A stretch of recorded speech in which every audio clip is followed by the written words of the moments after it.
Hey guys, it is day 3 of the Goldberg trial. So we're down in Florida. We're hearing all about the Boca Boat Bash. It's the whole time. There's boats, there's booze, there's bikinis. Everything seems to follow this red bikini, and kind of didn't really take that notion seriously during opening statements, but now, after seeing some of the witnesses, and we saw the girl in the red bikini, and we didn't really see other people until stuff was happening. Kind of makes sense to me now. We're going to get into day 3. The state rested yesterday, so the defense is going to be calling their witnesses, and depending on the pacing of how they go throughout the day and how long the witnesses take, and whether or not Cole himself, the defendant, decides to take the stand, we might get to closing arguments. And this is a bench trial, so, it's not like we necessarily have a jury deliberations clock. It would just be whenever the judge decides to return his decision. So, pretty excited to see what happens today. I don't know if it'll get any more interesting than yesterday with the alleged victim, Carolyn Schwitzky. She testified yesterday. That was the time. If you're new to this trial, don't know what's going on, it's short. You could watch day 1 and day 2, but if you really don't have time, watch Carolyn's testimony. So here you go, guys. We're going to get into it. Hit the like button. And let me know if the volume's good. You know the usual things. And captions, you should be able to enable captions from below my YouTube video. They're not available on the court feed, but you can enable them yourself. So check that out if you want to add captions. Okay, state president, any issues to take up before we turn the defense to call it? Just briefly, so in opening, defense referred to the witnesses all in the sense of, other than the expert witness, being kind of alluding to them being character or reputation witnesses. There was a motion filed for character, and it was only pertaining to Angela Rada that it was heard and granted. The other depositions that were taken referred to people that, as David argued, do not qualify as community, and also refer to specific instances of bad character for the victim.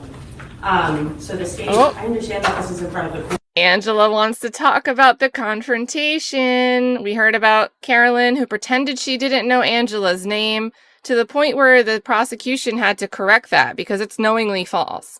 She talked about Angela in her deposition or some other prior statement.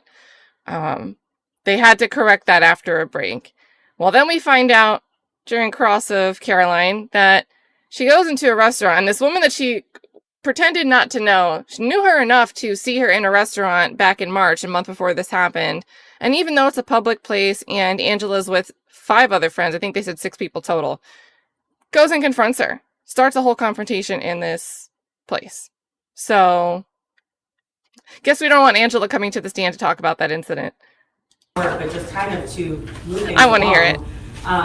The state is going to be asking that the court rule on that, because we're not in a self-defense trial. There hasn't been a self-defense argument, and so bad character evidence to the victim would be impeachment on collateral issues. Credibility. None of these witnesses will be able to testify as to what he is predominantly charged with.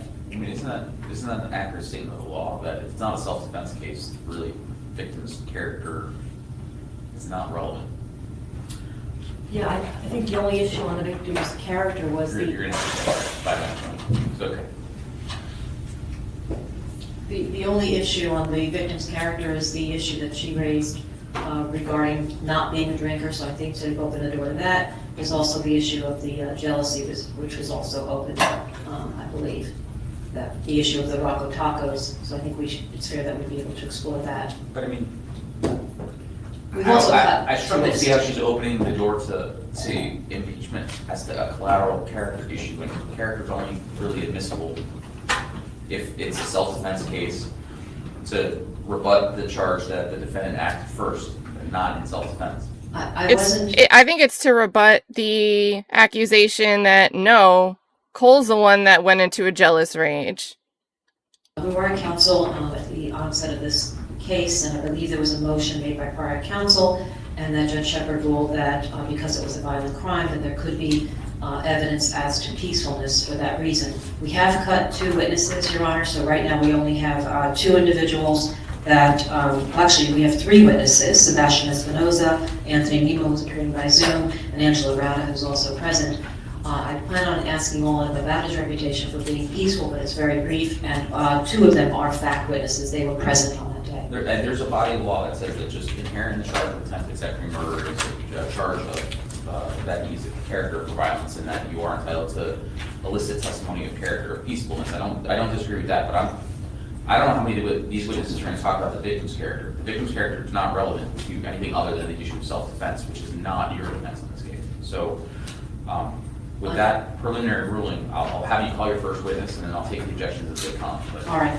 That's black letter law. Victim's character is not relevant unless it's a self-defense case. This is not a self-defense case. Understood. Okay? Thank you.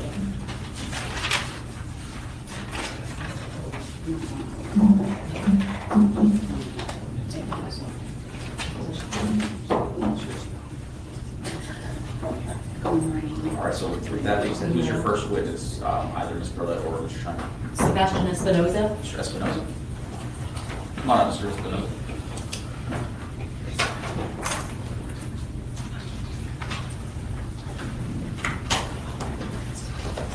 Good morning, sir. Good morning. If you could on your way up, just raise your right hand, sir. Do you solemnly swear or affirm that the evidence you're about to give will be the truth, the whole truth, and nothing but the truth? Yes. Thank you. Watch your step on your way up. Make sure you're speaking directly in the microphone. And Ms. Perlet, whenever you and your witness are ready, you may inquire. Thank you, Your Honor. Just pull that mic close to you. Would you please introduce yourself to the court? How you guys doing? I'm Sebastian Espinosa. And how old are you, sir? I'm 29 Where do you live?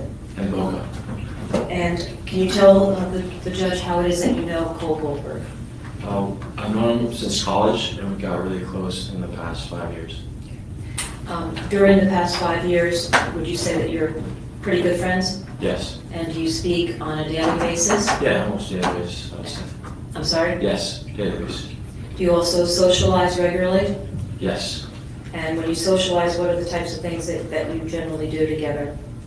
You know, we go out, take the boat out sometimes, you know, just social activities, you know, going to the gym, stuff like that. Do you know Mr. Goldberg's current girlfriend, Jasmine? Yes. You socialize with her as well? Yes. And you and Cole have mutual friends? That's correct. You know a lot of people, obviously, that Cole knows. Of course, yes. Amongst your group of friends, your community of friends, does Cole have a reputation for being a peaceful guy? No, he's never been aggressive. You know, I've known him for over 5 years. We've never had a problem. So I've been a very peaceful guy. I'm going to object with the same objection, Judge. Overruled. Do you know somebody by the name of Carolyn Schwitzky? Yes. And have you met Ms. Schwitzky? Yes. How many times would you estimate that you've met her? It was through Cole, so maybe like a handful of times. All right. In a social setting type of thing as well? Yes. Now, I want to bring your attention to April 24th of 2022. You remember that day, don't you? Yes, I do. All right. Did you invite Cole on your father's boat to go to Boca Bash that day? Yes, that's correct. And did Cole show up in the early morning with Ms. Schwitzky? Yes. And when they arrived, did you notice anything in their demeanor that would have suggested that they were not on good terms? No, everyone's excited to be part of the event. Did Mrs. Schwitzky appear to be angry or upset with Cole? No. Did Cole appear to be angry or upset with Ms. Schwitzky? No. Did they appear to be on the outs of their relationship? No. What time would you estimate that you all got on the boat? Around like 10 a.m. That was the sweet spot for us to get a good spot. To get a good spot on the sandbar? Correct. And why is that desirable? Is this the first time we're like getting a 10 a.m. timestamp, something more specific than just the morning? Like I don't remember Carolyn getting into that. She was just like, oh, we were going to get on this boat and have this nice day, and I was going to network, and I was going to look for the boat owners. Because the earlier you get there, the more spots are open, and then you get the better spot.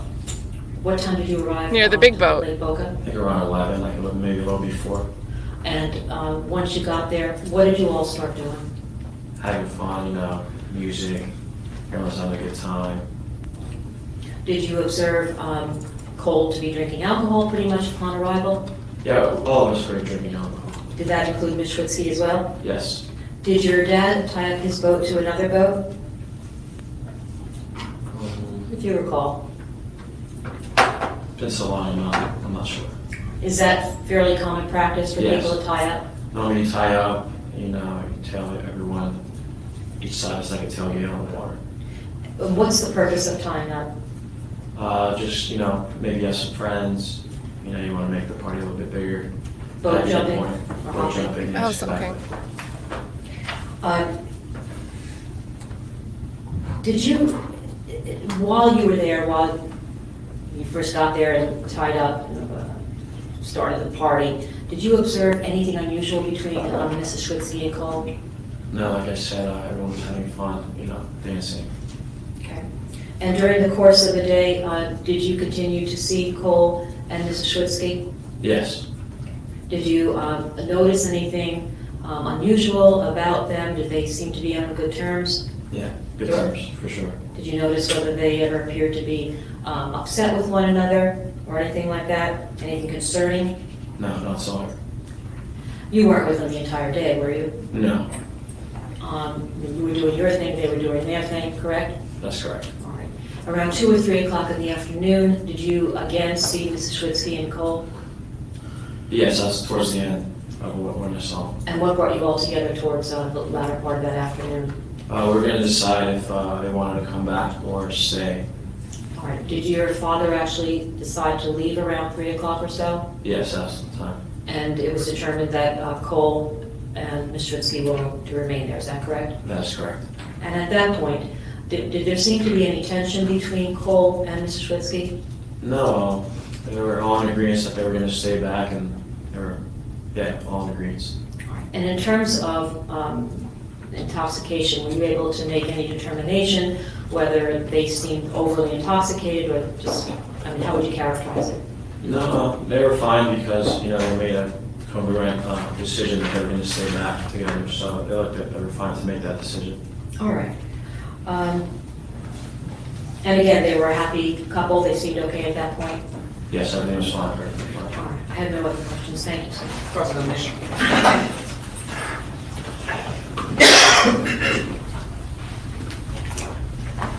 How much did you have to drink? Did you meet Cole at FAU or FSU? FAU. Okay. Was he playing football? I think he was redshirting the team at the time, yeah. Okay, so you weren't really close to him when you were actually in college, or you became close to I him? know him through fraternity, Okay, which fraternity? Pike. Okay, was he rushing, or did he actually get in? He was Russian. Okay, so you guys don't get close to the fraternity? I knew him, really. We were somewhat close, not super close like we are now. Okay, so you, safe to say you get closer after college? Yeah, that's why I said over 5 years, so for 5 years we've been really close. And Cole transfers? Yeah, So he's no longer at FAU, he goes to FSU? right. Then the pandemic hits, he comes home? Yes, I think so, yeah. Okay. So when you say going out, bars, Correct. clubs, Yes, Cole was a promoter, right? yes. He was working for Dare. Mm-hmm. Is that a yes or a no? Yes, yes, Sorry, we're not trying to be rude. You just No. have to say yes or no. I understand. You guys would drink when you guys would go out to bars? Yes. When you would go on the boat, how often would you guys go on the boat? Maybe like a couple times after Boca Bash. How often do you see him? Or did you see him back then in 2022? Like every other day. Okay. So like 4 days a week? Yeah, at times, yeah. Okay. So, So how often would you guys go on the boat? like a couple other times, then Boca Bash, maybe like 2 or 3 throughout the year. Okay, so that was only like 2 or 3 times a year. Yeah. Would you guys go to the beach? Yeah, social activities, yeah. Okay, so separate and apart from the boat, how often do you think you went to the beach? Say, just like three times. Okay, so boat 2, 3 times, beach 3 times? Correct. Okay, and when you guys would go to the boat or the beach, would it be just you two, or would it be like a group of friends? Just on 2 times, yeah. Okay, would it ever be with a group? Sometimes we have a couple friends trying to go home. Okay, now, gym, how often would you go to the gym with him? It'd be often, Okay, what'd you guys do at the gym? work out. Right, so what'd you do? Work out. Tries. So weightlifting? Oh, Yeah. he's so Weight much training? stronger than Caroline. He can swim fine. Master, yeah. Yeah. Okay, but predominantly weights? Correct. Arm day, leg day? Objection, relevance?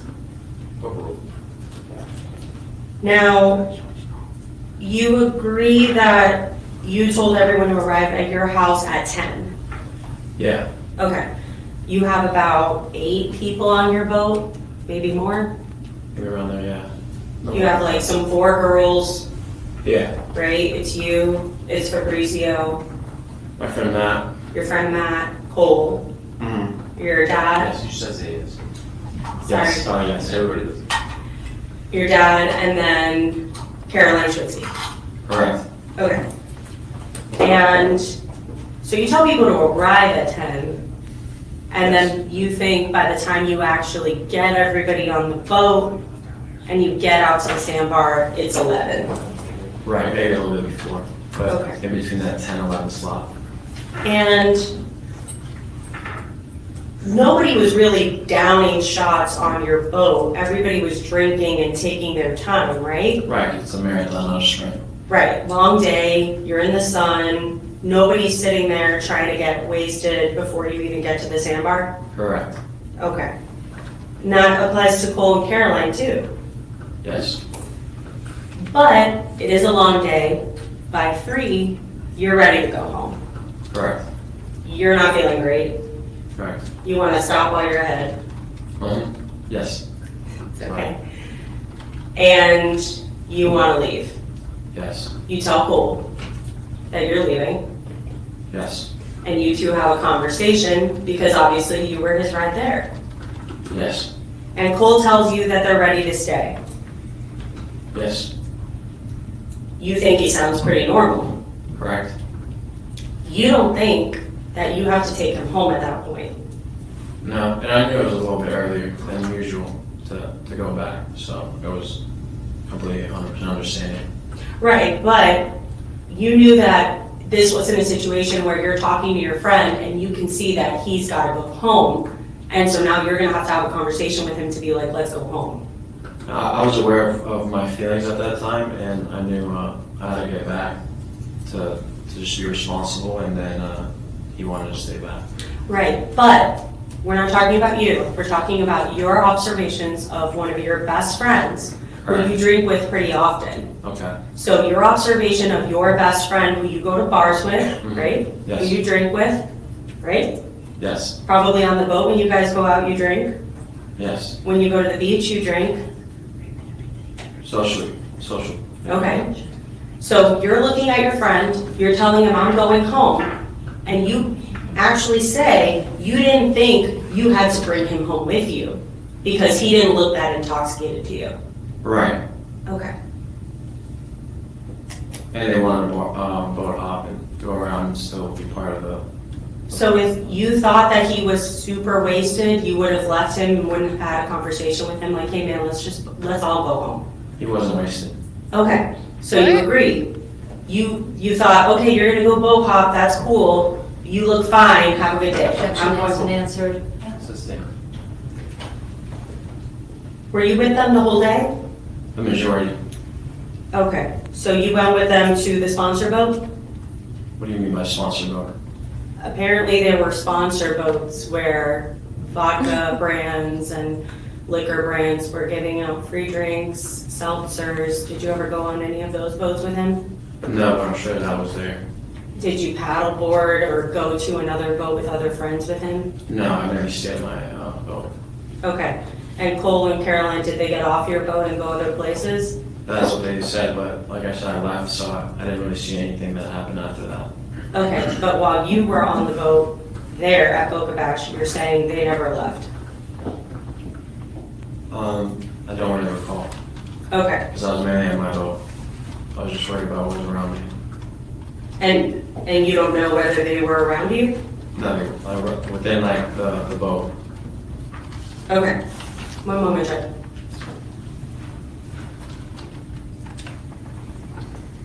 So there's no commotion that's notable to any of these witnesses. Their own boat, these other boats. There's no commotion that seems to be notable. At least in this like earlier part of the day before the boat jumping.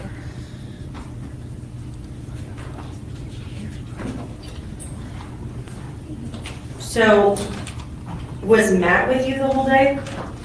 Yes. Yes. Was your dad with you the whole day? Yes. So can you tell us confidently whether Cole and Caroline were with you all day, or you don't remember? That's with us on the boat for sure, 100%. Okay, the whole day. On the boat, yeah. The time I was on the boat, he was with me. Okay. The universal witness? Showing you page 12, without reading it out loud. You can read it to yourself. Can you read from line 4 through line 21?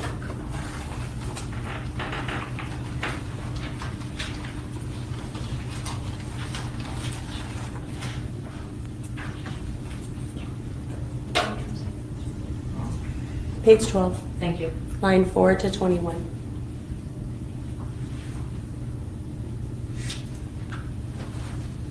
So 4 to 12? No, page 12, line 4 to 21. 4 to 21. Yes.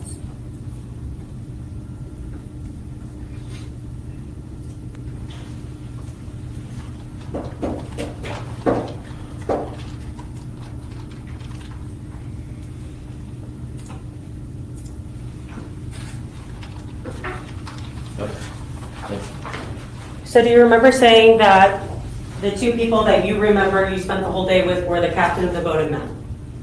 Yes. Did you say Cole and Caroline spent the whole day with you in your depot? From those lines, not there. And you remember giving a deposition? Correct. Okay. And you remember swearing to tell the truth? Correct. Okay. And on that day, you did not say that they spent the whole day with you?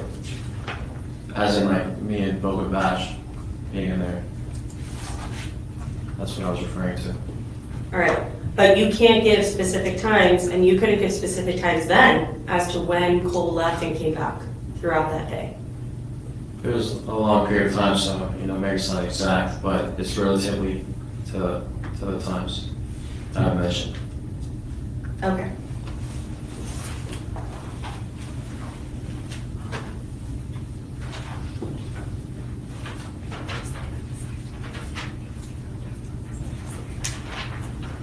You didn't see an incident where someone groped the victim? No, You didn't see anything physical between them at all? no, You only found out everything that happened afterwards? yes. How many questions, Sean? Briefly. I hope I never updated my banner. Still said direct.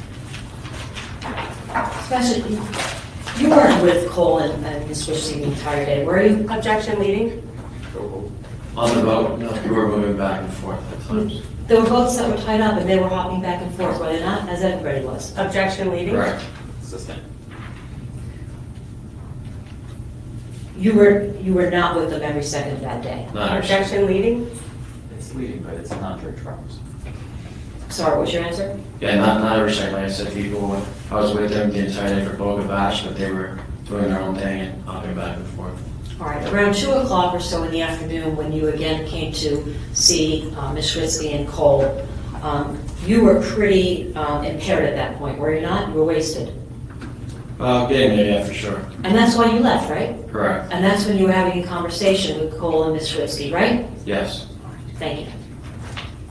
Thank you very much, sir. You can sit down. That's what I wanted. You can, what? Mr. Espinosa said that. Thank you, sir. So this witness, yes. Yes. Thank you. Next witness is on Zoom, Judge. Next witness is on Zoom. Oh no, a Zoom witness. All right, let's jump until they set that up. Anthony Mimmo. All right, sir. Can you see me? Can you raise your right hand for me? Yes. Do you, Oh my God. Do you swear or affirm the testimony you're about to give is the truth, the whole truth, and nothing but the truth? I do. All right, you put your hand in that. Can you state your full name for me and spell your last name? Anthony Robert Mimmo, Mimmo. Mimmo. Finding Mimmo. Hello, Anthony. Hi. Why are you appearing by Zoom? Do you live in another state? Yes, I live in New Jersey. And how long have you lived in New Jersey? My whole life. Do you also have a place down here in Florida? I do. And do you come down here frequently? Yes, so from September to like June, every month, for like a week or two. And how long have you been coming down to Florida? How many years?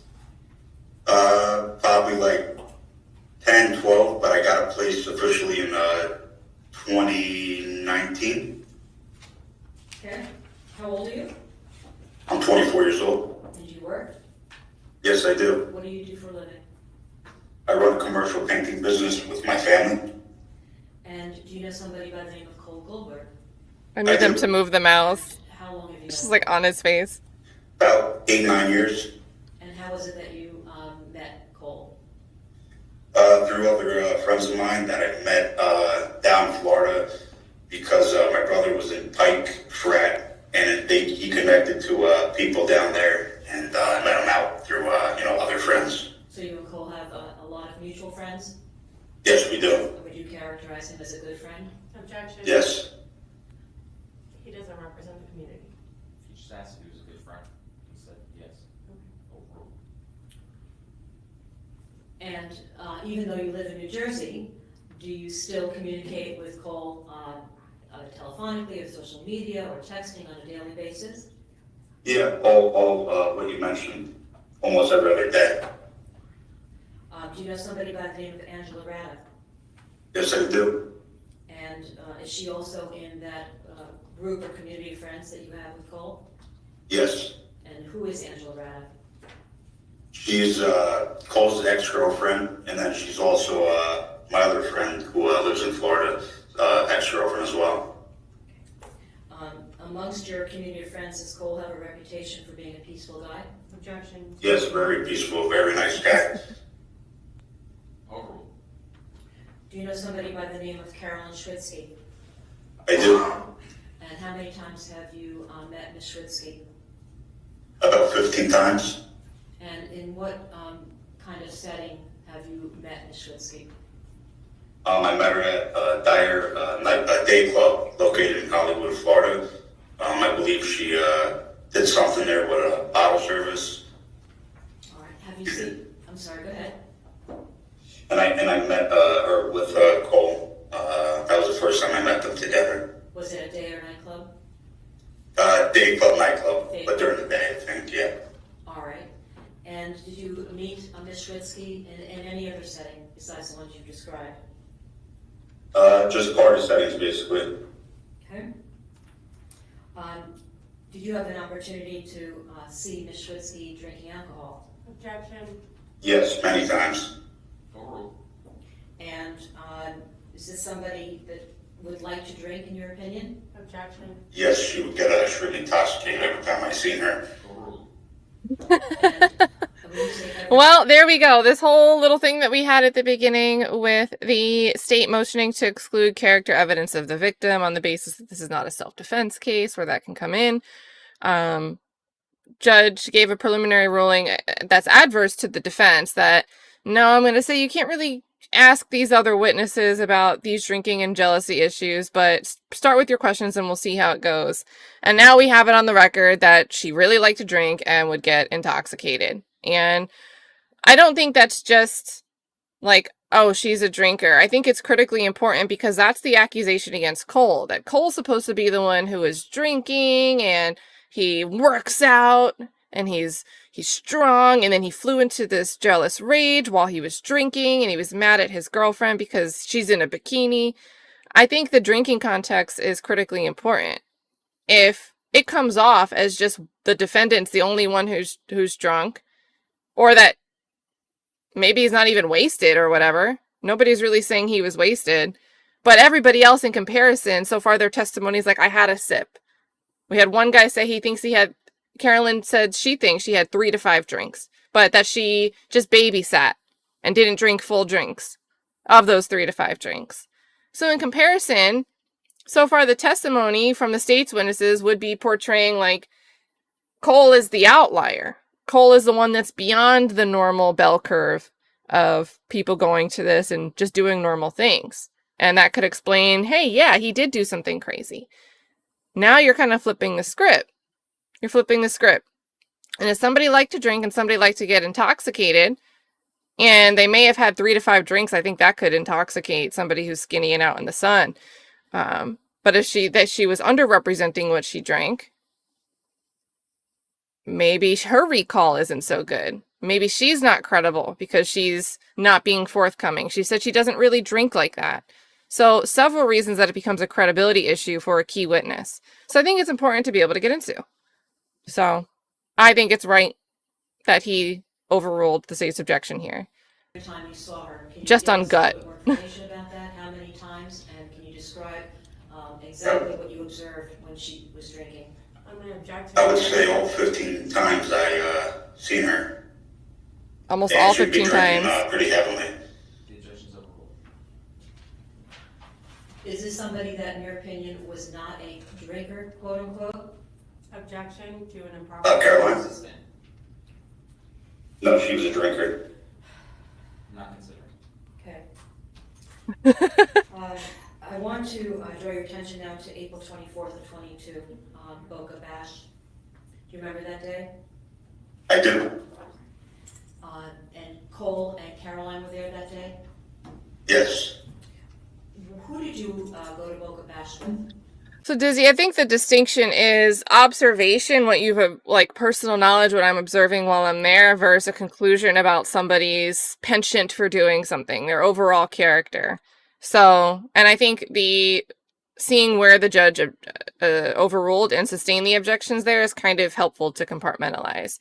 So he was about to make an assessment that, because the question that Heidi asked was, do you think it's a fair characterization if she were to call herself someone who's not really a drinker? And he was going to give a conclusion there. So judge is like, oh, that's sustained. I'm not going to consider that one. A little bit different than I observed her drinking pretty heavily almost all 15 times I personally saw her. I would agree. And that's I think that's good lawyering. Yeah, she asked a question that got sustained, but I do feel like some attorneys might not know how to ask those questions because they think that this ruling is just kind of like a broad stroke. So I think we're watching an experienced questioning there. My friends, Shout out my to friend, Days Off, Brady, Shoe Baby. on his boat, and my brother was there. A few other friends, about like 8, 10 of us, maybe 12. I don't know. Can't really give an exact number, but went with them. I didn't go there with Cole. Okay, and that was, I'm sorry, Braden's boat, did you say? Yes, Brady's boat. And did a lot of the folks on your boat also know Cole? They were friendly with Cole? Yeah, everyone knows him. We all, get along. Everyone knows each other. At some point, did Braden's boat, I'll refer to it also as your boat, tie up with the boat that Cole was on? Yes, as I remember, we tied into about 3 boats, I would say, where we, tied the ropes and connected. And do people do that so that they can boat hop or jump? Yeah, basically like boat hop. You could walk the boat to boat and socialize in that way. Do you know what time you arrived at Lake Boca? I can't give an exact time, but I would say estimation probably call before afternoon, maybe afternoon, around that time. You don't know the exact time? In the middle, yeah, maybe like you say 11:30, 12 maybe. And were you drinking alcohol? I was. What were you drinking? I wasn't drinking that much. I had maybe a few White Claws, seltzers. When you arrived at Lake Boca, was Cole already present there? I'm not too sure. When I arrived, I didn't see him yet. At some point, you did encounter Cole and Schwitzky? Yes. And when you first made contact with them, can you tell us how they appeared? Fine. High energy, excited to be there. Just everyone was looking to have a good time. They're dancing and music, DJs, things like that going on? Yep. I remember seeing Caroline when she arrived. She was, dancing a lot. Okay. And Cole was having a good time as well? Yes. And during the course of the day, did you see them on multiple occasions, or did they disappear at times? Yeah, I mean, I was socializing, there was a lot of people there. I was, bouncing back to boat to boat, that type of thing. So you weren't with them every second of the day, correct? No, not every second, no. I was socializing with other people as well. All right, and any time that you did in fact come in contact with Ms. Schwitzky and Cole, did they appear to be okay in terms of their relationship? Everything seemed fine and Yeah, happy? yeah, everything seemed good. Did you notice anything about their demeanor that would have indicated to you that there was trouble in paradise, so to speak, or that there was a breakup, or anything along those lines? No, not at all. And would you say that, did you see Ms. Schwitzky and Cole actually boat hopping during the course of the day? Yeah. What about a yacht, a mega yacht sponsor boat, an alcohol or vodka sponsor boat? Did you see anything like that? Yeah, I mean, I think I saw a few boats driving around. A lot of boats were also driving around, jet skis, throwing alcohol all over the place, just handing them out. Okay, and those sponsor boats, is that what they do? They give out free shots? Yeah, I believe that's what they do. All right. Around 4 o'clock or so in the afternoon, did you have occasion again to meet up with or see Cole and Caroline? I mean, I can't tell you around that time because I wasn't really looking at the time, but definitely, yeah, around that time, maybe, yes. Yes, I did. Late afternoon? Yes, definitely. All right. And around late afternoon, did you witness an incident between Caroline and a guy that touched her inappropriately? I did. That's Can grab. you tell his honor, please, what you observed? Yeah, I observed a younger gentleman. Like that's what you could tell, he seemed younger. And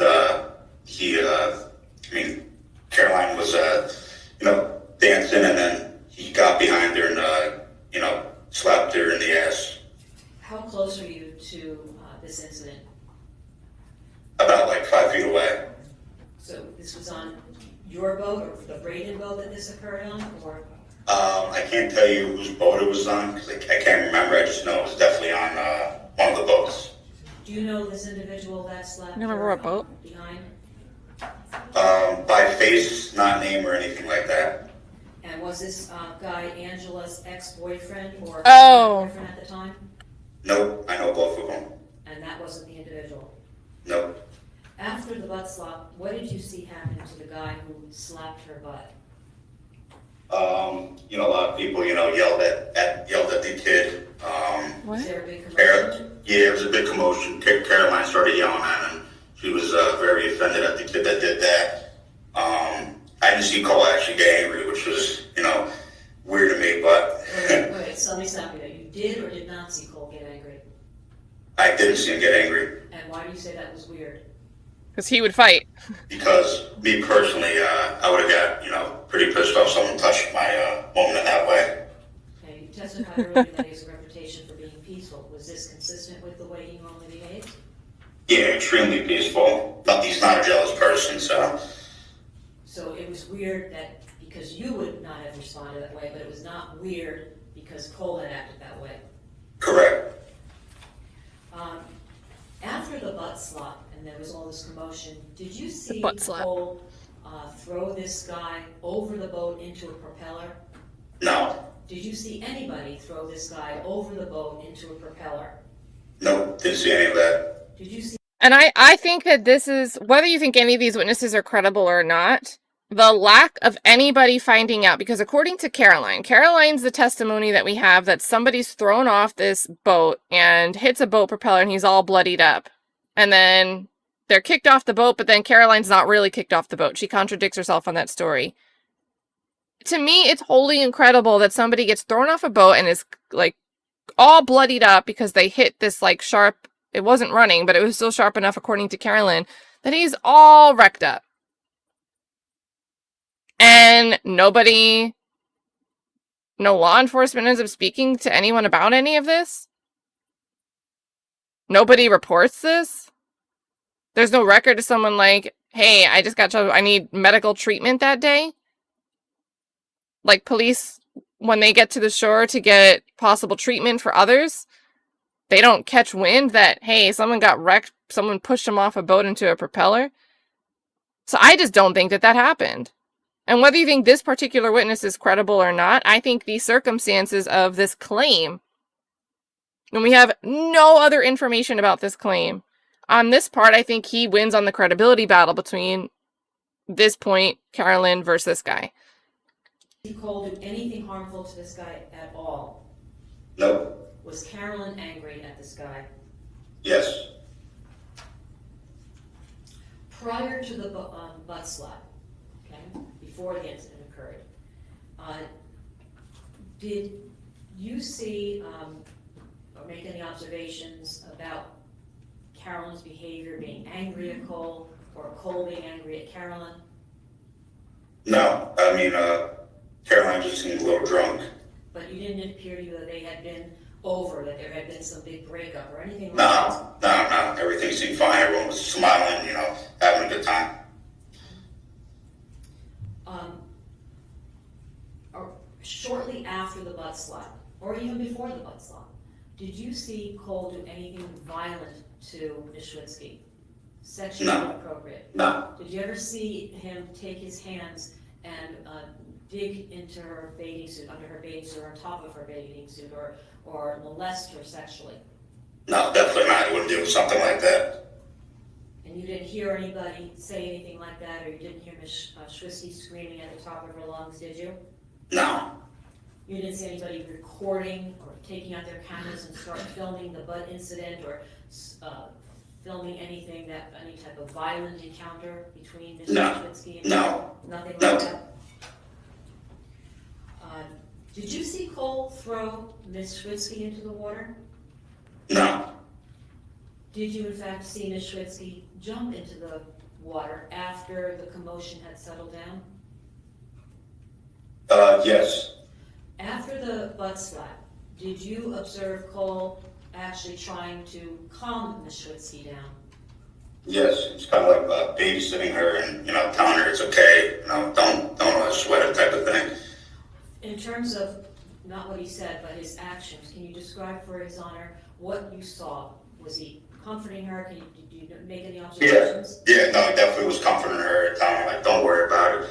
It's okay. I remember her, kind of getting annoyed, saying, why don't you stand up for me? And he just wanted to let it go. He said, let's have a good day. Hold on. It's not yours. And I'm sorry, you can answer that question. Go ahead. So what did he say? Oh, he just told her to, calm down. He's trying to calm her down. So you saw Ms. Schwitzky jump into the water, is that correct? Yes. And what did she do when she jumped into the water? Did you see I her? think she was swimming. Okay. Did you notice anybody throw Ms. Schwitzky's bag or personal belongings into the water after she jumped off the boat? No. After she jumped off the boat, did... And that's another point that is wholly, to me, that's totally demolished from Carolyn's story. Not even because of this witness, but because of one of the witnesses that the state called, too, actually. Because you have two witnesses that say she jumps off this boat and she's immediately swimming, and immediately after, 10 seconds, Cole's already in the water swimming behind her. But Carolyn's story, for you to believe Carolyn, she had to be sitting there having conversations while she's sitting there looking back up at the boat. Whether she was pushed off or jumped off, she needed time to pass to be having these conversations back and forth. She started recalling, well, I'm down in the water, and the guy next to him, I don't know who he was, but he was like, Caroline, come back, don't do this, please. And then one of them, I don't know who, threw my bag, had to go get my bag and throw my bag down to me. There's just no time, according to the witnesses from the other boats observing what was happening on that boat, for that all to have happened. Which would then mean that, one, it's just a false story from Carolyn, but two, she jumped off with all of her stuff on herself already if she still had her phone later. you observe Cole also jump into the water? Yes. And from the time he jumped into the water, how far back would you estimate that he was from Ms. Schwitzky at that point?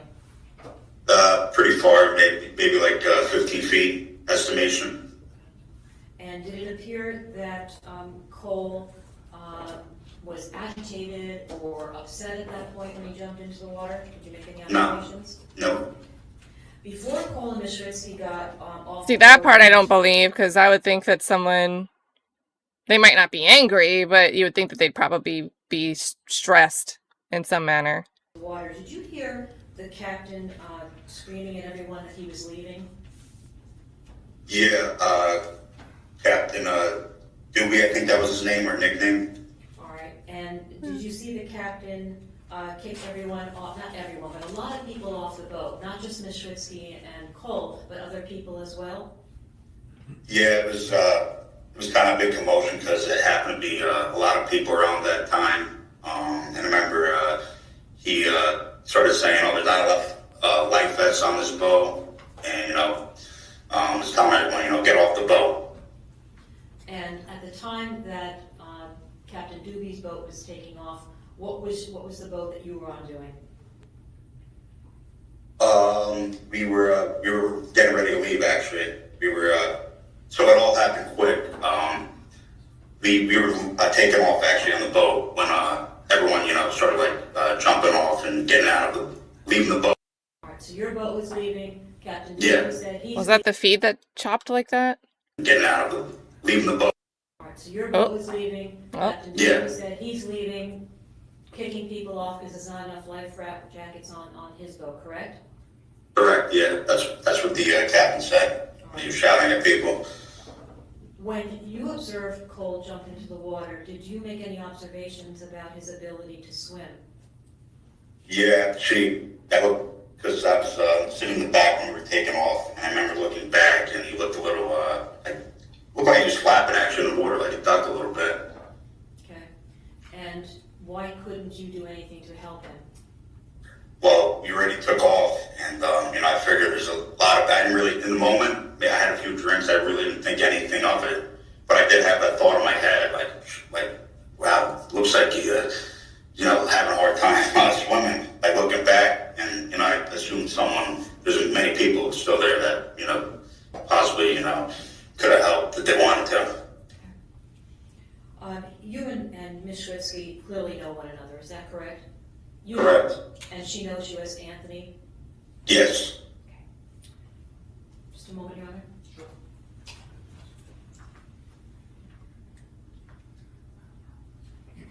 No further questions, thank you. Well, this will be fun.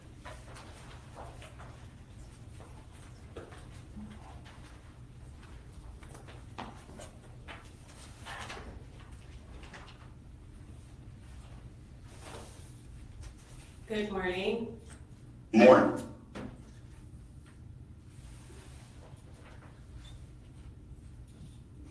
So,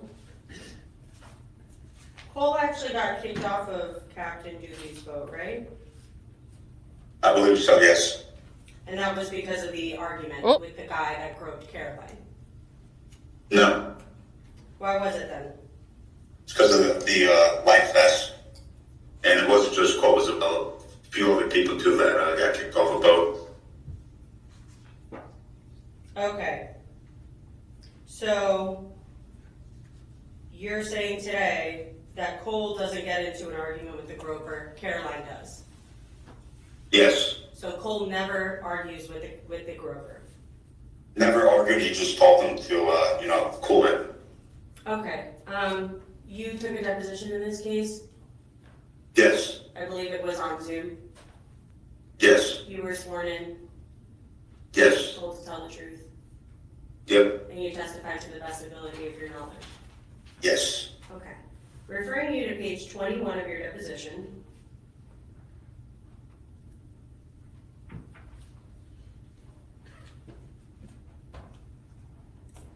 Line 11 through line 16. Actually, through 19.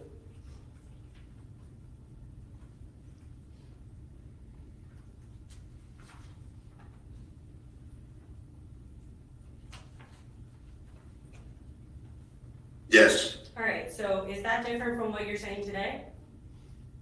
Yeah, I wasn't specific on my wording. I started arguing, but they were arguing with the kid that did that. They weren't arguing. Cole and Caroline weren't arguing with each other. But he was arguing with the Grover. I wouldn't say really arguing. He just, I mean, it was probably just said, cool down if you consider that arguing. I'm not too sure, but he definitely, told him relax. And I mean, yeah, All right. it wasn't a whole big long argument. The argument was mainly Caroline and the kid that did that. That was more of an argument. So on February 22nd, 2024, you took this deposition, right? Yes, And that was a little bit less than 2 years after the incident, right? yes, And today, it's about almost 4 years since the incident, correct? correct. And on that day, you said it was actually Caroline and Cole arguing with this guy. I don't know who the guy was. Is that Yes, right? correct. But today, you're saying that Cole didn't argue with the guy. Well, it comes out to the terms like what you consider arguing. I mean, it's not like he was getting, crazy with the guy. He just had a simple conversation, put it that way. On the day of the deposition, did you not have the opportunity to say that they were simply having a conversation? Oh, I mean, it was my first time doing this. I know how detailed I had to be on statements. So it's detailed to say arguing versus having a conversation. Those are fairly different. It's not about defining things or being detailed. Would you agree those are two completely different things? not completely, no. I mean, I have arguments with my brother all the time, and I love him to death.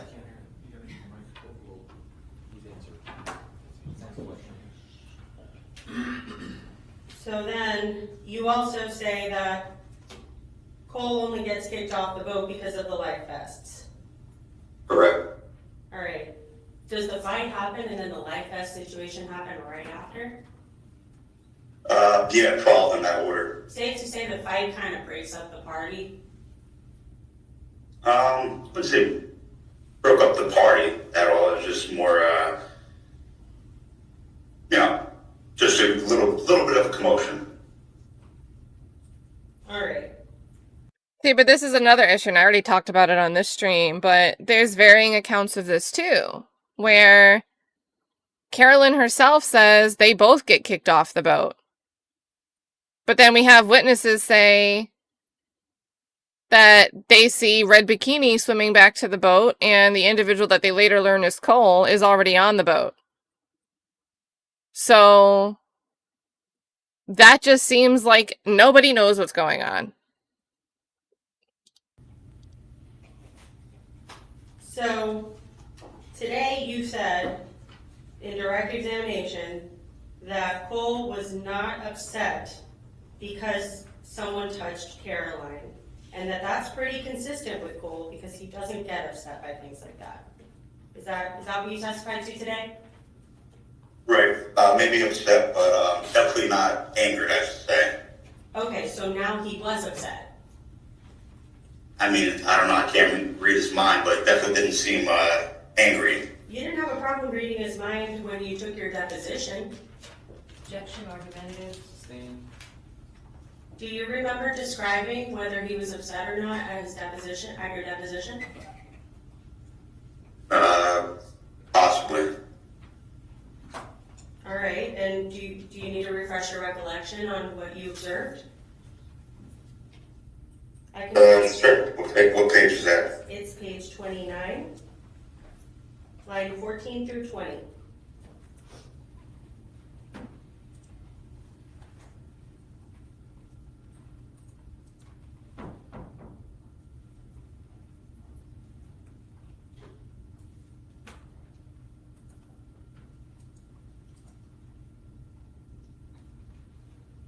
Yeah, I said he's not the type to get jealous.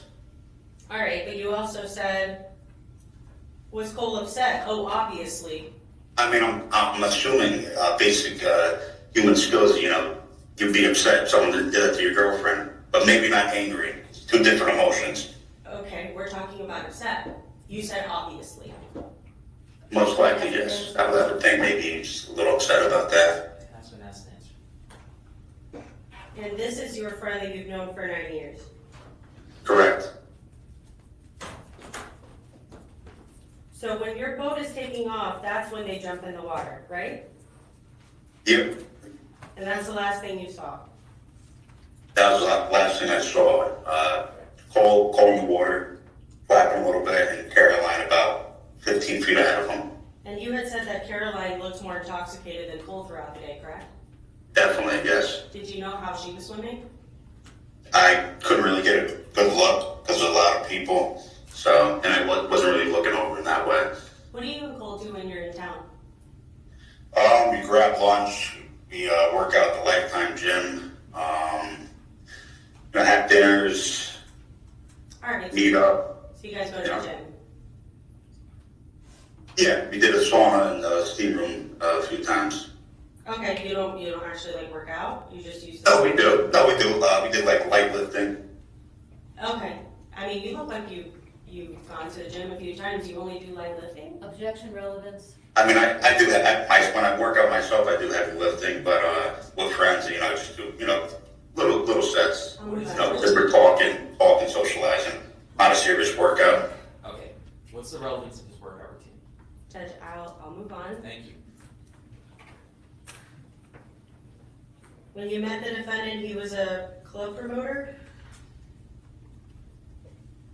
Were we talking about Cole, you said? Yes. I'm not too sure what is, I think maybe, possibly, yeah. Okay, you're not too sure what he was doing? When you met him, you didn't know what he did for a living? But I don't think he was out for a living. I know he had a lot of friends. We never really brought that up. I just knew I always went with him to there, and we always had a table section. So speaking of things that you didn't really talk about, did you talk about Cole's relationship with Caroline at all? Yes. Okay, but you wouldn't talk about what he did for work? Well, that's really didn't do that at work. He was, I was young there, and wasn't really a job. So that's why we never got too into it. Was Angela Rada's other ex-boyfriend there that day at Boca Bash? Yes, my friend Brady. We all know each other. Okay, were Cole and Brandon friends? Yeah, they got along. They got along even after he started dating Angela? Yeah. They got along even after he started dating Angela very shortly after she was dating Cole? Yeah. Okay. One moment, Judge. That might be weird to me individually because I wouldn't do it, but it's not weird to me in the sense that I've seen people date each other.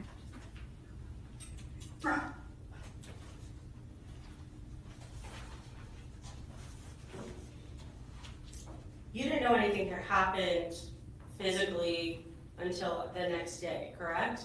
And I still don't get, so is the state's theory, is the state still thinking that, or trying to put the picture across, that the ass grab was Angela's then boyfriend? And that it was all like some big reason for Cole to actually explode on someone because he's also still interested in Angela, and then Angela's guy is grabbing his girl's butt, so he flies into a rage?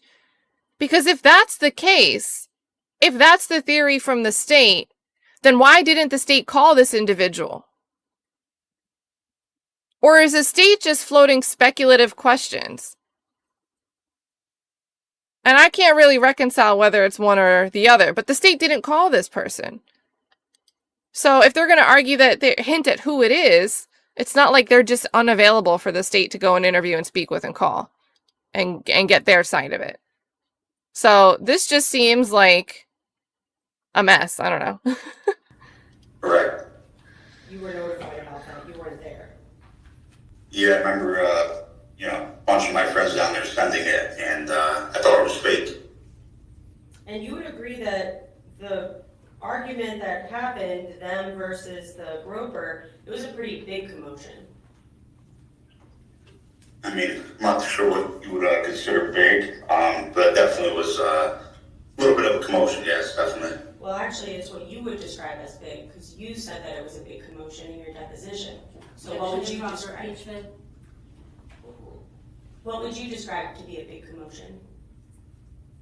Something that lasts maybe 10 minutes long. This was maybe a couple minutes. It was the life vest situation that caused a big commotion. That was, So your testimony today is that the life vest situation was the big commotion, not the argument that took place between Mr. Goldberg, Ms. Schwitzky, and the broker. correct. That was only like a few minutes. All right, turning your attention to page 21 of your deposition. Line 22 through page 22 of your deposition through line 3.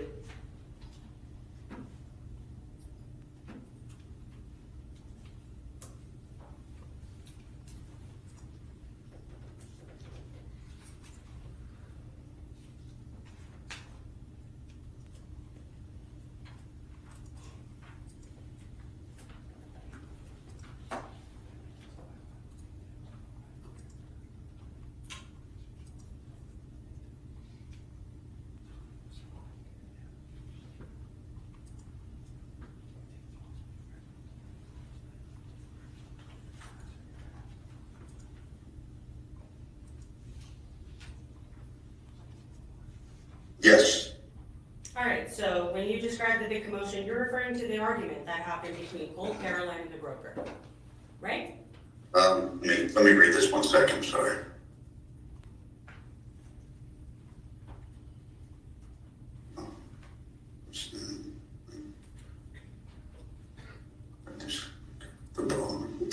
It was line 5 and 6 on page 22, where it say, Captain Doobie said, "Everyone get off the boat. I don't have enough life vests." Right, and then line 1, 2, 3, you're talking about how everyone is yelling at each other. Cole and Caroline are yelling at the groper. People are defending the groper. And then all I remember is taking off on the boat and the captain saying, "Everyone get off the boat." So before the captain starts talking about life jackets, you say there's a big commotion, and it's because Cole, Caroline, and the groper are having words, right? Yeah. Not just It Cole. happened, after the fact, they're like minutes apart. Like I would say, probably 10 minutes after that. Right. After with the butt slapping. All right, so you come down here every 1 to 2 weeks, or for 1 to 2 weeks every September through June? No, every month, but I stayed for 1 to 2 weeks. Okay, so every single month from September to June, you were here for 1 to 2 weeks. Yes. Is there any reason why you couldn't be here now, in person? Yeah, because I'm extremely busy with work. I have a lot of stuff to handle. That's why, I'm doing the Zoom. All right, And that was my schedule back when I was younger. I was young then. Now, I'm older. So. I understand. I'm asking the court to disregard it. When you're driving away on that boat, you didn't think to yourself, maybe I should go back and help my friend? No, I really didn't think anything of it. We were already, pretty off, like far from that scene. So at the time, I didn't think anything of it now. You didn't think, let me call somebody, see if they're okay? My phone was dead, actually, as I remember. Okay. And music was blasting all over, so it happened quick, so. I have nothing further. No, we don't. Thank you very much, sir. You go out, officer. All right, thank you. That's ready to call the next witness. Angela Rada. All right, this is the last witness.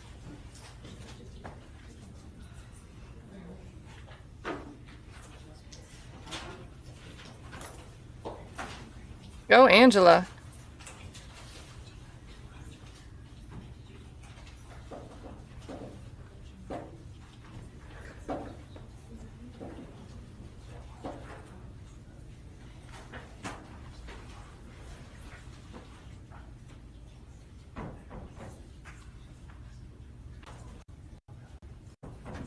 Good on your. Morning, man. Good on your hand. Please clear, raise your right hand, just right. Do you solemnly swear or affirm that the evidence you're about to give will be the truth, the whole truth, and nothing but the truth? Yes. Put your steps on your way. Make sure you're speaking directly to the microphone. Mr. Perlet, whenever you and your witness are ready.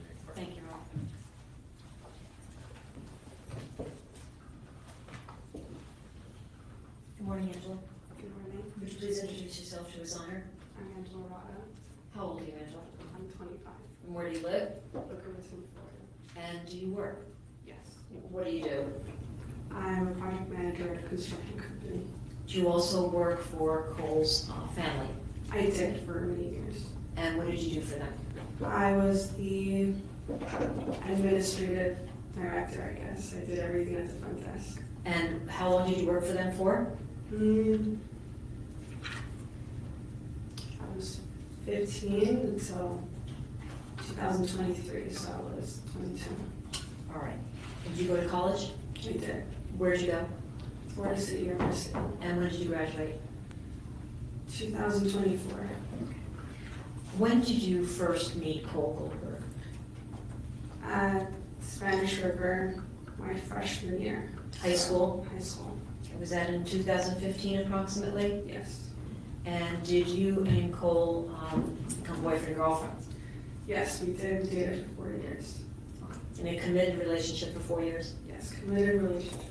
No other boyfriends and girlfriends through that 4-year relationship? No. And why did you two eventually separate after 4 years? We just grew apart. There was a lot of love for each other, but we were more friends than boyfriend and girlfriend. It was more family. You went off to FSU, Yes. and Cole went off to a different college. Yeah, and then he eventually went to FSU as well. When he went off to the other college, did he suffer a football injury? Yeah, but we were still together then. All right. And then eventually he finished up at FSU, is that correct? Yes. And since your breakup, you and Cole have remained good friends? Yes, we always stayed in contact other than the time period that he was in another relationship. And what do you mean by that? We always stayed in contact in the sense of, how are you? Or, oh, I saw you. Happy birthday. And the last time I said happy birthday to him was when he blocked me because his girlfriend didn't like it. Objection, speculation? Overall. You can finish your answer. Okay, so she didn't like it, so I was blocked then, and we didn't speak from then on. That was pretty much it, but we've always kept up with each other, and I'm really good friends with his family, so if it wasn't through him, it was with his brother, his mom. I still worked for them, so I was always around. After, was that girlfriend Miss Schwitzky? Yes. Sorry? Yes, And after Cole and Miss Schwitzky were no longer in a relationship, did you and Cole begin speaking again on a regular basis? yes, of course, I was always there to support him. So it was only during this 9-month period or so when they were together that you two really weren't communicating? Yeah, Okay. And you would still see Cole out and about in Boca, is that right, Boca Raton? yes, or Fort Lauderdale, which is where the Hard Rock is. Okay. If it wasn't directly, we were still in the same vicinity or just same mutuals. Do you know Cole's current girlfriend, Jasmine? I do. And are you two friendly as well? Yes. Good friends? Yes. You and Cole have other mutual friends other than ones we've discussed? Our whole hometown is mutual. So you know a lot of people that he knows, obviously. Yes. And in your community of friends, does Cole have a reputation for being a peaceful guy? Absolutely. And you would know best, you've been with him for many, many years. Yes, since we were kids. During your relationship with Cole, did you ever observe him to be the jealous type? Never. I almost sometimes wish that he was, but What do you mean by didn't. that? I would want a reaction. I would want, give me a little bit of jealousy, and it never got to that. It was always very, I have you, what else do you want? So there was no jealousy. Do you know somebody, you know Carolyn Schwitzky, you talked a little bit about her, right? I only had one interaction with her. All right, and was that an interaction that occurred in March of 2022, shortly before this incident occurred? Is this the Rocco's Tacos? Yes, it Your Honor, I would was. object at this time to the bad character evidence of the victim. To overrule the objection for now. Okay. Did you have an encounter with Ms. Schwitzky in March of 2022 at Rocco Tacos in Boca. Yes, she approached my table. Which is, Okay. okay, so was, Rocco Tacos is a restaurant in Boca, correct? Mm-hmm. Is that a yes? Yes, yes. All right. And did you see Cole and Ms. Schwitzky there sometime in March? I didn't know they were there until they came to my table. All right. That's you what I were think, there Brittany. with My 6 girlfriends. And there was no plan to meet Cole there or anything like that, right? No, no one knew I was in town, just my 6 girlfriends. All right. And when you were having a dinner, were you approached by somebody? Yes. And who was that? Caroline. And what happened? She interrogated me on. Objection to the same objection of character evidence. It's still gonna overrule objection for now. You can answer. So she interrogated my table saying, do I still speak to Cole? I said, actually, I really don't because of you, but I speak with his family, I work with his family. And that's because at this point, she had blocked you, correct, like you testified earlier? Yes, actually. Cole. Or I said happy birthday, which I think is why she was upset that we still spoke, Okay. but we didn't. I said happy birthday to him. Okay. And she didn't like that. His family didn't allow her to work at the camp, and I still did, but Okay. She wanted to work for Cole's family. Was there a commotion that occurred at the table? yeah, she had to be removed, and I got my whole bill. for Objection free. to bad character evidence. Sustain. Did she exhibit, in your mind, was this a jealous encounter? Was she jealous of you? That or insecure, I'm not sure which one. but- Objection, speculation. Sustain. And what happened as a result of that incident at the restaurant? I got my meal for free, and all my 6 friends. Wow. Was comped. Because Objection to Can we move on? relevance. Yes. Would you characterize Cole as a social drinker? yeah, Did you ever observe Cole drinking alcohol to become aggressive or anything like that? no, it was just a good time, having fun. I have no other questions. Thank you, Angela. Cross-examination?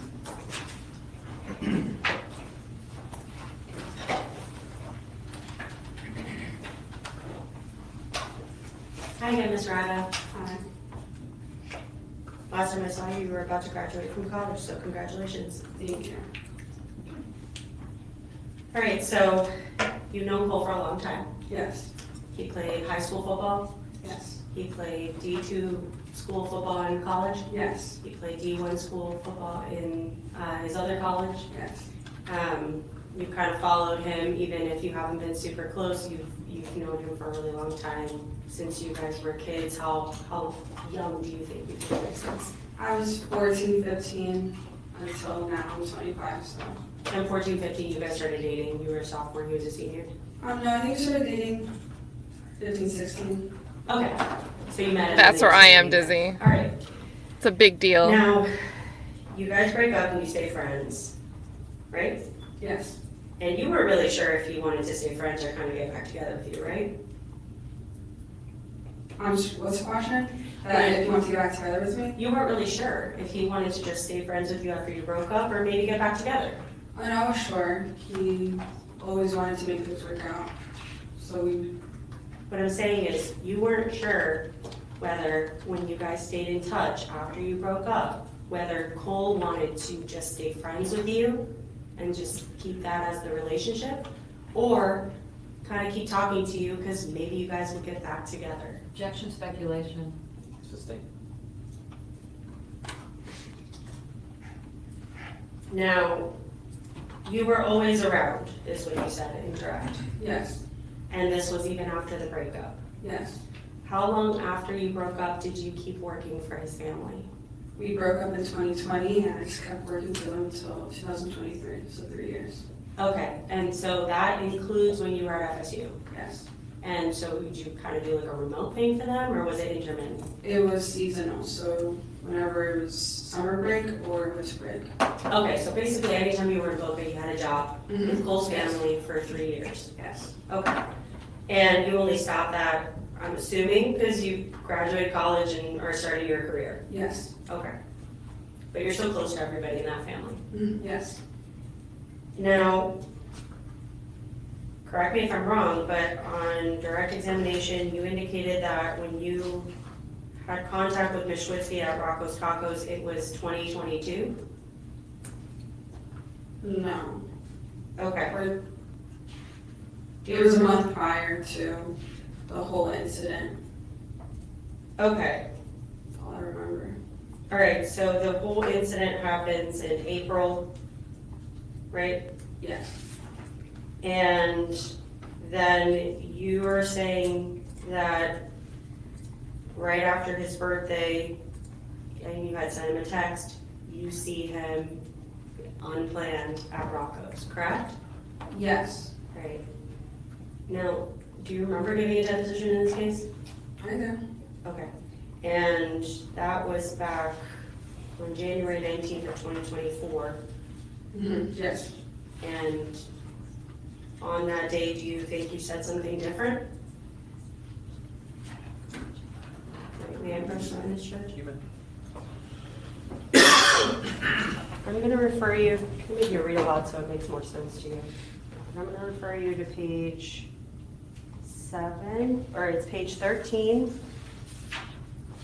line 7, and I'm going to go through page 14, line 18. So 7 to 18. Okay. Read it to yourself, don't read it out loud.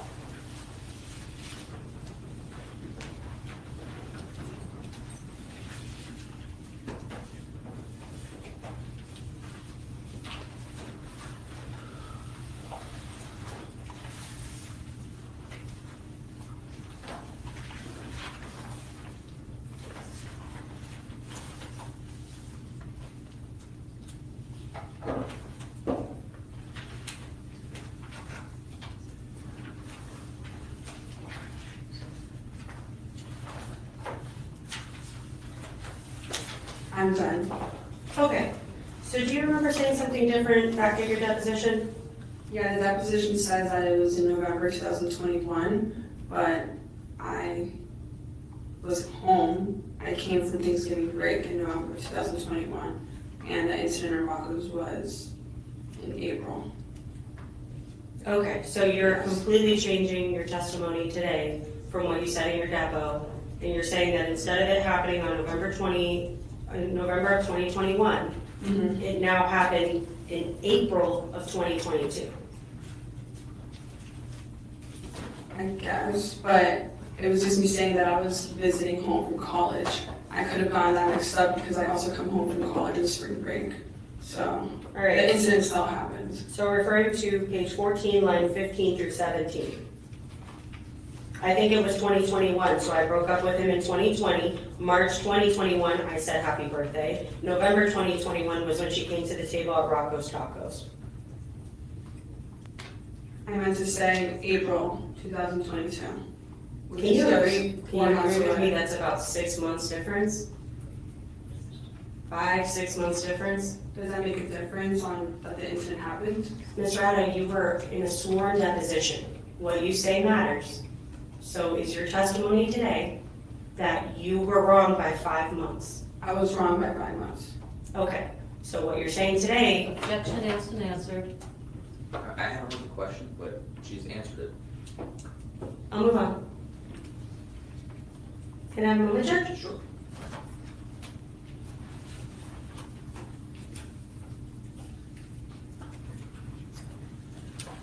Nothing else, Judge. Any of your representatives? No, you're. Thank you very much. Maybe sit down. No redirect. They're like, all right, whatever.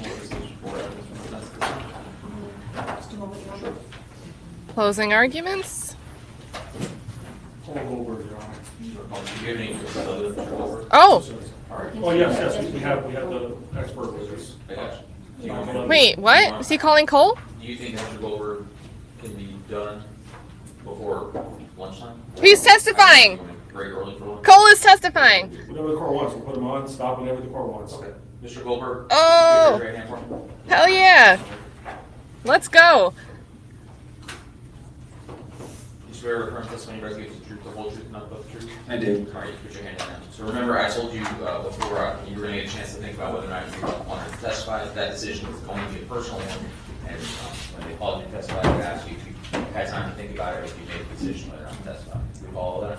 Yes, sir. Have you had enough time to talk to your attorneys? And I'm not asking what they told you, but have you had enough time to talk to your attorneys about whether or not you want to testify? Yes, sir. And have you made your own personal decision? Yes, sir. What is your decision?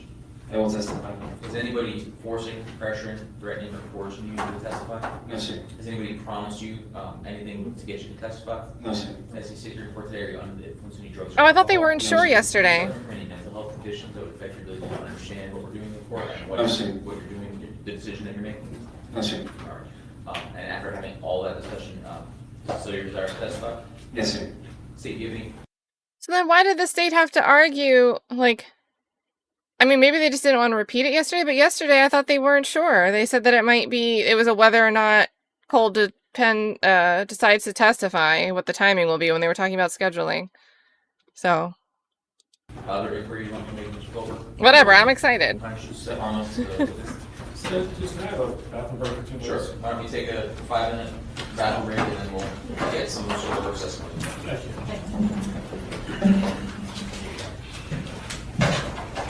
I promise yesterday it was a whether or not he testifies was how they ended with scheduling.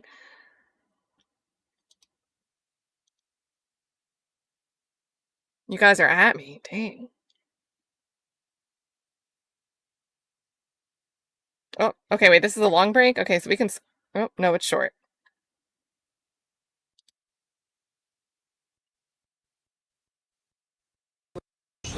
Affirm that the evidence. Do you solemnly swear or affirm that the evidence you're about to give will be the truth, whole truth, and nothing but the truth? Just step right up. You're speaking directly to the microphone. Just trying to remember you were witness or client already. Thank you. Good morning. Good morning.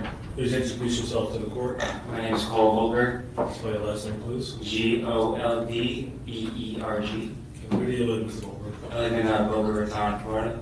And who do you live with? I live with my family, my mom, dad, sister, brother, and my girlfriend. I have a guest house off to the side currently. Alright, then I missed that part, And Nick. that's where you live with your girlfriend in the guest home? Yes, sir. And are you the oldest of the 3 children? Yes, sir. And how old are you? I am 26. Maybe. I'm turning 27 tomorrow. Okay. Did you grow up in Boca? Yes, for the most part. Okay. When did you move to Boca? When I was in first grade, so maybe 5, 6 years old. Okay. Where did you come from? What area? I was born in Long Island, New York. Okay. And where you live now, is it where you lived back in 2022 in this case, Apple? Yes, sir. And what's the name of the community? It's called Broken Sound Country Club. All right. Is it a fairly affluent community? I would say so. Okay. Tell us where you went to school. I went to Calusa Elementary School, then Omni Middle School, and Spanish River High School. And then I went to Lake Forest College in Chicago. I got a academic and athletic scholarship. And what kind of scholarship? Academic? And what was the other one? Athletic was like a 50-50 scholarship. For what kind of sports? Football. And what position did you play? I played receiver. Wide receiver? Wide receiver, yes. Okay. And you do that throughout high school? Yes. And we went to Lake Forest is the name of the school? Yes. Is that a D2 school? It was actually D3. Oh, okay. And did you actually play there? I only stayed for about 2 weeks in training camp, but I unfortunately suffered a torn meniscus, so I came back home for surgery. Okay. And what did you do after that for school? I recovered and ended up going to Florida Atlantic University, where I was able to walk on the team there as well. Okay. Did you actually make the team? Yes. Like red shirt? Just a walk on. Oh, walk on. Okay. And is that a D1 school? Yes, sir. Did you actually play there? No, sir. How come? My injuries just kept keeping up, and COVID happened, then I ended up transferring to Florida State University. Okay. Did you eventually graduate Florida State? Yes, sir. And while growing up, we met Angela. That was obviously your ex-girlfriend. Yes, sir. Okay. And do you share the same sentiments about what happened with Caroline that she testified to? Like the Rock Tacos and you blocking her and things like that? Yes, sir. Okay. So, let's talk about after you graduated college. What year was that? I graduated in December of 2021. Okay, and that was from Florida State? Yes, sir. I finished online. And what was it during COVID? Yeah, it was towards the back end of COVID. I also didn't really want to be up there that long. I was still focused on my studies and I was preparing for actually to go to law school. I had my LSAT scheduled and all that stuff, and it was very distracting up in Tallahassee. Okay, distracting you, partying? Yes, I lived with 3 other roommates, and they constantly were having people over during the week, and I just couldn't focus there, so I came home. Okay. And you come from a long line of attorneys in your family? Yes, sir. And that's been on hold since this case? Yes, sir. All right. So you come home, you work, what do you do when you're home? When you're finishing school and just graduating, what do you do? On the side, when I was taking finishing online, I was just working part-time at the Dare nightclub in Hollywood Hard Rock Hotel. And I know it's obvious Dare nightclub, but basically what is it? It's just a day and nightclub. They have sections, they have big performers coming in. Hold on, you say day and night, I don't know what that They means. have 2 sections, so they have an outdoor with a pool, they have day party, and then they have an interior for the nightclub. Okay, so sometimes it's functioning during the day and sometimes at night? Yes, sir. Okay. And people generally your age go there? Yeah, I would say so. Okay. And what did you do there? I was sort of like a promoter. I just knew a lot of people just growing up in the area, and everyone just liked to go there. That was like the new club back in the day, so it was definitely had a lot of hype. I would bring people in, just fill up sections, which are tables, try to sell some as well. Did you get paid by the amount of people you would bring in? Yes, sir. Okay, is this a part-time job? Yes, I just did it for on the side, just for extra money. Roughly how much would you make a week or a month, roughly? A month, about maybe 2,000, nothing crazy. Okay. And did you have any other jobs at this point? No, I was just focused on finishing school and preparing for my LSAT. All right. Did you eventually meet Caroline Schwitzky?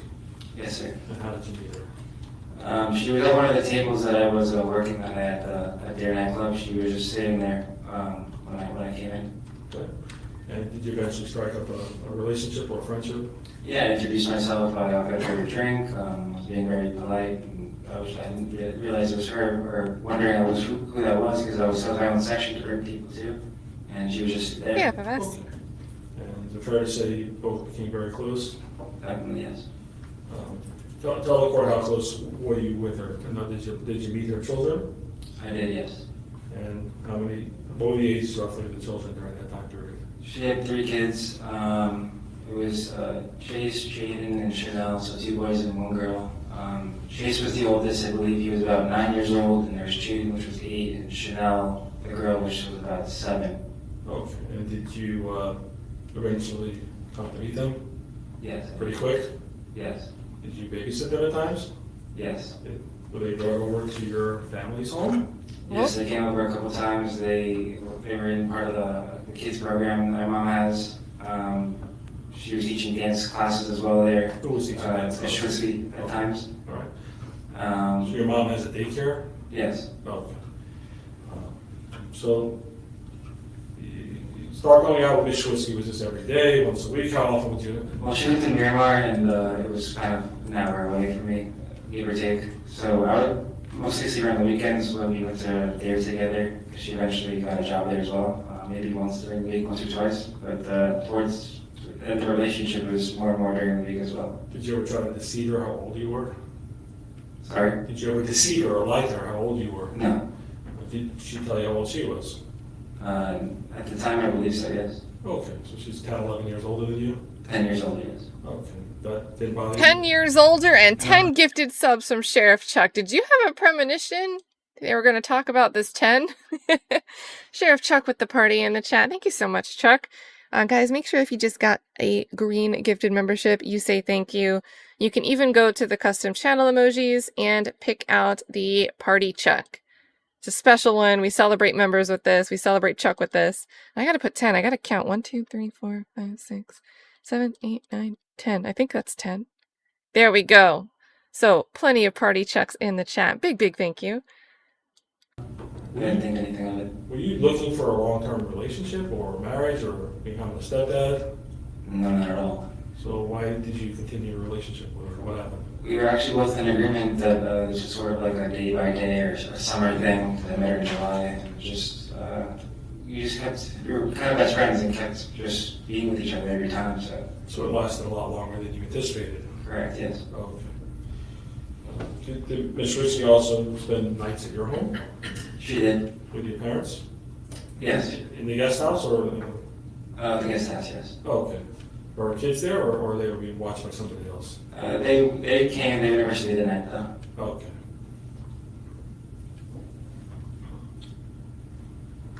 Did you know what kind of work Ms. Schwitzky did when you first met her or during your relationship?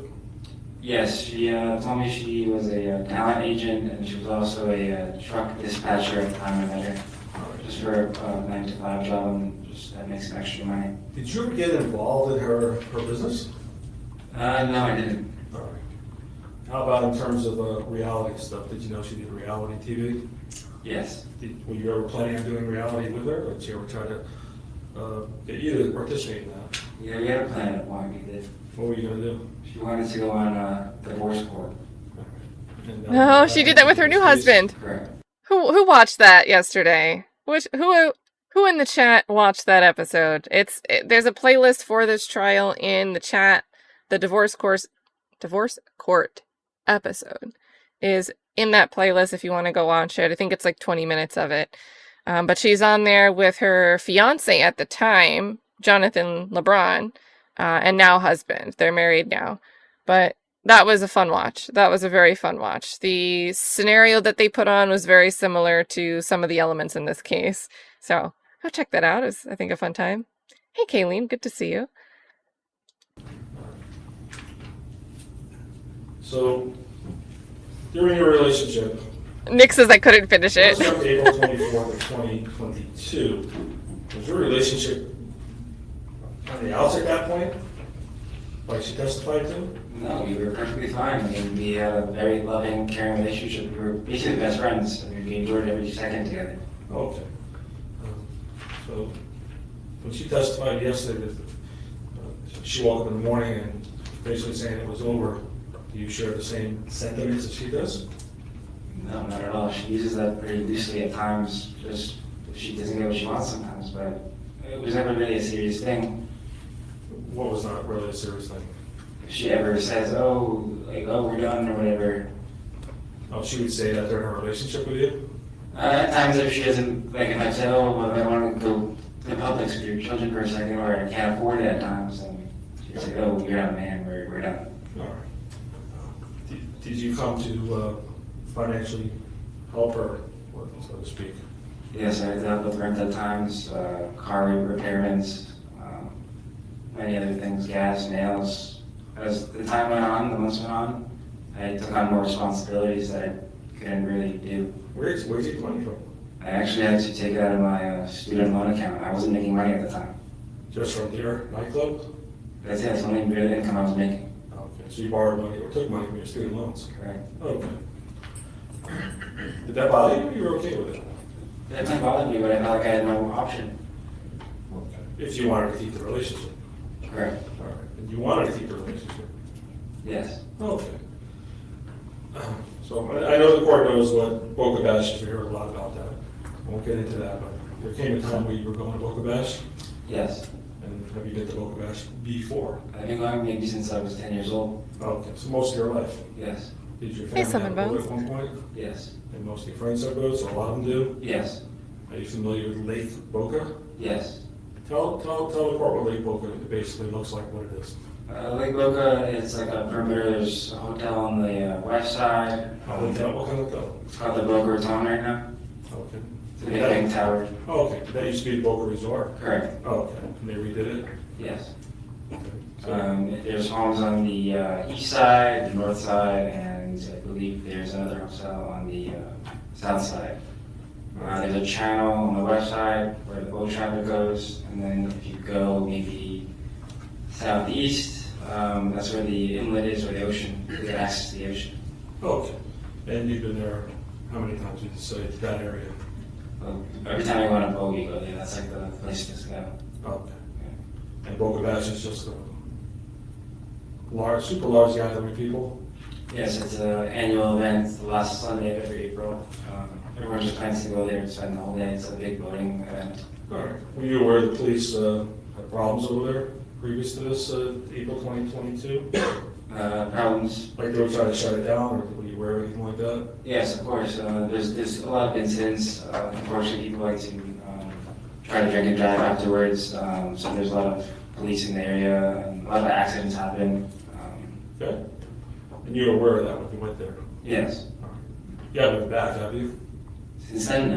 Okay. So April 23rd, the day before 2022, this incident happened. Remember what you did?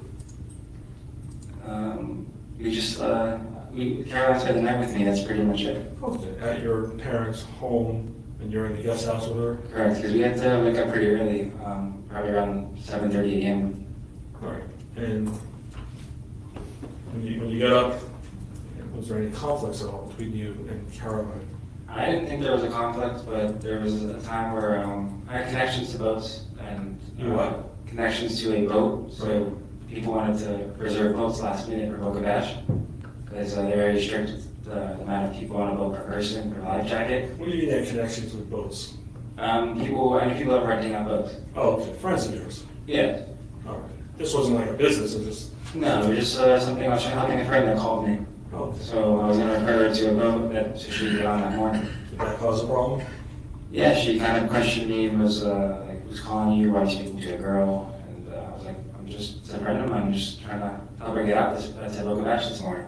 Was this a major problem or was something that just got... I mean, Just it rubbed was, under the it was just thrown into the ring. Oh, okay. Yeah. We were both super excited to go that day. It was her first time there, and she was constantly talking how excited she was to go. All right. And you were excited? Of course, yes. All right. And you get to see a lot of your friends, I'm sure. Yes. All right. So you guys wake up, what do you do after that? Where do you go? We wake up, we get some breakfast, then we proceed to CVS and Publix. She got some makeup accessories, I got some ice, and we picked up, I believe, some champagne and seltzers, alcohol seltzers. Okay. And maybe a food platter, can't recall it. All right. And you bring this where? We go to Sebastian Espinosa's father's house. Okay. And you've been there before? Yes. And he testified you were your friends with him? Yes, sir. Okay. And we're fair to say there was multiple people on Sebastian's father's boat? Yeah, I would say there's around 10 to 12 people. And it's Dr. Sebastian's, what's his last name? Fabrizio? I'm sorry, what's Sebastian's last name? It was Dr. Espinosa. Espinosa. All right. And you know him too? Yes, I did. And he was driving the boat? Yes. Okay. And the rest of the people on the boat were your age approximately? I would say so, yes. All right. So when you're leaving, is there any problems between you and Ms. Schwitzky at this point? Not at all. We were super excited to go. Again, it was her first time, and she really wanted to go. It's an annual event that only happens once a year, so she was really excited. Is it important to get there early? Definitely, if you want to get a spot by the sandbar. Okay. And do you guys leave pretty early? We leave around 9:30. I would say we leave the ramp where it's dock. All right. That's just a guess? Yes, All right. But pretty early? definitely is. All right. And when you get there, is there anything unusual happen on the way there? No, everyone's listening to music, and we see all the boat traffic heading towards Lake Boca. Okay. Just an all day? Everyone's excited. Yes. Okay. And where do y'all park generally or pull up? We went to the middle, which is the sandbar, so we could so we were able to stand.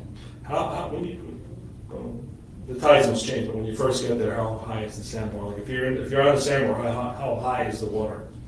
The morning was pretty low, I would say. It was when we got there, I would say it was maybe shin high, a little just barely, but right below the knees, I would say.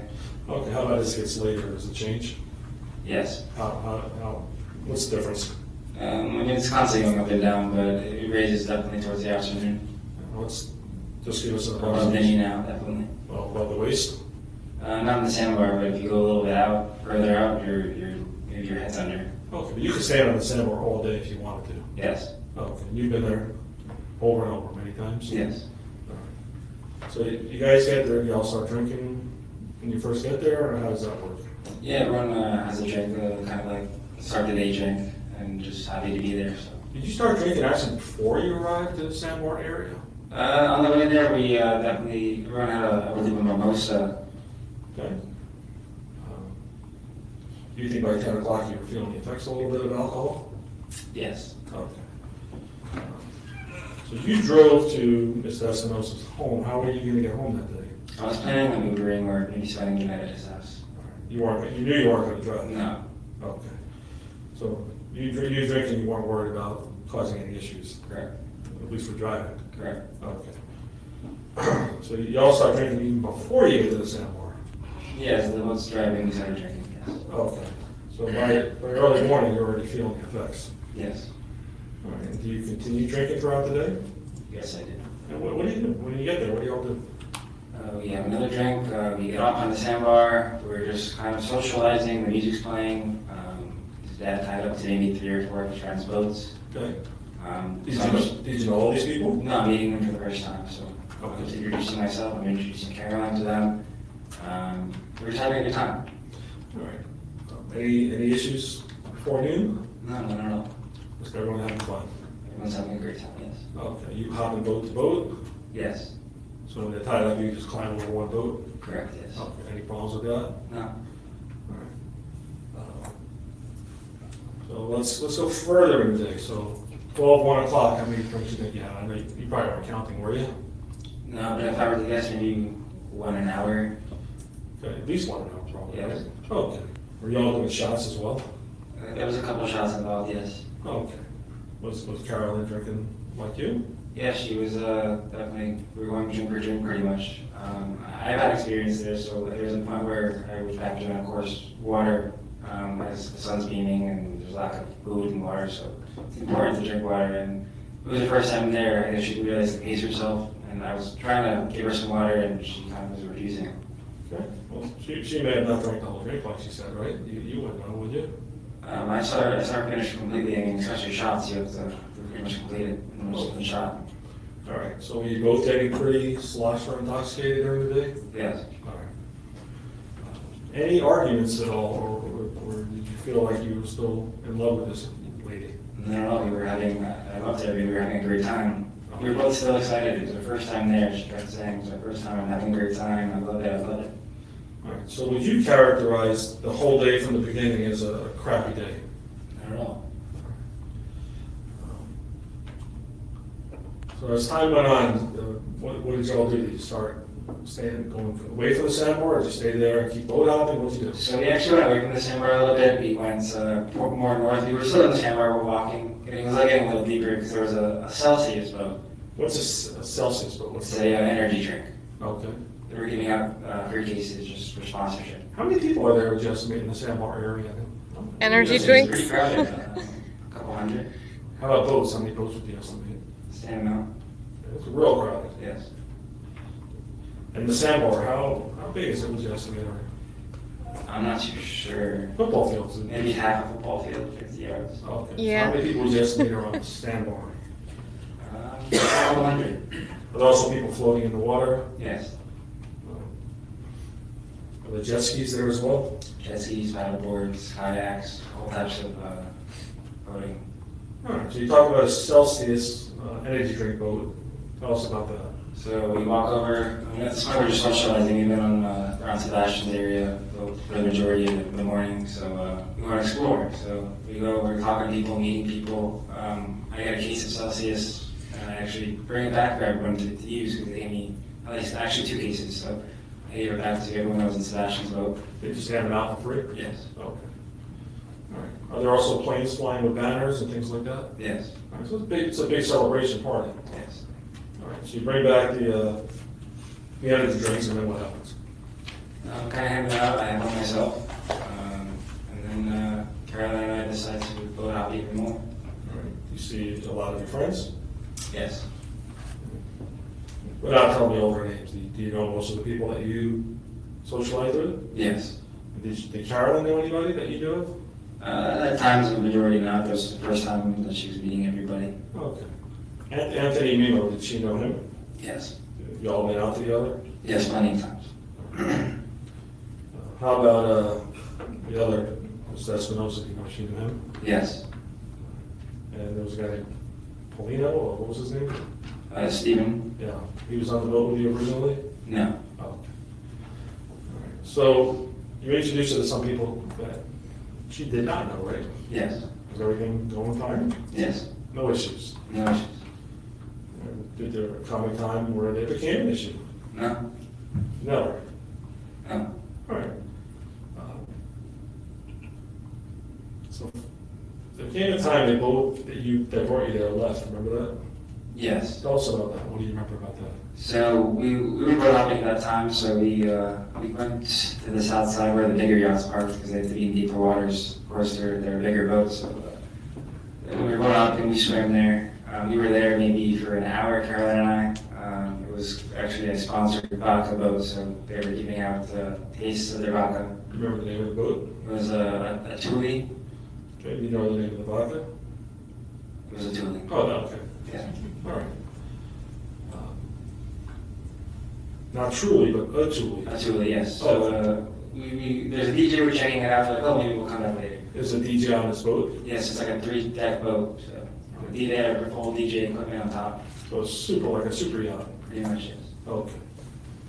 And anyone can just hop on, hop off? Yeah, it was, Boca Bash is like a big party, so sometimes you could just go on anyone's boats, everyone's welcoming pretty much for the most part, and people are going out there all day. All right, so you go on this boat to Thule, what time do you think that was? This was probably at like midday, 12, 15-ish. Okay, what do you do there? They offer us a taste of their vodka, as they're giving pretty much everyone. When you say a taste, you mean a can?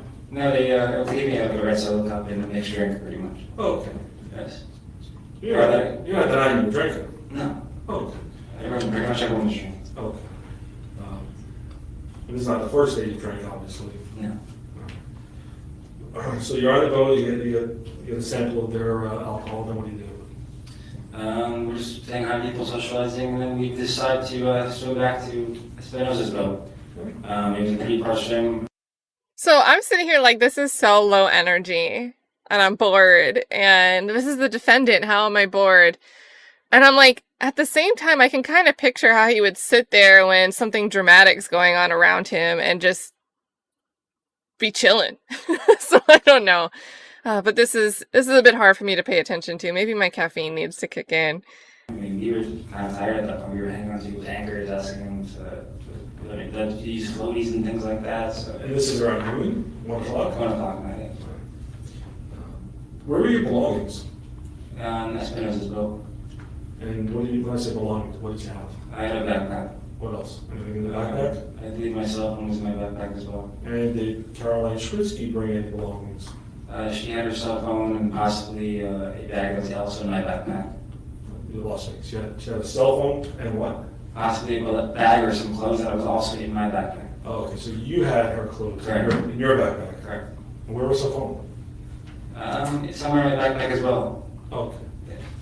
All right. So you swim back. You said you guys were getting a little tired. Yes, it was a far swim, so because they were in the deep ends on the south side, and Espinosa's boat was in the sandbar in the middle. How far would you estimate in terms of yards did you have to swim?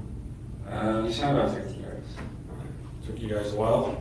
Yeah, I mean, we took our time. We were breaking and stuff. Okay. It was the middle of the day. The sun was out, so All right. So eventually you get back to Espinosa boat. we finally made it back. It was actually difficult to find them because there's so many boats. We almost lost where they were placed. They kind of all look the same. Yes. Okay. I mean, he didn't have a super yacht, did he? No. What kind of boat was that? It was just a normal basic boat. No like center console or anything. 2 engines. All right, so you eventually find his boat, Yes. and then what do you do? I actually see them anchoring up, so I was like, guys, what are you doing? It's so early. They're like, yeah, we're leaving, we're tired. There's a couple people on Sebastian was saying, so we on the boat that are ready to go. What time do you think this is approximately? I kind of wish he did the divorce court episode. There would be such a contrast between the two of them on those podiums. Oh, man. Just maybe like 1:32-ish. Okay. Yeah. And he's telling you they're leaving? Yes. Did he invite you to come on home? He did, yes. And were you with Caroline when he did that? Yes. And what did y'all decide to do?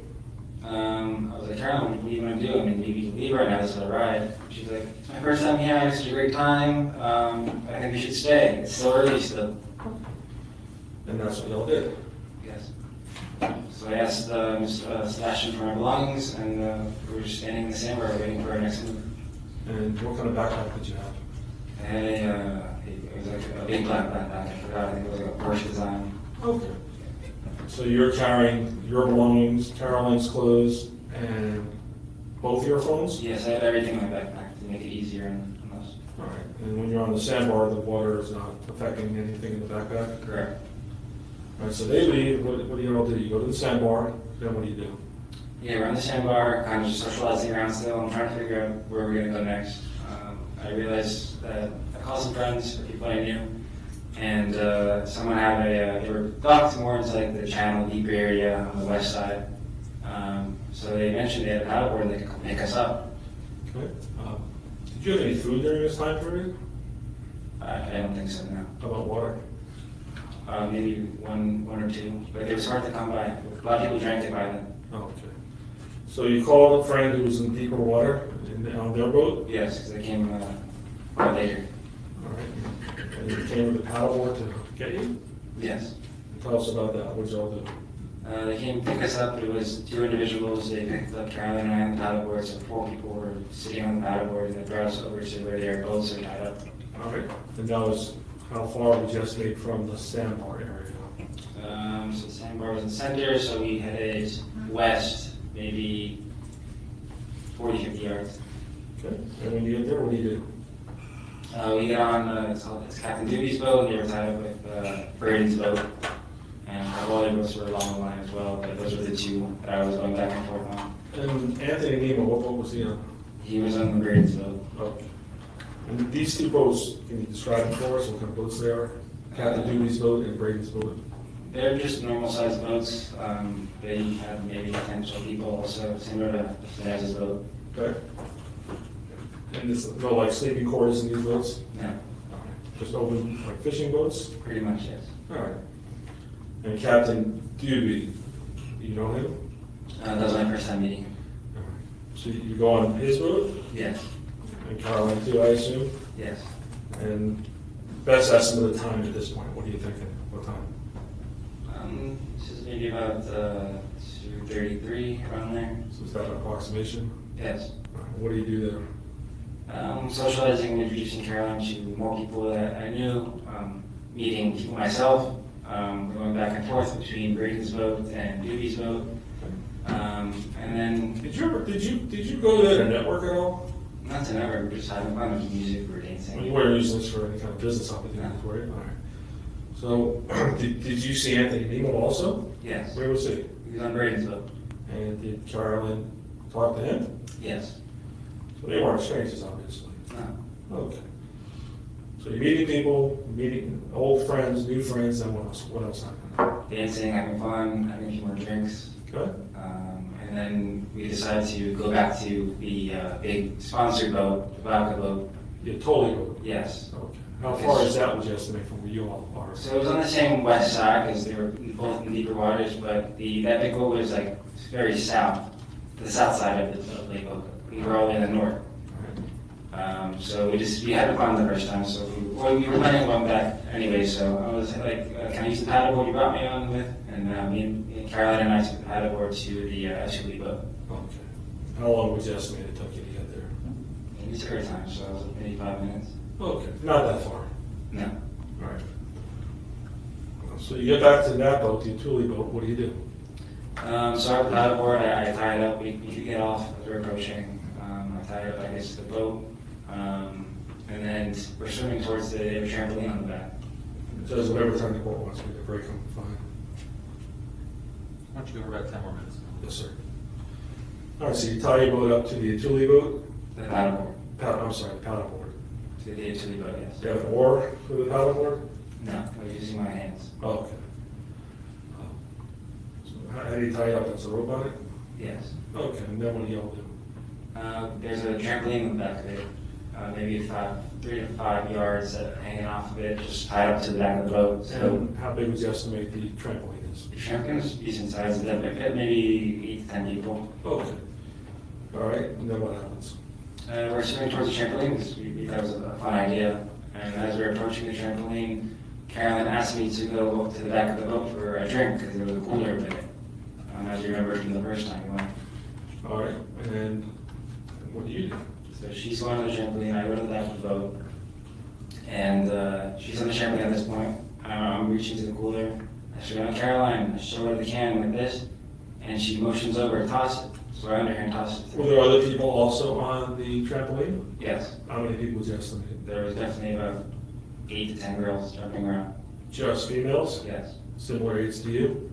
yes, Okay. No men? no, So Caroline motions to you to throw the can to her? correct. I waited for her to get my attention. She asked me for a drink, so I showed her this is the one you want, and then she motioned over to throw it, toss it, Are toss they it. different flavors? Yes, So the colors are different on each can? correct. All right. And how far were you from her when you tossed it? 3 to 5 yards. Did you throw it like a quarterback would throw a ball? Not at all, that would be very dangerous. How'd you do it? I underhand tossed it, All right. How many cans do you think you threw? I think maybe anywhere from 2 to 3. There was a couple other girls waving over because I threw her one, so they realized, oh, I want to drink too. So Okay. So, we're throwing one. so I she tossed was, it. so she was the only one you threw on the hand? Correct. All right. So 2 or 3 others? Yes. Did anything happen? Did the can hit her in the face? No. So nothing like that happened? No, she actually dropped hers just through her fingers. The other 2 girls, I believe, caught it. Okay. Did you get into a fight at that point? Or an argument? She got off the trampoline and came up to me. She's like, why are you throwing girls drinks, tossing her drinks? And I was like, they're asking for it. And that's pretty much it. And she's like, okay, I'm going back to the boat we just came from. Okay. And that was about, how many yards you said?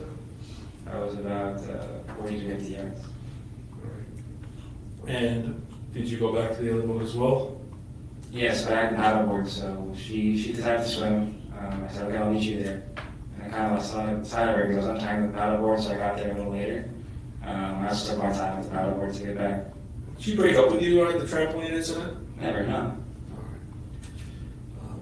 She was just jealous of you throwing cans to a couple other girls? That's what I would appear, yeah. What did you think, it was nonsense? Yes, I understand. I was like, they're asking me for a drink. Okay. Did you know these girls? No. So you get the paddleboard, what do you do? I bring it back to the promise of return, of course. So I get back to Captain Seabeach. Okay. And where's Caroline when you get back to the boat? She's already on board.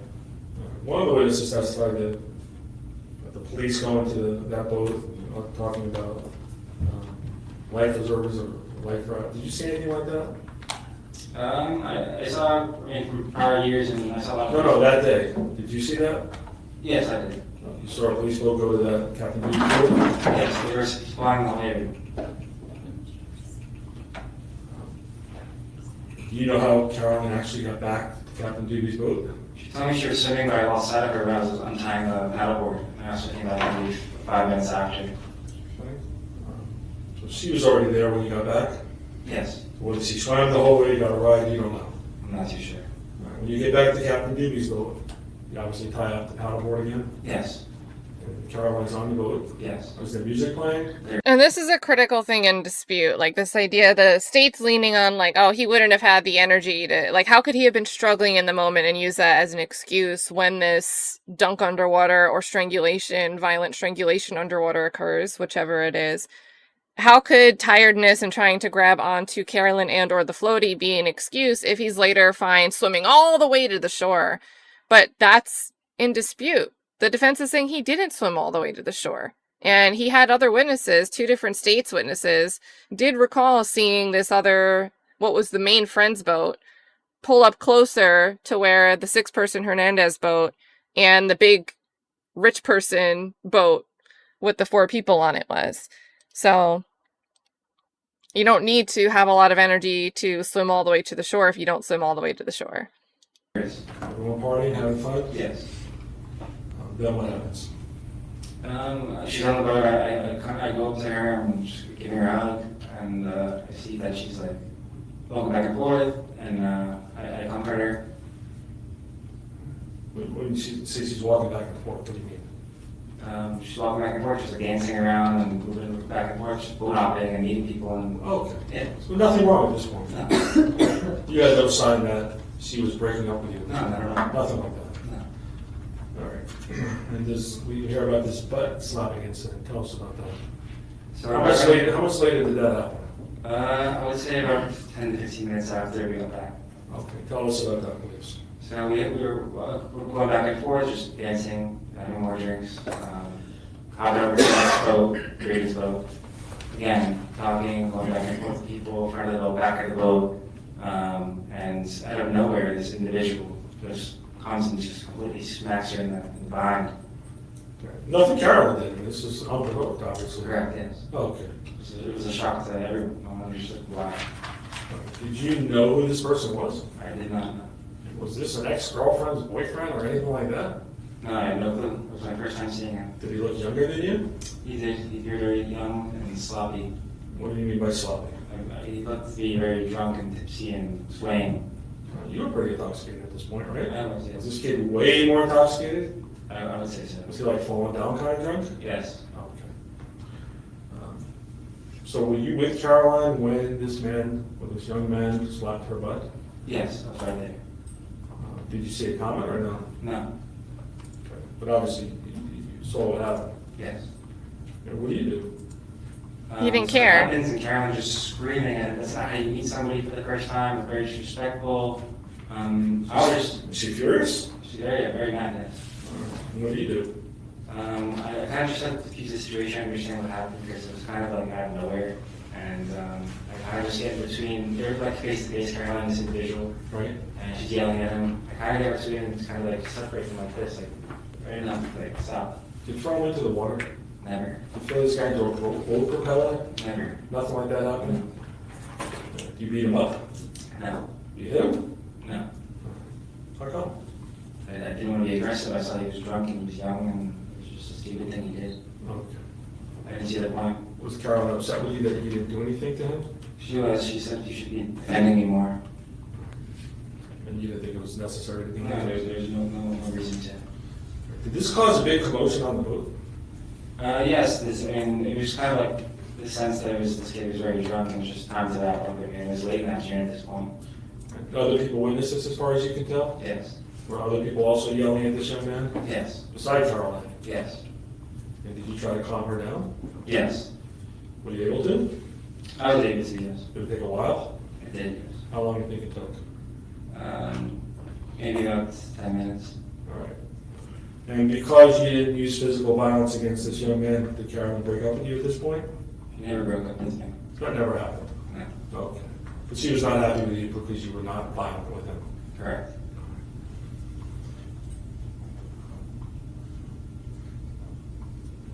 So, you said other people started yelling at the young man, right? Yes. And how long were you on the boat before Captain Duty says we're leaving? Well, this was on Brady's boat, so Brady's after boat, so- once that happened, I wanted to separate ourselves, so even the captain was like, okay, I think you guys are going that boat again, and Okay. we're gonna leave, because this guy's very drunk, and it was time to go at the time as well. So Brady's boat decided to leave, Yes. and the guy who was drunk, who caused the commotion, he was still on Brady's boat? Yes. All right, so y'all didn't stay on that boat? No. So where'd you go from there? So we're on back to Davey's boat. At that point, I had Caroline on my lap at the front, the ledge, the railing, and just saying everything's fine, don't worry about it. Was she still hot? Yeah, she's very upset still. Did Brady's boat leave? Yeah, they were starting to pull away and head back towards the north where the boat ramp was. Was Captain Duty's boat tied up to Brady's boat? Yes. So the people on that boat also were witnesses to some of this? Yes. All right. So the other boat leaves, you're on Captain Duty's boat, you're sitting down, you said towards the front of the boat? Yes. Does Caroline get up a couple of times? Will she stay there? Not at that point, no. Well, they're untying Brady's boat, so they're still right in the area. So shortly after I'm coming down, she finally comes down, I'm hugging her, I was like, everything's fine, don't worry about that kid, he's very drunk. Were you trying to hold her in prison? No. Trying to No. keep her there and prevent her from getting up? No. Did you ever dig your fingers inside of her? I would never do that. Whether it's her groin or her private part? Did you do anything like There's that? no reason for me to, no. So that never happened? Never happened. Okay. So you're on the boat, trying to calm her down, so eventually she calms down, right? Yes. And then what happens? Shortly after, we hear the captain, because he sees Applegate's leaving, so he's like, okay, I'm gonna leave too. This is Captain Duty, Yes, the guy you didn't know. correct. And you didn't comment with them, obviously. No, I didn't. What, does he say something about life? He screams out loud, we're leaving too. We don't have enough life jackets per person on the boat. If you didn't come with us, you have to get off. How do you guys get home, you know? So at that point, we're kind of like, what do we do, Caroline and What time was it, was yesterday? I? I would say less than 5 o'clock. And at this point, you didn't know what to do. Yeah, we didn't know what to do. So he yells at you guys to get off the boat? Yes, Not just you, anyone who didn't have, correct. There's more people I believe that left as well. who didn't have a life jacket? Correct. All right, so, Is this a good time to stop, Mr. Chairman? yes, sir. All right, why don't we take our lunch break now? 45-minute break, we'll be back at 1 o'clock. Mr. Goldberg, you're on the stand, so you can discuss. All right, so they should be coming back. We can matters actually of skip your that. attorney. You can't discuss your testimony with your attorney, is what I said. Any other issues to take up before we break for lunch? No, Judge. See you all back here.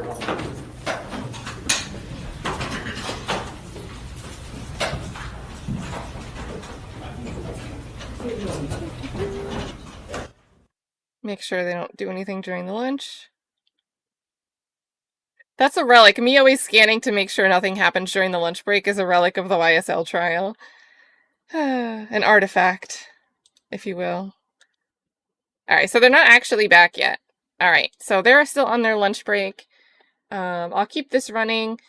Just to give you guys a heads up, I have meetings tomorrow morning. So if closing arguments don't take place today, I think they should. I mean, openings were pretty short. They were especially short for the prosecution. It was like 8 minutes. Defense went a little bit longer. I don't know. I can't imagine like an hour and then another hour and then another hour. So maybe they'll get closing arguments done today. I don't think we need to read jury instructions when it's a bench trial. So we might be able to close this out today, but if they get back together tomorrow morning, my start time might be weird. If there's going to be opening statements, I could either go live right when they go live and try to watch it, and it might be done before my meeting, or it'd have to be like in the afternoon tomorrow. So just some housekeeping there. Later today, whenever this ends, I guess, there's 2 things I want to cover. So yesterday, I didn't get a chance to catch the oral arguments at the Michigan Court of Appeals in the Daryl Ewing case. Daryl Ewing, his conviction, it was ordered that he was going to have a new trial. His conviction was overturned. And the state appealed that decision overturning the conviction. So the oral arguments for that appeal, and the state has the burden there, the petitioner, took place yesterday. So I went and found the feed, and I wanted to watch that with you guys this evening, like a pellet cleanser. You know, we've been doing those. We'll be over in Michigan. So I put together a little background on the Daryl Ewing case. I think Adventure Aaron, someone else, 2 different people had recommended that case a few weeks ago. So it was a bit on my radar. I just had no idea the oral arguments were coming up. So that's what I wanted to do today. But then when I woke up, I saw Factual Lie had tagged me in a post on X that Killer Mike, Young Thug, and Travis Scott, as amici, filed a brief with SCOTUS, the Supreme Court of the United States, arguing against the use of rap lyrics at trial.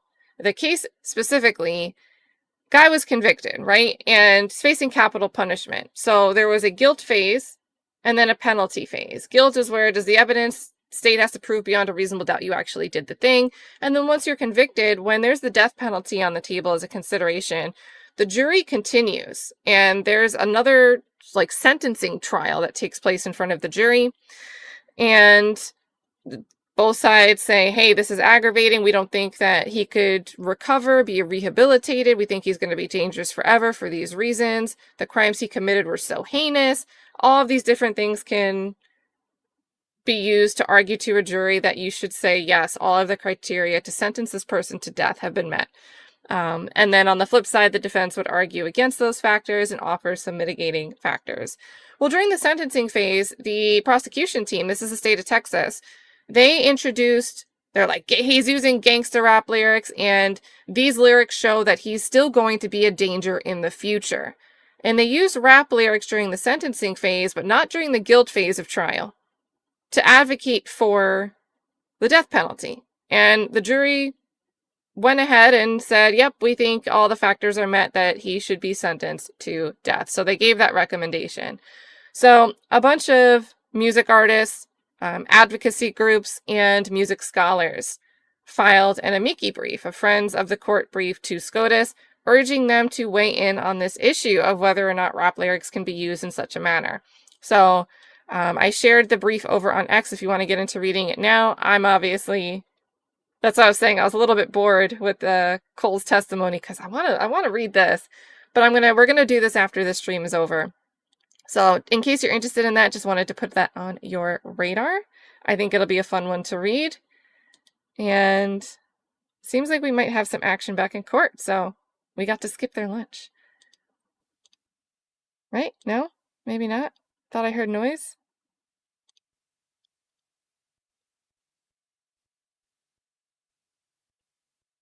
All right, maybe I imagined it. Maybe they're not back. The railing off to the left. Front of the boat, sorry. Okay, they are. It just took a while to load. So let's get to a proper start point. There we go.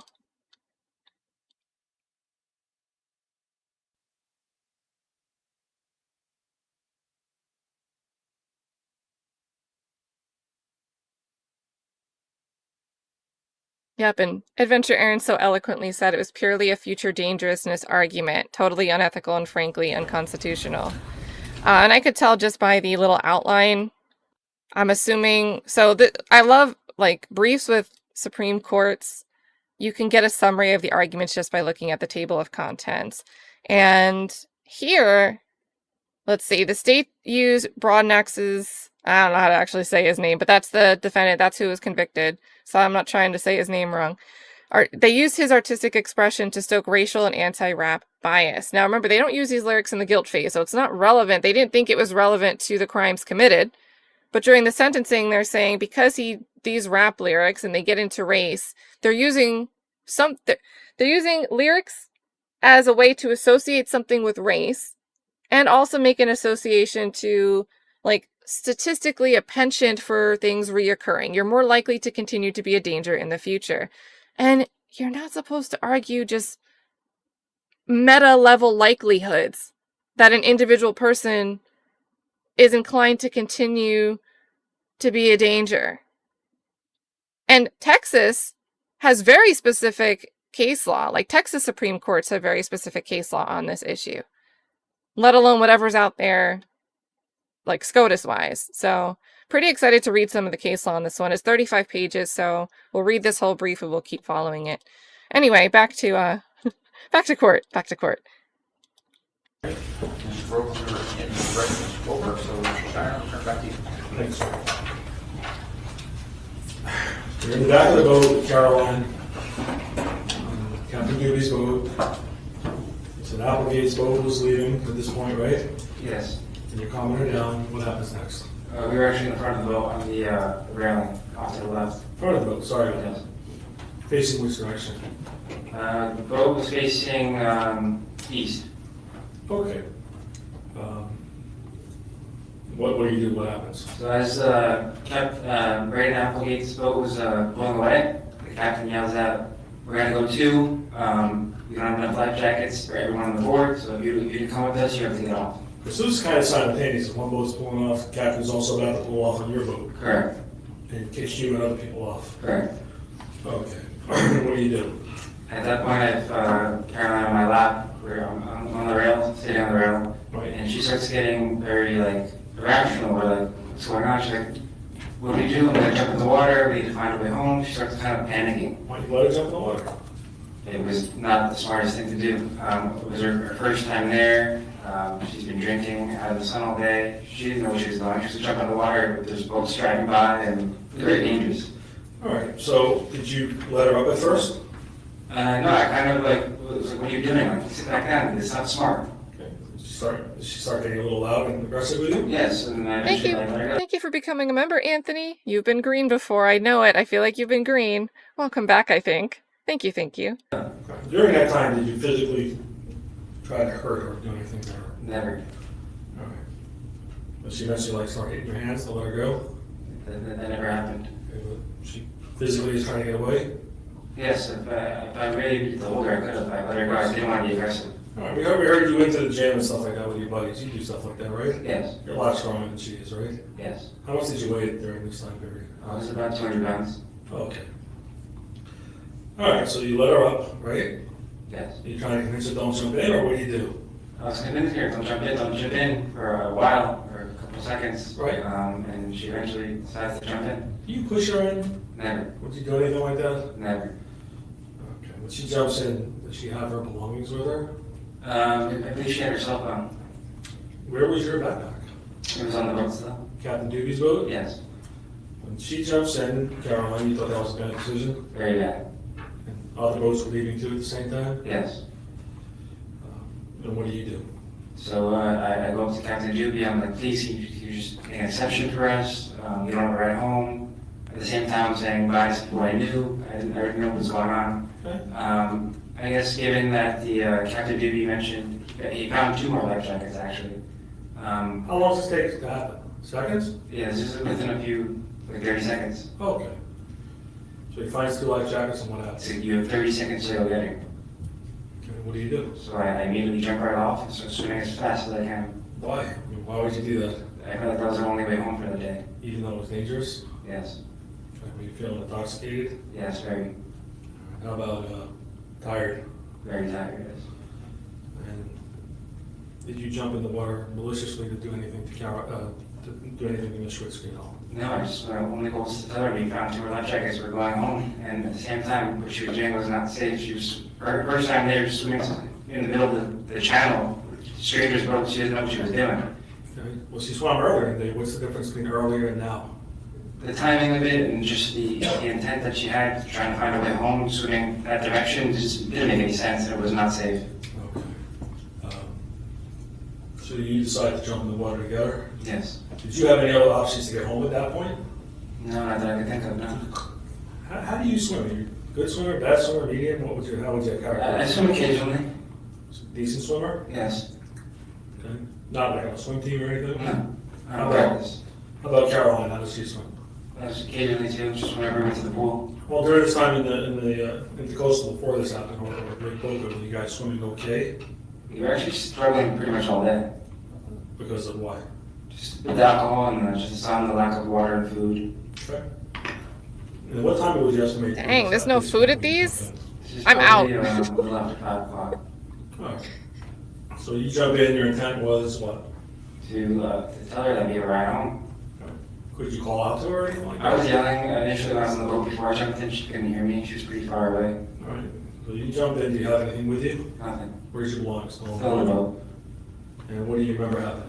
I was just swimming as fast as I can. About halfway through, it was a pretty far swim, maybe like 50 yards. Okay. Halfway through, I start panicking. My lower half of my body starts sinking. I see like a black room, and I start panicking. I see stars. I was flowing water. It's going in my eyes. This ever happened to you before? I never experienced this. Did you start trying to ask for help or do anything? I couldn't speak. I didn't know what was going on. I was like in such a panic. Did you feel like you were going to drown? I did, yes. Thought I was gonna die. Were you near any boats at this point? No, I was in the middle of water. I felt like I was in just a black room with nothing to like latch onto or to help myself. Okay. And I couldn't stay vertical at all. So what do you do? I keep swimming. I see Caroline's shoulders sticking out of the water, and I'm trying to get there as my goal. That's what I'm focused on. And by the time I approach her, I grab onto her shoulder just to regain my composure. Did you grab onto her shoulder to try to drown her? Never. Did you ever grab her neck and rock her back and forth like a rag doll? It never happened, no. Would you in a million years ever try to hurt this young lady? I had zero intent to hurt her. I loved her. There was no reason for me to hurt her. Alright, so what do you remember actually doing? The best memory you grab, with shoulder, you don't have any hands, you have any I'm ready, so I stuck my right hand out. I stuck it out as far as I could. I saw the right shoulder sticking out. I saw she was stationary somehow. I didn't know if it was shallow enough or what it was, but the shoulder was the first thing I touched. I regained my composure, and it was just so quick. Did you ever notice you had a raft there? I didn't notice till after. So at the time, you didn't see them floating? I just saw her, and her shoulders sticking out. Okay. Did you see any boats that were closer to you than She Caroline? was the closest thing to me at the time. Do you think you were seeing clearly, or was it difficult for you to even It was see? difficult, that water splashing in my eyes, I was swallowing water, I was going down. It was a very scary time. Okay. Is there any way you can tell the court how, if you even know how long you had her, your hands on her shoulder, pushing her down? It was super brief, maybe 1 to 2 seconds. I just needed that touch to regain my composure. I felt like I was again in like just a black room and nothing to hold on to, and I was like sinking, and it was very scary. Did you feel disoriented at the time? Yes, Did you see if Caroline went under the water? I'm not sure. Do you know if you went under the water? I'm not sure. All right. I mean- What's the next thing? This could all be one way or another, but what ties us together is we have a photo frame where Carolyn is kneeling down, holding his hand, and Carolyn does say she was comforting him because he was panicking. Do you remember? I see the floaty eventually. I grab onto it. I see her getting pulled onto the boat by the people that were yelling at me, and then I eventually swim a little closer Hold on, to it's like, who's yelling at you? these people on the boat. The people that testified? Yes. What were they yelling, basically? I couldn't even make it clear. I was still like in such a panic. I couldn't understand, but I eventually hold on to the back of their boat.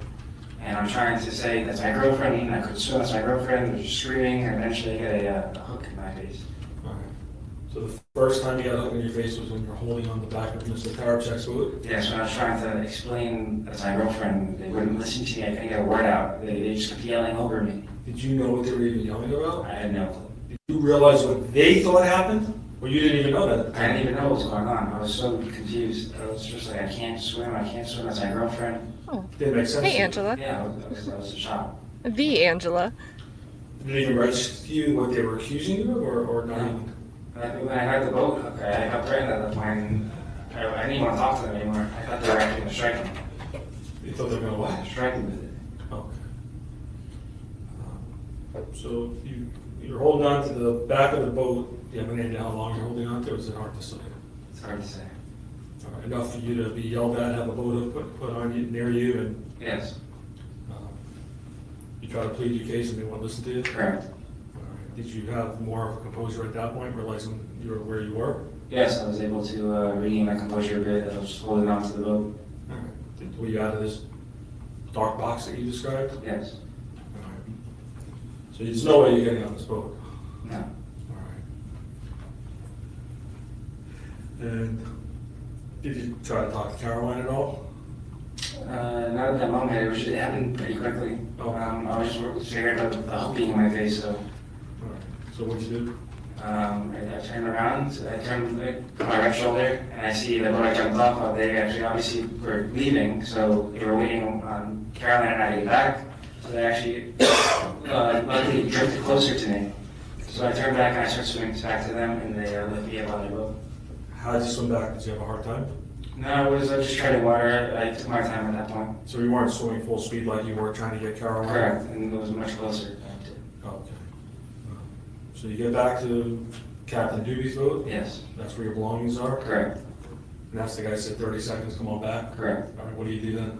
They left me up and they're like, okay, we're going home. Do you want to come with us? I could have left right there. I said, no, I'm Why not. didn't you go? I didn't want to leave my girlfriend. I felt that she was the first time there. I didn't want to leave her in a stranger's boat. These people are accusing you of trying to drown her, right? I didn't even know that at the moment. You didn't even realize that they were accusing you? You just knew they were threatening you Yes, and had your girlfriend on their boat? yes. All right.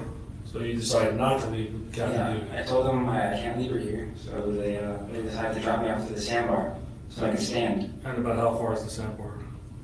It's in the middle, so they went maybe about 30 yards, 40 yards Okay. inwards. And you get off the boat by yourself? Yes, with my backpack. Could you see Mr. Tarabchak's boat from there? Yes, it was very far out. It was about, it was west, northwest, How far from you would you estimate it? probably 50 yards. All right. So let's just make sure I understand. After you let go of the, what do you hold on to, the transom or platform of the boat, Tarabchak's boat? Correct, yes. And how far is the swim to Mr. Captain Doobie's boat? Maybe about 15 yards. Okay. You get your stuff, how long are you on there for? Seconds, minutes? I'm gonna go for a while because they're like, are you coming with me or not? I said I'm not with my girlfriend, so they dropped me off to the sandbar. All right. And was that on the way back to the coastal or the channel? The sandbar? The sandbar's in the middle. Oh, okay.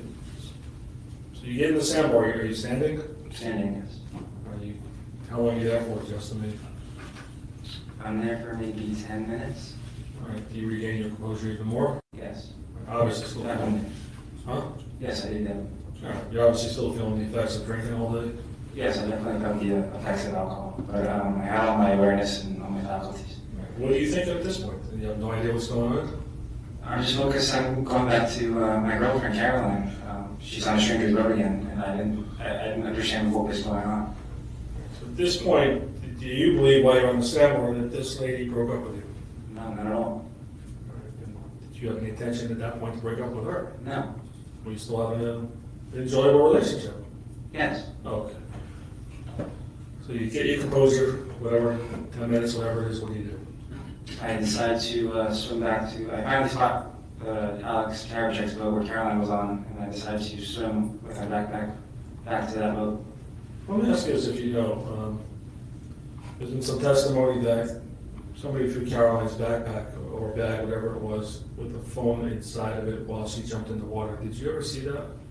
I did not know. Do you know if that happened or didn't happen, or you don't know? I'm not too sure. Okay. Did you have Caroline's phone when you were on the sandbar in your backpack? No. You definitely did not? Definitely did not. Okay. So you decided to swim back to the, I know you didn't know it was Karaczek's boat, but to their boat? Yes. All right. You knew which boat it was, obviously. Yes. Was there a lot of boats still there, or was it thinning? It was clearing at the time. All right. And what do you do with your backpack? I had it on my back. How come? It was easier for me to swim that way. It was also helping me float. Okay. Do you make it back to the boat where she's on, Caroline? Yes, I do. And what happens when you get there? She's kneeling down as our functioning.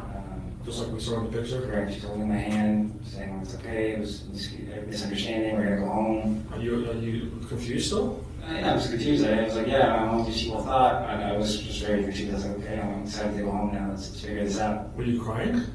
I was upset. I didn't understand what happened. Just say you were And crying. I felt like I was, they didn't want me on the boat again, I felt like, or I didn't want to attempt to, and I felt like just in the water again, you had that same feeling of not being able to hold anything, so. Hold on, let me ask you. My question was, I know you're a college football player, you're a grown man. The question was, were you crying? Yes, a little bit. Okay. That's probably embarrassing to talk about, right? Yes. So, you guys are trying to figure out what to do? Yes. Then what happens? And then shortly after, see the FWC boats come up. Were people on the boat still yelling at you at this point? No words were said to me besides, I was talking with Caroline. Did you see any FWC boats before you came back No. that had the lights on or sirens or anything No. like that? All right. How long, if you could tell us, how long was this that you were talking to Caroline before the FWC boat pulls up? About 3 to 5 minutes. Did you try to get on that boat? No, I didn't try. How come? From what happened prior? You were scared? Yes. Did Caroline look injured to you at all? Not at all. Was she choking or coughing up water? Not at all. Talking funny? Not at all. All right. So the FWC boat pulls up. What happens then? I'm actually relieved that they're coming. I thought this was our chance to go to shore and they were just drop us off and Caroline was going to come with me. I've actually had this happen prior years when I went to Boca Bash. I was on a paddleboard and I was brought to shore by a police boat, which is what I asked. I thought that's what was happening. Okay. And it wasn't what was happening. Correct. All right. What do you do? What do they have you do? They bring me on the boat and start questioning me. All right. And do they read your Miranda warnings like the top officer testified to? Yes. Did you understand them? Yes. And did they have you sign a card? If you remember, a Miranda card. No. Oh, okay, but they explained your rights to you. Yes. All right. And did they put a life jacket on you? Yes. And did they have you sit down? Yes. And did you basically talk to the police? Yes. Freely or voluntarily? Yes. Did you basically tell them what you told us? Correct. Well, also said something about your leg being injured, they put a bandage, you remember anything about that, or was it inconsequential? I definitely had a cut, but I was just from boat hopping through the day. All right. Just like getting pulled up on boats. That had no effect on anything, did it? No, no. Okay. A few, roughly a week before this incident, there was Caroline in a car accident. Yes. Did she possibly get some injuries on her? Yes. Bruises on her arm, do you remember if they were from the accident? They were, I was there later that night, a few hours after the accident. Did you help pay for her car to get fixed? Objection relevance? Yes.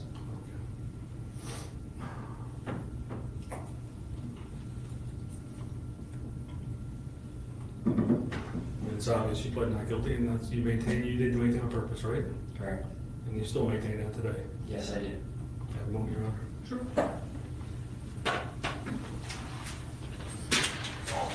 Okay. Thank you.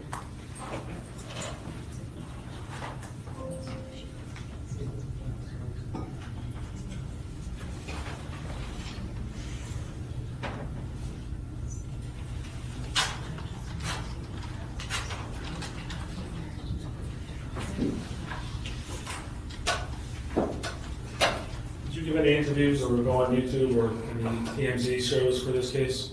No. And you obviously have served a civil lawsuit by Caroline trying to get money from you? Yes, that's correct. Thank you very much. Any further questions? Cross-examination?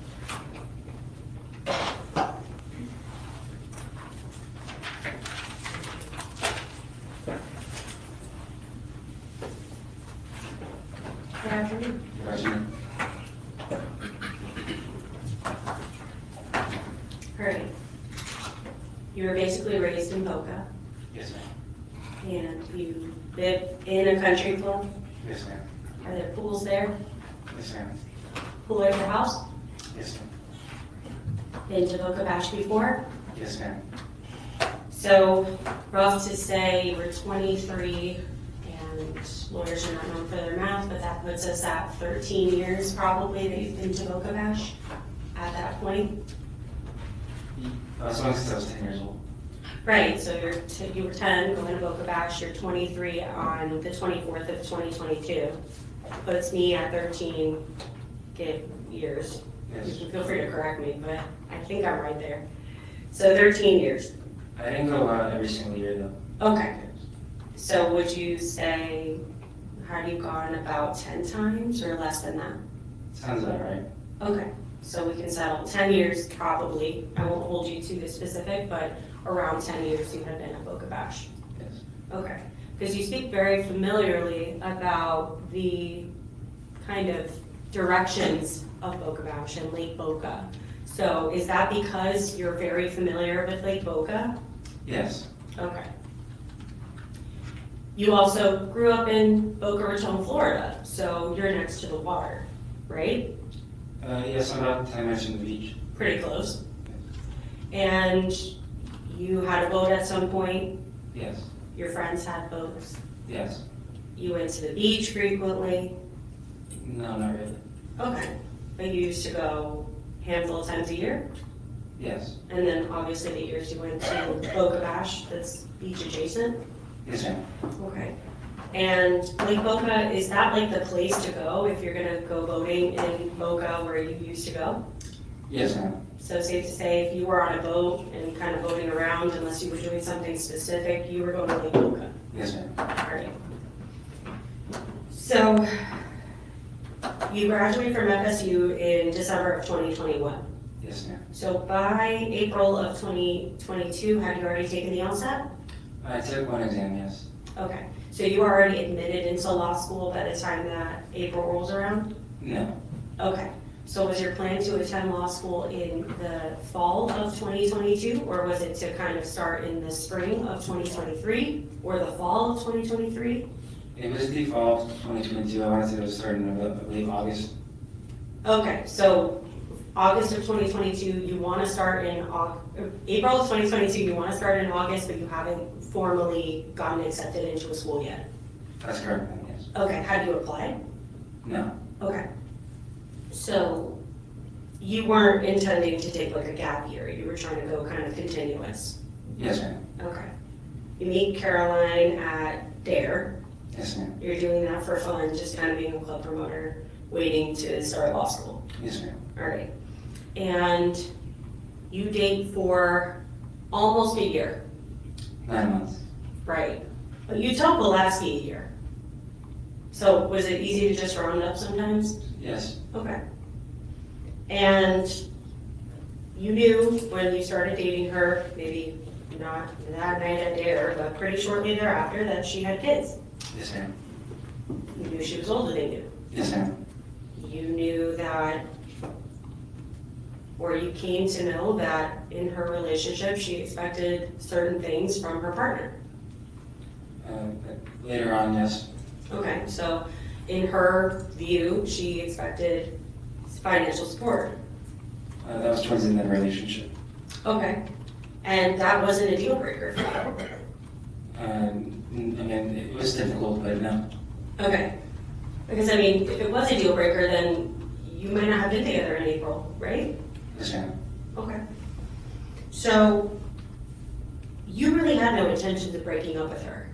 No, ma'am. Your intention was to go to Nova, right? Yes, ma'am. So Nova is pretty close to Boca, Yes, ma'am. and in fact, it's closer to Myanmar, Yes, ma'am. right? So even if you went to school and stayed at home in your guest house, you would be able to see her probably easier if you were driving down to Nova. Yes, ma'am. So come April 22 of 2020, 24 of 2022, you guys, for your POV, are in a good, steady relationship. Yes, ma'am. Okay. You argue though. No, ma'am. You guys don't argue? No. All right, so first couple in the world, you guys don't argue about anything. Very small, Uh-oh. basic arguments, nothing crazy, nothing physical, of course. Well, so that's why I say argue and not fight, right? Because fighting implies physical. So when I say argue, could be about small things, but disagreements, arguments in a relationship with a couple, you know, did you guys have that? Yes, we do. Okay. And one of the things you guys would argue about was your ex, right? Yes. Okay. And that was because, I mean, she was your high school girlfriend, right? Yes, ma'am. She was still around. Yes, ma'am. She was all the time, she was there, right? She worked for your parents. Yes, ma'am. And so your new girlfriend comes in and here's your ex and she can't get away from her, right? Yes, ma'am. And you want to be her friend. Yes, ma'am. And you have nothing bad to say about Angela because you guys ended on good terms, Yes, right? Yes. And that bothered Caroline. Yes, ma'am. So you guys didn't argue about that. Yes, ma'am. Okay. You didn't argue or get insecure or jealous at all? I wouldn't say so, no. Okay. So you knew, in addition to her financial requirements, whether you found out right at the beginning or not, but sometime in the relationship you found out kind of firstly, how she was going to be. But that being said, you also knew that she was an entertainer, right? Can you rephrase that, please? You knew that she was in the entertainment business. Yes, ma'am. Okay. Yeah, So that's you why knew he's saying that he's she not jealous. had been on TV. Yes, ma'am. You knew that she was still trying to do that stuff, right? Yes, ma'am. I don't know if she had already shaved her head at that point. Had she already shaved her head? No, ma'am. Okay. So had she done things though, like for Instagram, for her followers before that? Yes, Oh, ma'am. what? So when you dated her, she had a big following. Yes, She ma'am. had the shaved head for the None of that divorce court bothered you. No, episode. ma'am. In fact, as you just testified, she and you had a plan to go on divorce court. Yes, ma'am. Okay. And you were, I mean, He you was were really 32, interested, he was right? 23. Okay, so you also were okay Ish. with the limelight. In fact, you were okay being in it. Yes, ma'am. Okay. Yes.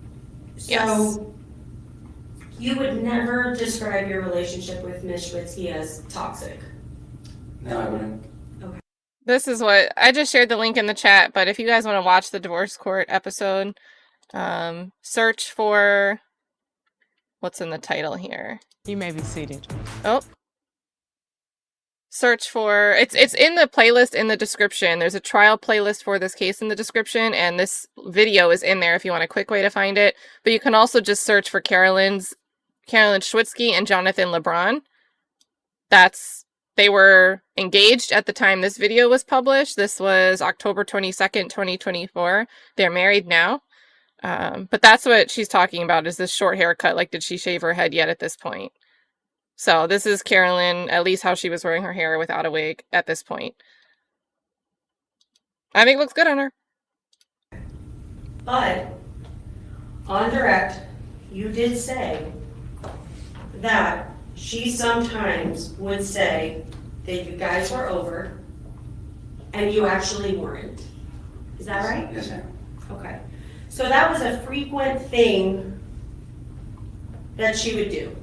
Call it off when things got tough. We're done. I'm done with you. And then because it had happened enough, you knew that it wasn't actually true, Yes, ma'am. right? So that means it has to have happened at least more than once, right? Because if it would have happened once, you wouldn't really know if she was serious or not, correct? Yes, ma'am. Okay. Right, so let's turn to April 24th, 2022. So you told officers you were there since 9. Does that sound right? Yes, ma'am. Okay. So today you said 10, but you think still 9, or do you think 10? Somewhere in that proximity. I know I got to Espinosa's house at 9. I don't know what the exact time we arrived to the lake. Okay. How far do you think the lake is from this house? It's a couple miles, but you have to go a certain speed, and there's no lake Hey, zone, Lisa. so it took some time to get there. Right, you're going at what, like under 5 miles an hour? Yes, ma'am. Okay. So it can take a little bit. Yes, ma'am. And there's a lot of boats, so you kind of have to wait for boats to come in from the channel. Does that make sense? Yes, ma'am. I'm not familiar with the area, so feel free to correct me. But sounds right. It took you longer. There's also a million boats out there. Yes, ma'am. Okay. So you get to Boca Bash. You guys are so excited. Yes, ma'am. Okay.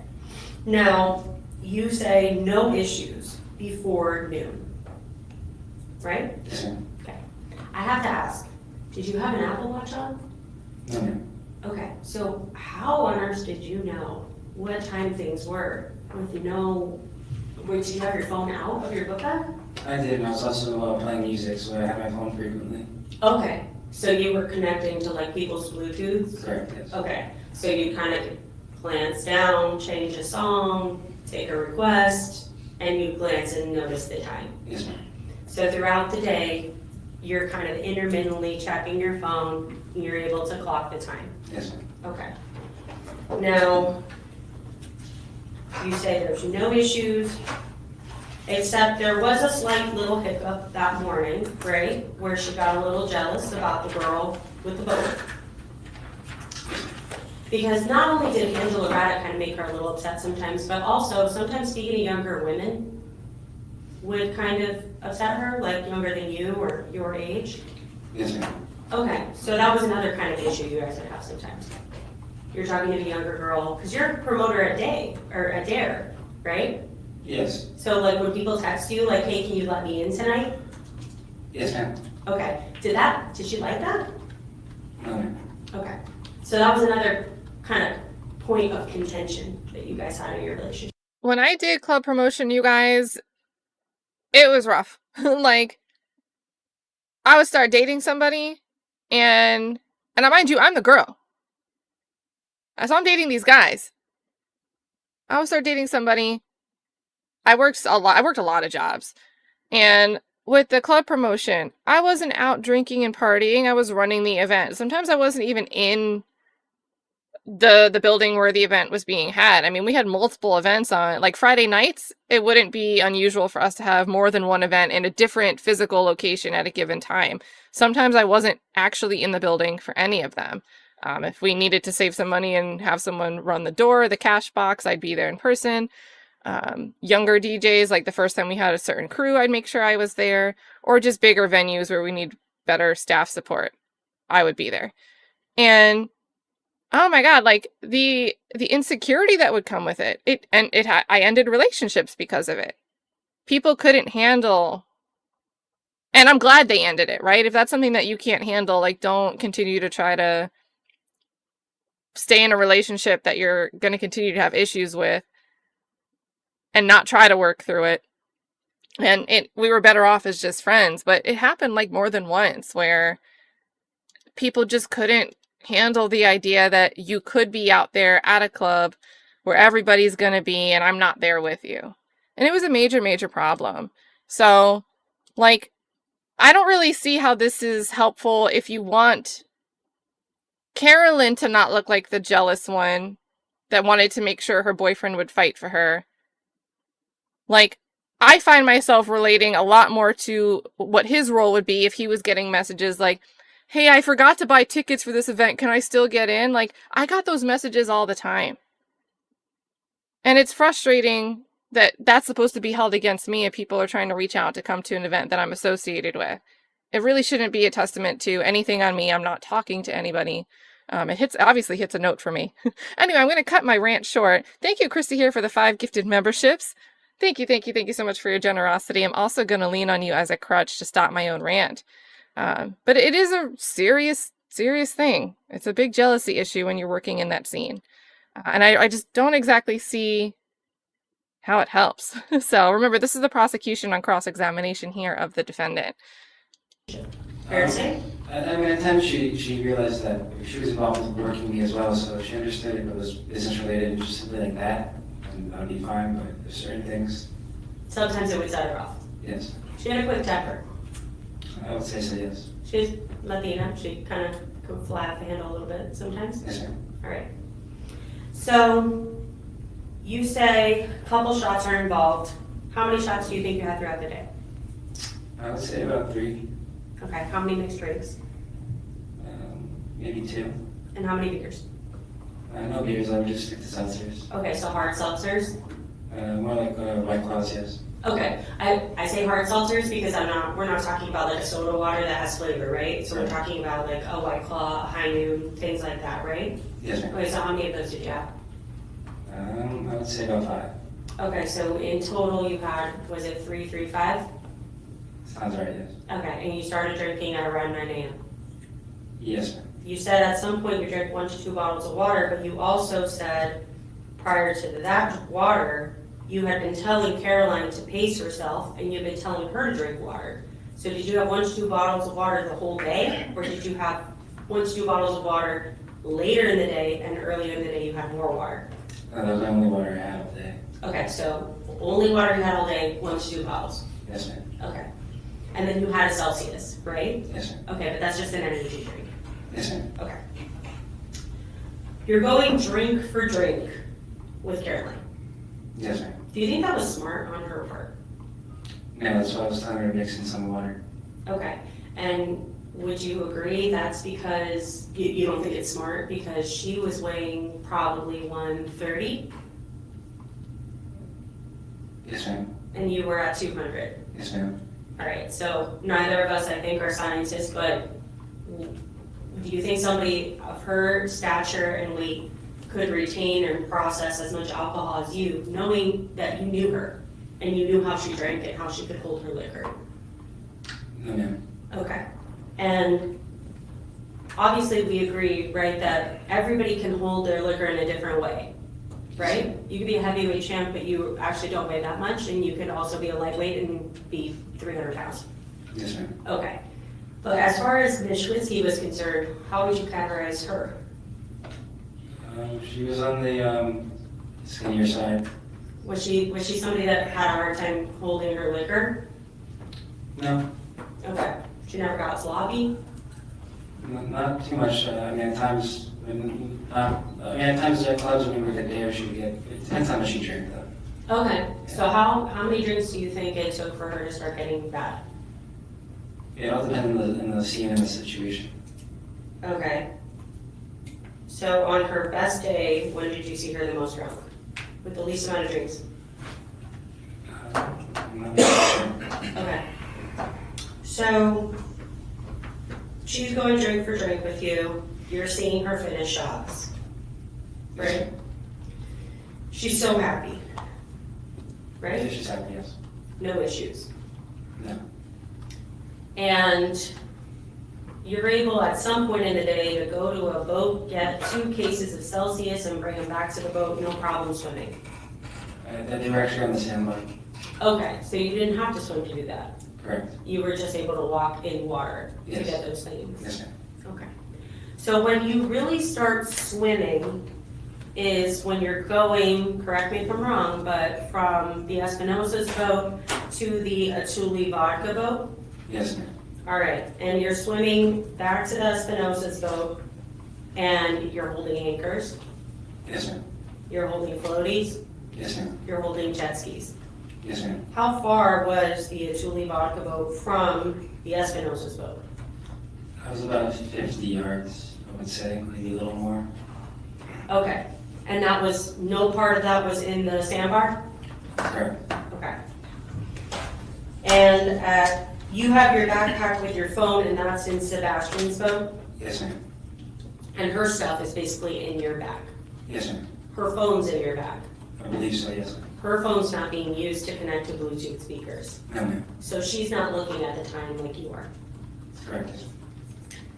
So, some point you get back to the Espinosa's probably after the Atuli boat, right? Yes, ma'am. The first time around the Atuli boat. Yes, ma'am. And you say, what are you guys doing? It's so early, because you see them packing up. Yes, ma'am. So it's not Caroline pushing you to stay, it's mutual. No, You it's- both want to stay. No, ma'am. Okay, you didn't want to stay. I was giving the option to Caroline. I've been there plenty of times during my life. I was ready to go if we needed to. So you want to go because you've seen it all and you're good to go, but your first thing that you say on direct to your friend is, what are you doing? It's so early. Well, I've been with them in previous years. It was unusual for them to go so early, so I was just kind of like, "Oops, why are you guys going so early this time?" Now, they're leaving and the question of where are we going to go begins, right? Yes, ma'am. And you acquire paddle boards from a friend, right? Yes, ma'am. You call them on the phone? Yes, ma'am. Okay, so your phone's working, we're using it for music, you call somebody, you have service, you tell them, I need to get somewhere, they say we have paddle boards, and they go and swim to you with the paddle boards, and then you guys get on the paddle boards, Yes, right? ma'am. Okay, so if Sebastian leaves at 2:30, how long would you estimate it takes for the paddle boards to get to you after you have the conversation with your friend? I believe about 30 minutes. Okay, so that puts us at 3:30, right? Yes. Now you have to paddle all the way back to your friend's boat, right? Yes, yes, ma'am. Okay, so safe to say 30 minutes back on the way back too?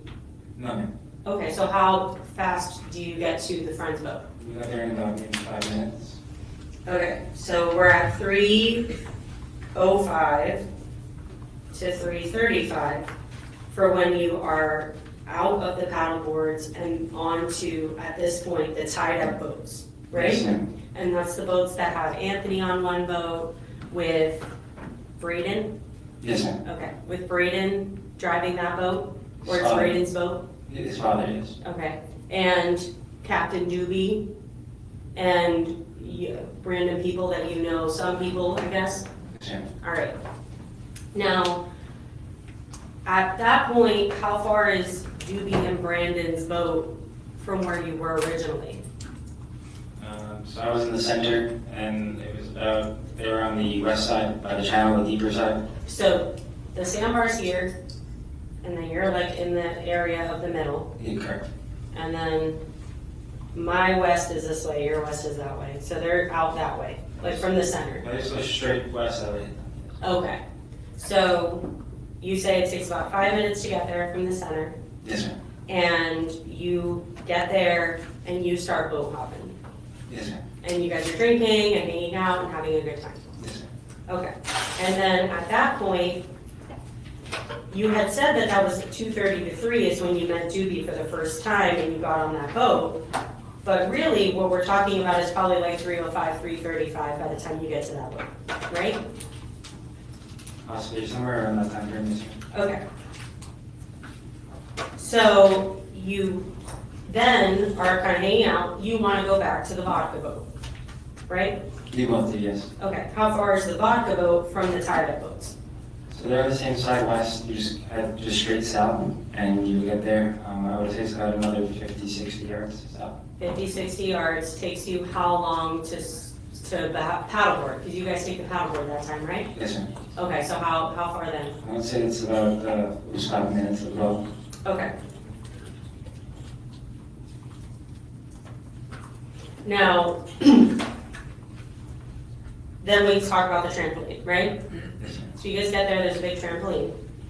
And Caroline wants to get on, or you want to get on too?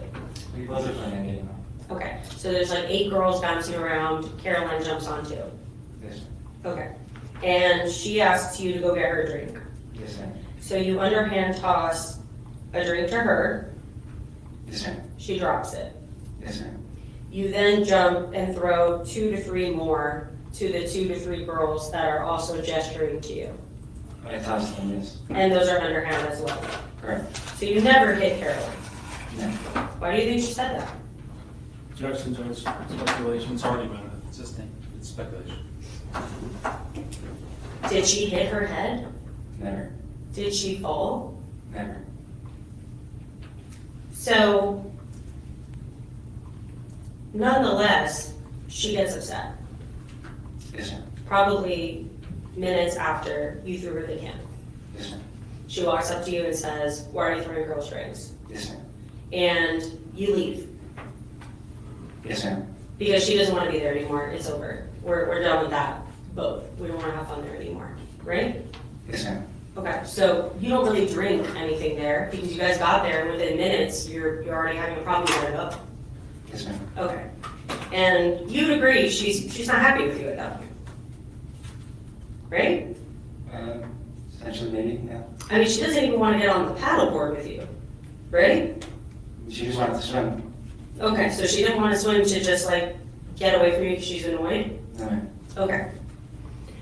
So, no Maybe she was being difficult and didn't want to do anything because she wanted him to say, "I'll do whatever you want." breakup happens there. Like, that's a real She thing. goes back to the title boats. Yes, ma'am. All right. So at that point, we get to, some time happens, I think you estimate about 10 to 15 minutes when you get back and someone slaps your girlfriend's butt, That was, yes. Yes, ma'am. right? Yes. So Caroline gets very angry. Yes, ma'am. She wants to fight the guy. Yes, ma'am. She wants you to fight the guy. Yes, ma'am. She's enraged that you didn't go after the guy. Yes, ma'am. You told the police that someone inappropriately touched your girlfriend without her consent, and you defended her. By speaking, yes. Okay, but you agree, not physical, but you defended your girlfriend. Yes, ma'am. You told the police you were upset with her for allowing it to happen. Objection, improper impeachment. You confronted him with a statement yet? I just confronted him with the statement. Sustained objection. Okay. Were you upset with her for allowing it to happen? She didn't know about that, and it was unexpected. Would it be concerning, or would it be weird for you to say that you said that? I must have. Objection, same objection, improper impeachment. Sustained. Do you remember giving a statement to the police? Yes, sir. Do you remember being Mirandized? Yes, sir. Do you remember agreeing and waiving your Miranda rights? Yes, sir. Okay, and as far as you know, did you know if it was body worn camera footage active at the time? I would assume so. Okay. Your Honor, I have headphones, but I did ask the defense if they were okay with it playing out loud. Does the court have a problem with me doing that for the impeachment and have the timestamps? I know, but has he testified in court differently in his prior statement? Otherwise, Yes. It's not proper impeachment. He has testified differently than his Then you in can his prior ask him, statement. then you can ask him the question from him. But Okay. So did you say ever at any time that you were upset with her for allowing it to happen? Yes. Okay. You told that to the police? Yes, but I misspoke. Okay. So you weren't upset with her for allowing it to happen, Because she never allowed it to happen, which just happened unexpectedly. but you agree that you did say that? Yes, ma'am. Okay. Now, you indicated in direct that you got in between them and you were trying to calm it down, right? Yes, ma'am. But now you're saying you did speak to him and you did try to talk to him, right? That was at the same time, yes, ma'am. Okay, so what did you say to him? Basically said, look, Carol, I'm saying to you, that's how you meet somebody for the first time. I said, please respect our relationship. And I separated them. Okay, so you told him to respect your relationship. Yes, ma'am. You also told him to respect you. Yes, ma'am. So you were upset that it happened. No, ma'am. Okay, so you said those things to him, but you weren't upset at all. Okay. And you agree that you told the police you were upset, but today you say you misspoke. Yes, ma'am.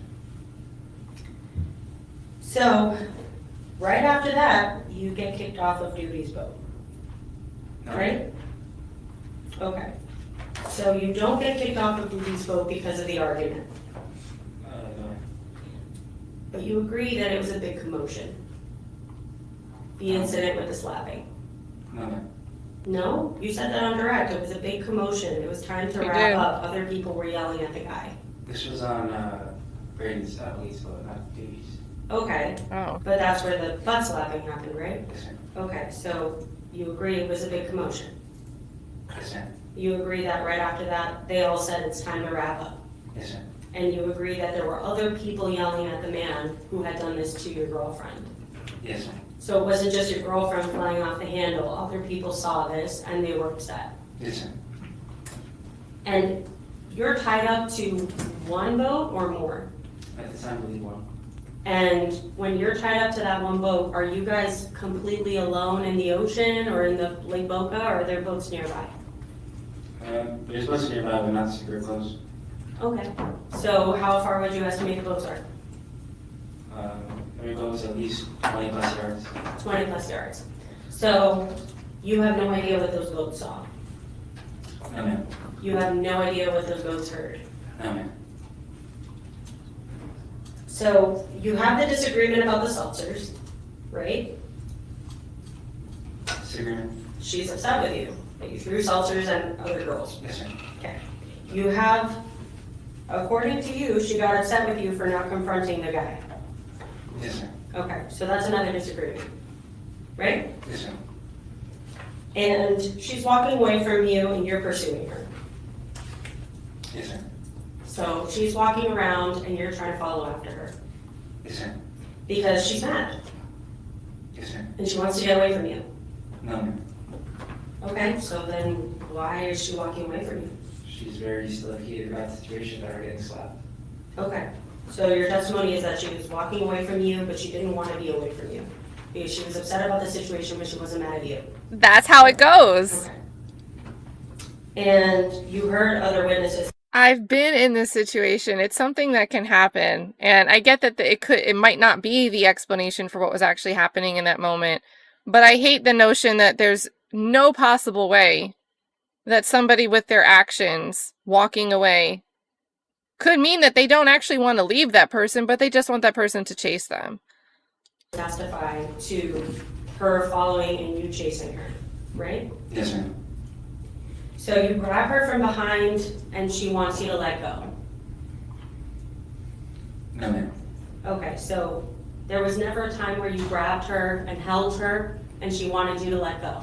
I had her on my lap at one point. I was hugging her from behind, but that was about it. Okay, but was there any time where you were touching her and she wanted you to let her go? And then whether you let her go after that is different, but she said, I want you to let me go. Yes, ma'am. Okay. And then you were grabbing her in that part because you were trying to calm her down Yes, ma'am. because she's still mad. Yes, ma'am.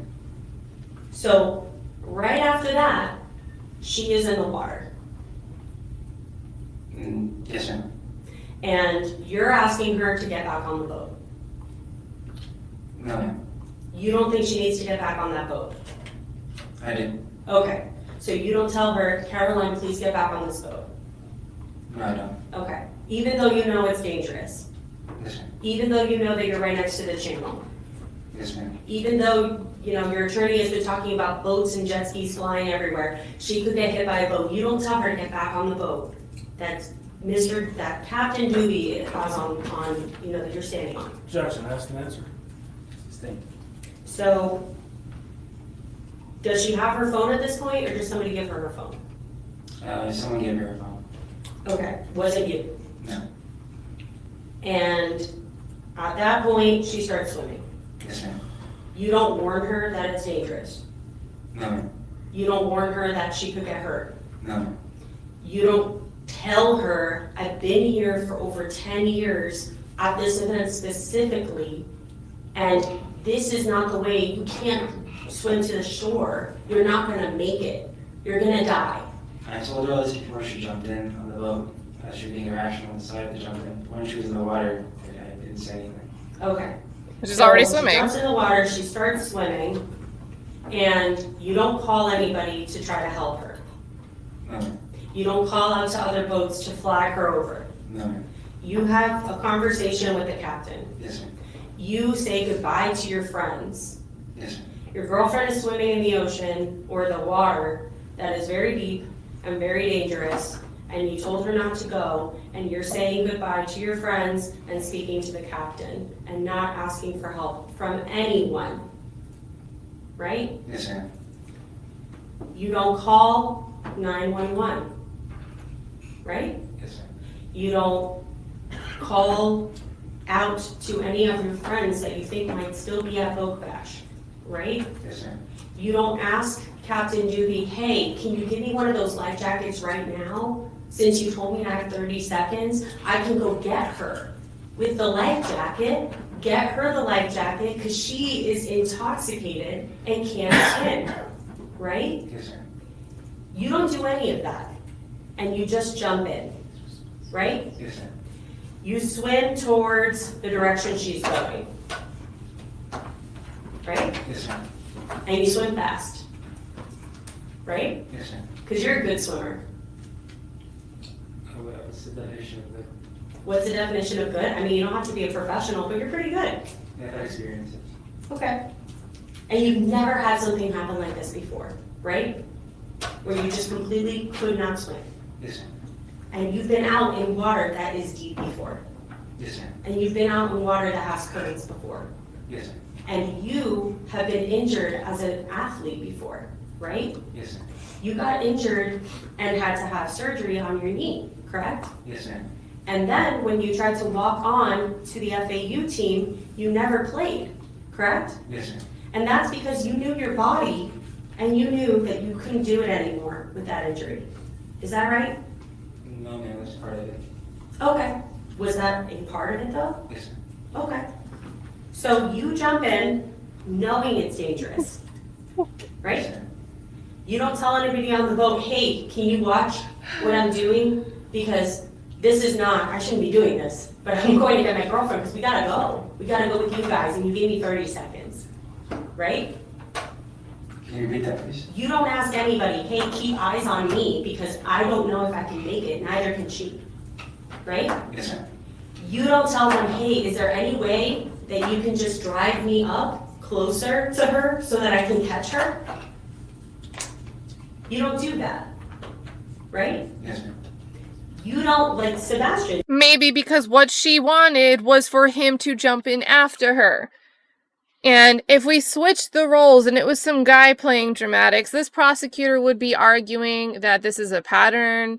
This is how she'd call an expert to say that this is how IPV works and there's patterns of control and the partner that's being manipulated and on the receiving end of this coercive control would do an unreasonable thing without thinking instead of doing the logical thing and asking someone for a life raft, would jump in and follow their partner, run after their partner, and it's totally justified. I really don't think if this was the other way around, like if this was a girl that went on the shoulders of a guy that was swimming away from her and she was like, no, I thought I was drowning, and that's what I saw, and it came up, and then it stopped right then. I got a hold, and that was it. This would not have come to trial. I do not believe this would have been a trial. And I think that's really infuriating. Right? When they were leaving, they drove you a little closer to where you wanted to be, correct? Sebastian was leaving. When Hey, take it to Sebastian was trial. leaving, you indicated in your script that He did take this to trial. He turned down a plea, so. you guys got dropped off a little, or actually later, when Doobie was dropping you off at the sandbar, they moved closer to the sandbar for you, right? Yes, ma'am. Okay, so this time around, though, you couldn't ask them that. No, ma'am. Or you didn't ask them that. No, ma'am. So you jump in after her, you don't shout her name. I was shouting her name right before I jumped in, yes. Okay, but you're in the water now. You don't shout her name. No, ma'am. You don't shout for help to save her. No, ma'am. You don't stop anywhere and ask anybody, not only the boat you were on, but you don't ask anybody for a floaty. No, ma'am. You don't ask anybody for a life jacket. No, ma'am. You get to, you said, I could not hear you, so was it, you said you got halfway to? You got halfway to Someone beeped at her. the Terratex boat when you started feeling like you couldn't swim? Somewhere in that proximity, yes. So it's about 25 yards? Yes, ma'am. Okay, so 25 yards and you get into this dark room. Yes, ma'am. So prior to that dark room, you don't pass by a boat and just hold on for a minute. There was nothing in my area. You don't swim by the boat, the 6 dudes that some of them came and testified? That was way off to the left of me. That was not near me. Okay, so you don't swim and try to grab any anchors. I don't really see how that's a good argument when, if he's supposed to be following somebody and the person he's following chooses to skip the little boat to go to the big boat's not really, I mean, the little boat's not even part of the context. No, ma'am. Okay, you don't swim and try to get any jet skis. No, ma'am. You don't swim and try to touch any floaties. No, ma'am. And it comes so suddenly. Yeah, I think this is a good, sorry I keep pausing, guys. I'll stop after this, but I think this is a good point from Chuck. This is a law enforcement prosecutor type thing, at least both of them. So I'm assuming, meaning Cole and Caroline, and the other witnesses too, the sippy sips. I don't really buy the sippy sip story. Everybody seems to be drinking more than they were letting on. So of course, that's like an extra reason to be underestimating your physical capabilities, to be underestimating your perception in the moment, what you're actually observing around you, and then being able to recall later. Because you might observe something, but not be able to recall it the next morning when you've been drinking a lot, let alone with the passage of time. But what about the prosecutor and law enforcement officers? They just have these lens, and they weren't at this boat party drinking. They're just... Any criticism of them is they're applying a selective lens and maybe going down the pathway of confirmation bias and not wanting to get unmarried from it. So let me stop pausing though. I'll keep playing. I'm sorry. I'm riled up. And it comes so suddenly that you were in the middle with absolutely nothing to hold on to. And for the first time ever, you don't think you can make it. Yes, ma'am. And you can't say anything, right? Yes, ma'am. But she is 25 yards or 27 yards away from where you started, right? She's right in front of you, and all you can see is her. Yes, ma'am. And you don't grab, you can't see the floaty that she's on. No, ma'am. You can't see the man that's right in front of her with a floaty. No, ma'am. You don't grab onto the man. No, ma'am. You don't grab onto the floaty. No, ma'am. You don't grab onto the platform. No, ma'am. And how far is that boat from you? Sure. The tariff checks. At what point? When you're trying to, when you feel like you can't swim. That was maybe about, it was like 32 and change yards.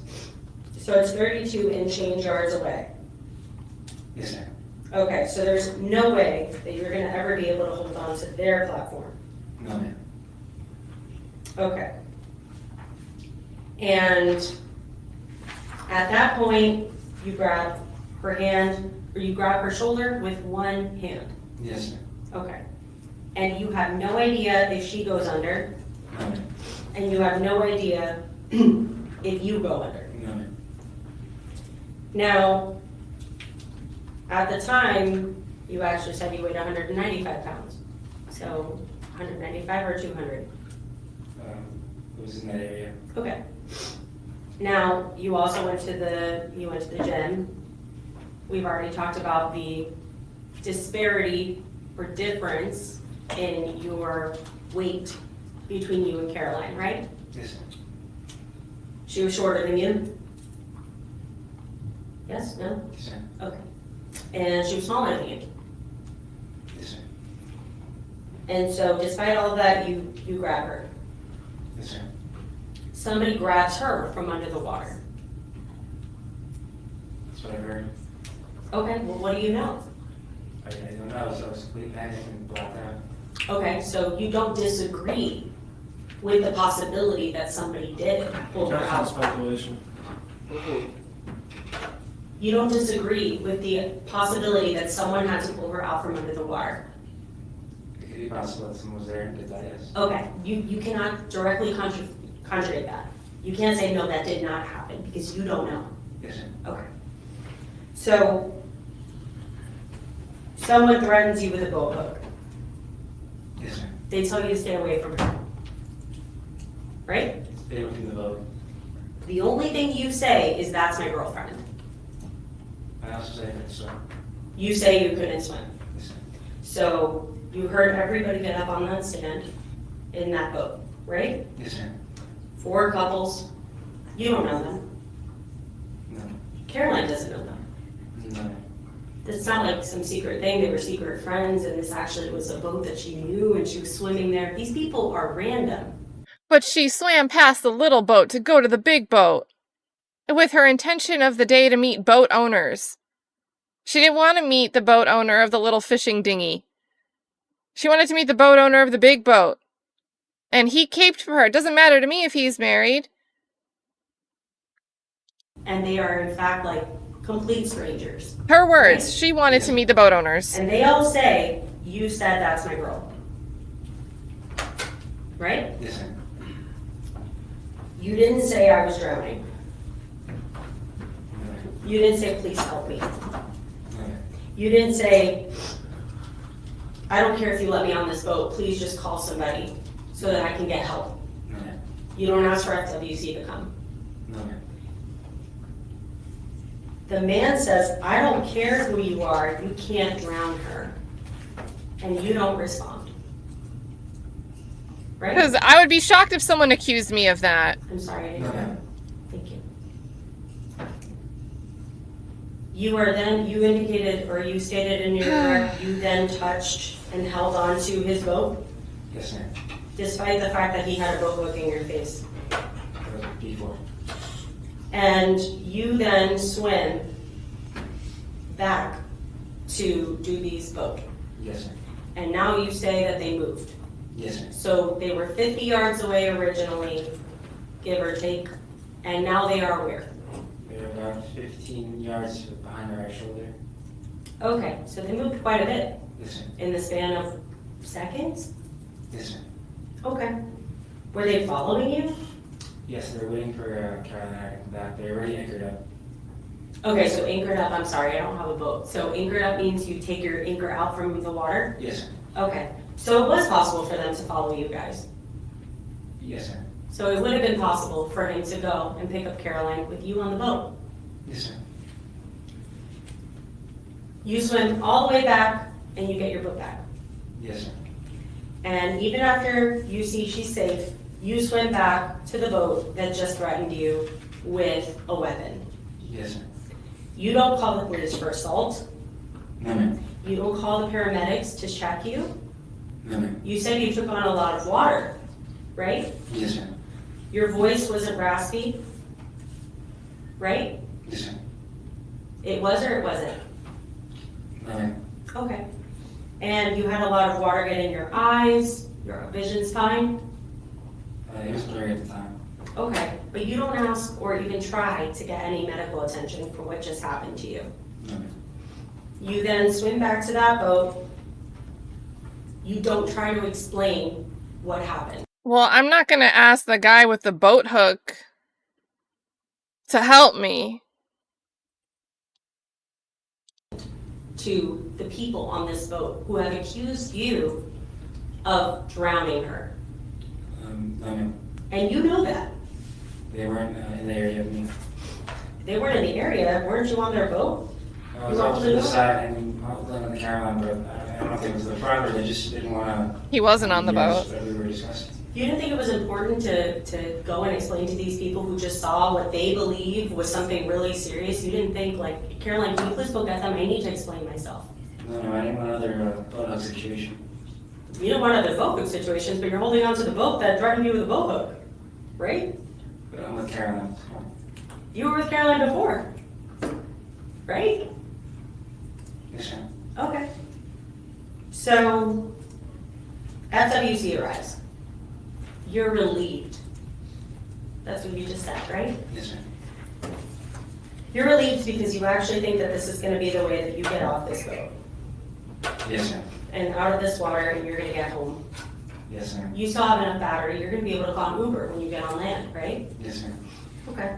So they pull you onto this boat, and you're screaming out for Caroline, right? Yes, ma'am. Caroline, please, come here, please. Right? Yes, ma'am. That's my girlfriend. Come here.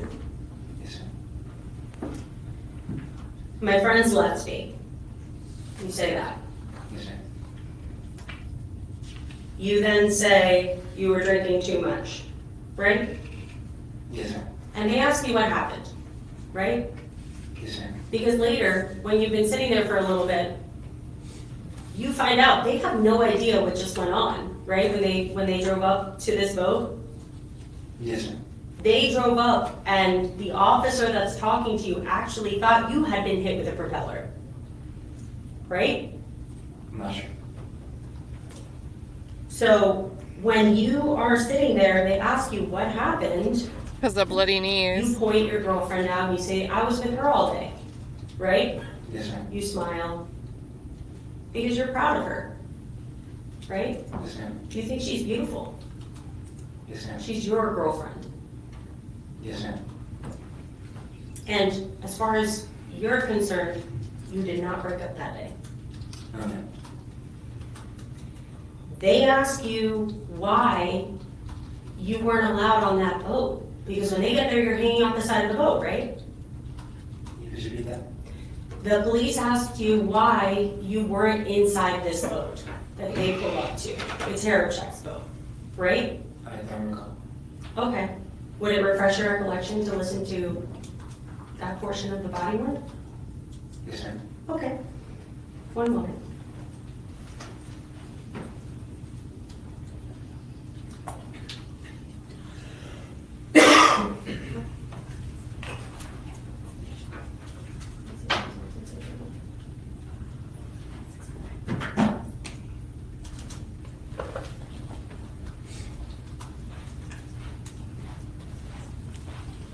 Right, this is intended to refresh your recollection. The judge is not listening right now. He is putting himself in a cone. And if you have any more that you want to listen to because you think I wanna you see the need cone. better context, you can go ahead and keep going. Or go back. I want to see what this looks like.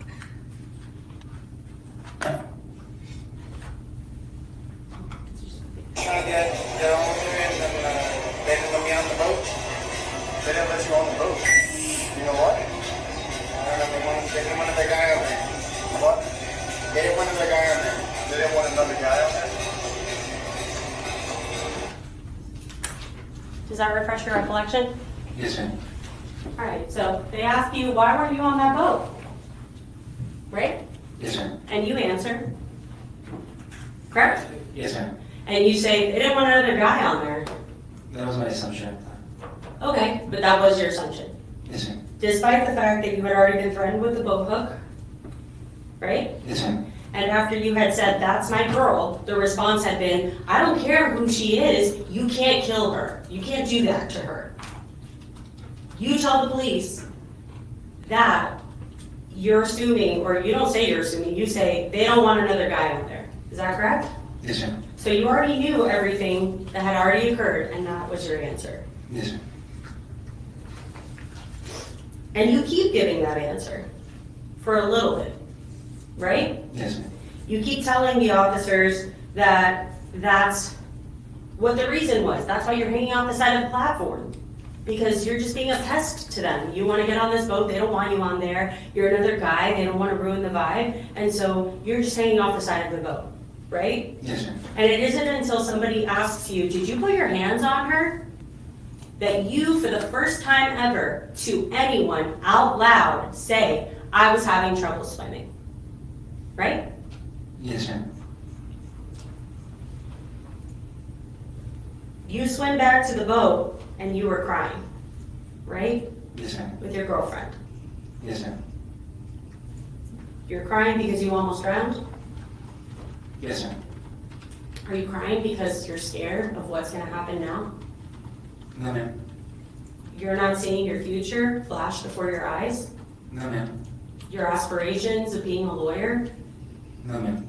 Any kind of criminal charge could maybe affect that. You're not thinking about that at all. No, ma'am. And you're not thinking about your parents and what they would think? No, because why would you think that if you didn't try to kill somebody? At what point? At any point. Yes, ma'am. Because they had always told you to not be this guy, right? Yes, ma'am. She comforted you because she loved you, right? Yes, sir. Now, you're telling the police nothing about that until you then say, after they say that, did you grab her at any point? That's the first time that you say that you had trouble swimming, right? Yes, ma'am. But you had said they didn't let you on the boat several times to officers. Objection, that's a mistake. You knew what they were accusing you of on that boat, right? No, ma'am. So when they told you, "I don't care if she's your girlfriend, you can't do that to her," you didn't hear that. Yes, ma'am. Okay. You did hear it. Yes, ma'am.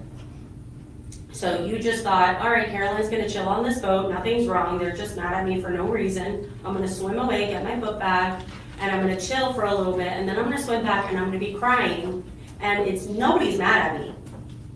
Objection, compound question. Extremely compound question. Okay. So you never thought to yourself, they're mad at you because you just did something. Objection calls for speculation. Overruled. You can answer.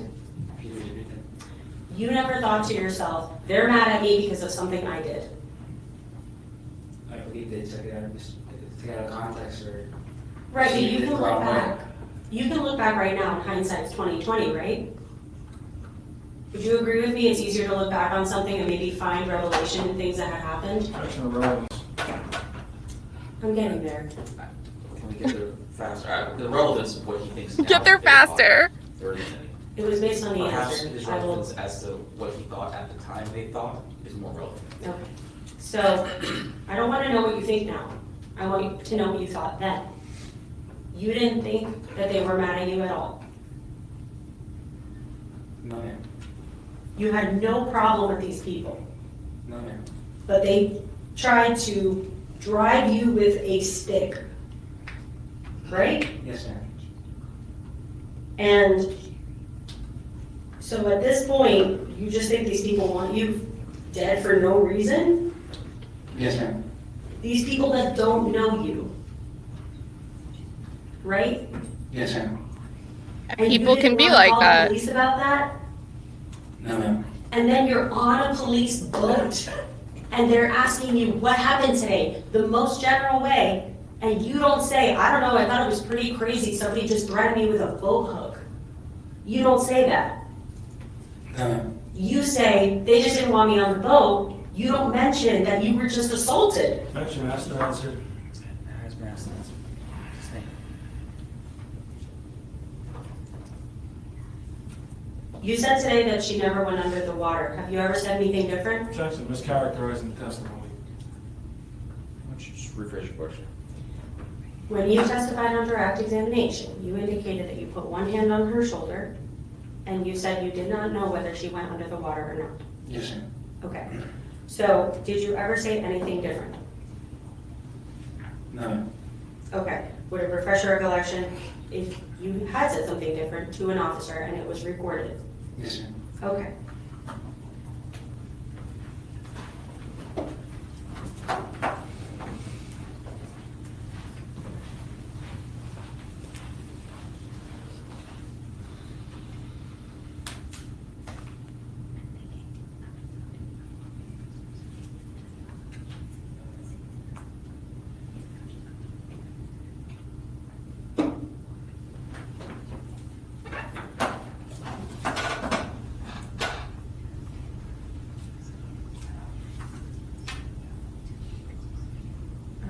It's going to be a little bit ahead.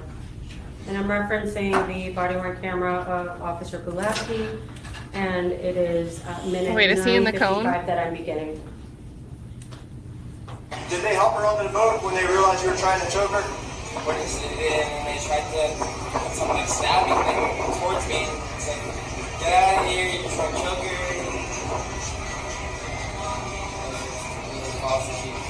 Do you remember where your hands Falsely were? accused. Did he just say I'm being falsely accused, or am I hearing things? Because you know me. Well, we can boost this a little bit. It's like, get out of here, you're trying to choke her.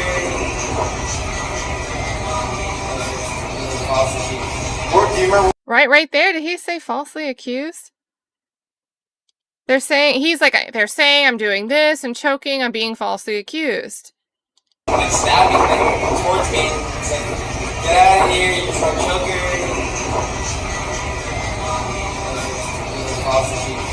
Do you remember where your hands were on her? Do you remember where your hands were on her? On her shoulders? Okay. So your hands were on her shoulders, were they? And you were trying to kind of climb on top of her a little bit, or how'd that work out?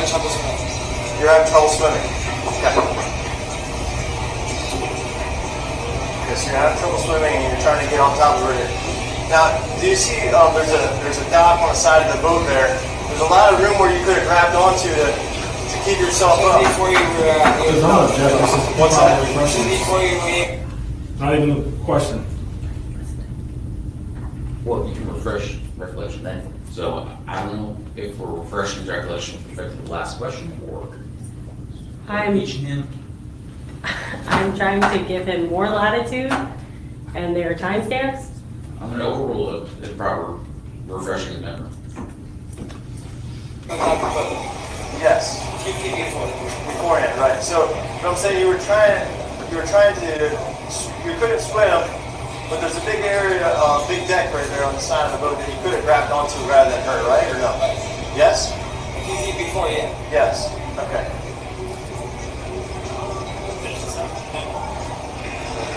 So, okay. Do you see it?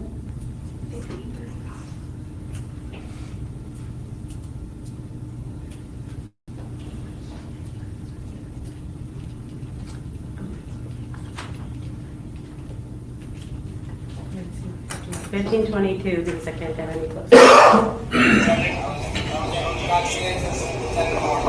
when you grabbed her, what did you do? I grabbed his shoulder. And then what did you do? I tried to hold on to it. Okay. Did you put your head underwater? No. You didn't put your head underwater? Why are people telling me that you did that? Why are people telling me I did What that? were you guys arguing about? Has your memory been refreshed about her head going under the water? Yes, sir. Okay, and on that day, did you say that her head did not go under the water? I said I didn't push it under the water. Okay. So, at that point, when you're giving this statement, there's two officers that interview you, right? Yes, sir.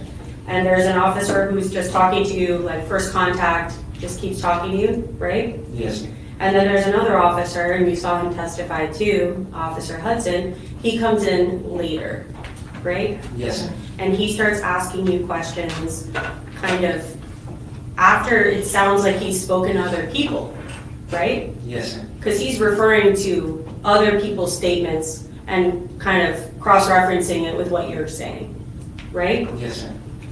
Okay. So when we're talking about distance, was it a few feet away or was it 25 yards away? Objection. Confusing question. I don't understand. So when you're having your drowning incident, are you 25 yards away from the Terrapchek's boat or are you a few feet away from their platform? So I started feeling the effects when I was about halfway through, but it really got bad as I was approaching Carolyn, so I was 2 feet away. Okay, so at 25 yards, you start feeling like you're in a room and you can't get out, is that right? I started feeling the effects of everything. I'm sinking. My body weight is just going down. Okay, so It's then, vertical, and then as I continue, it gets worse and worse. okay, I'm sorry for interrupting you. Do your legs start hurting when you initially start feeling something? No, ma'am. Okay, I think you said at some point that your legs started like hurting or you felt like you couldn't stay vertical. Is that right? Yes, ma'am. Okay. At what point do you start feeling that? About halfway through. Okay, so that's at 25 yards. Yes, ma'am. How much further do you swim? The full distance, about 25 more yards. Okay, so you're at halfway point, you feel something really bad, and you keep swimming, and you make it all the way to the boat. To Carolyn. Yes. Yes, ma'am. And Caroline is a few feet away from a big boat. Yes, ma'am. And at that point, you're a few feet away from her, right? Yes, ma'am. And that platform is just, what, 2-3 feet away from her? I'm not too sure. Okay. Moment to confirm? Sure.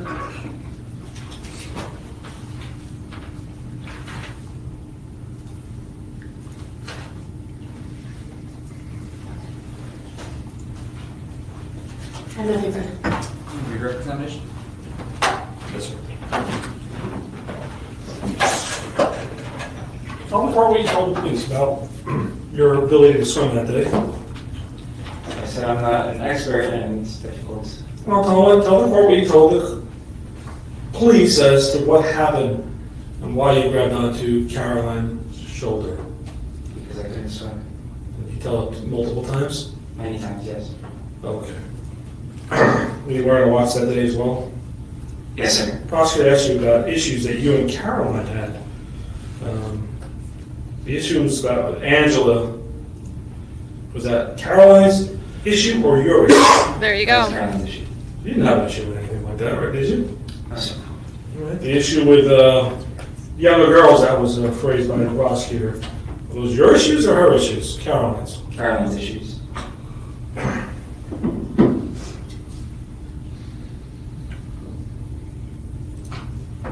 The other issue the prosecutor brought up, you were upset that Caroline was upset you didn't confront the guy who grabbed her or smacked her, whatever he did. Was that your issue or her issue? That was Carolyn's issue. You didn't have any issues, did you? No, sir. Okay. Let's make sure I get this right. You talked about, we heard, basically you said that they didn't want you on the boat, what you told the police. They didn't want another guy on there. Were you confused? Yes. Did you know what they were accusing you? Were you clear until the cop came back and then told you what all these people were saying? Not at all. I was extremely confused. I didn't understand what the reasoning was. Didn't make sense to you? No, I just came up with that. I'm with it because I know other people on boats, guys, for example, only want girls on there, and came across other boats that they only wanted that and they didn't want to let more guys, so that was an assumption. You almost drowned, you were intoxicated, right? Yes, sir. All right. Did you have to go to the hospital or you regain your composure? I regained my composure. All right. When the officer finally came back and started confronting you with what all these people were saying, is that when you realized what was going on? Yes. Did you still maintain this was an accident? You were just trying to save yourself? Yes, sir. Did you have any intent to harm Caroline whatsoever? Never. Thank you, sir. No more questions. Thank you very much, Mr. Goldberg. You can step back to your. All right, that's the end of the evidence. I'll take our afternoon break now. Do you have your other witness ready to go? Yeah, hopefully he's outside. After that witness, do you have any additional witnesses? No, sir. I thought he said he had 3 more witnesses. And then they call Cole, so he wasn't part of that 3, and then we have another one. Okay, well, we're gonna have another witness. Does the state have any rebuttal witnesses or evidence for that? No. Okay. All right, why don't we take a 10-minute recess? We'll get back at 2:35, and we'll the defense case.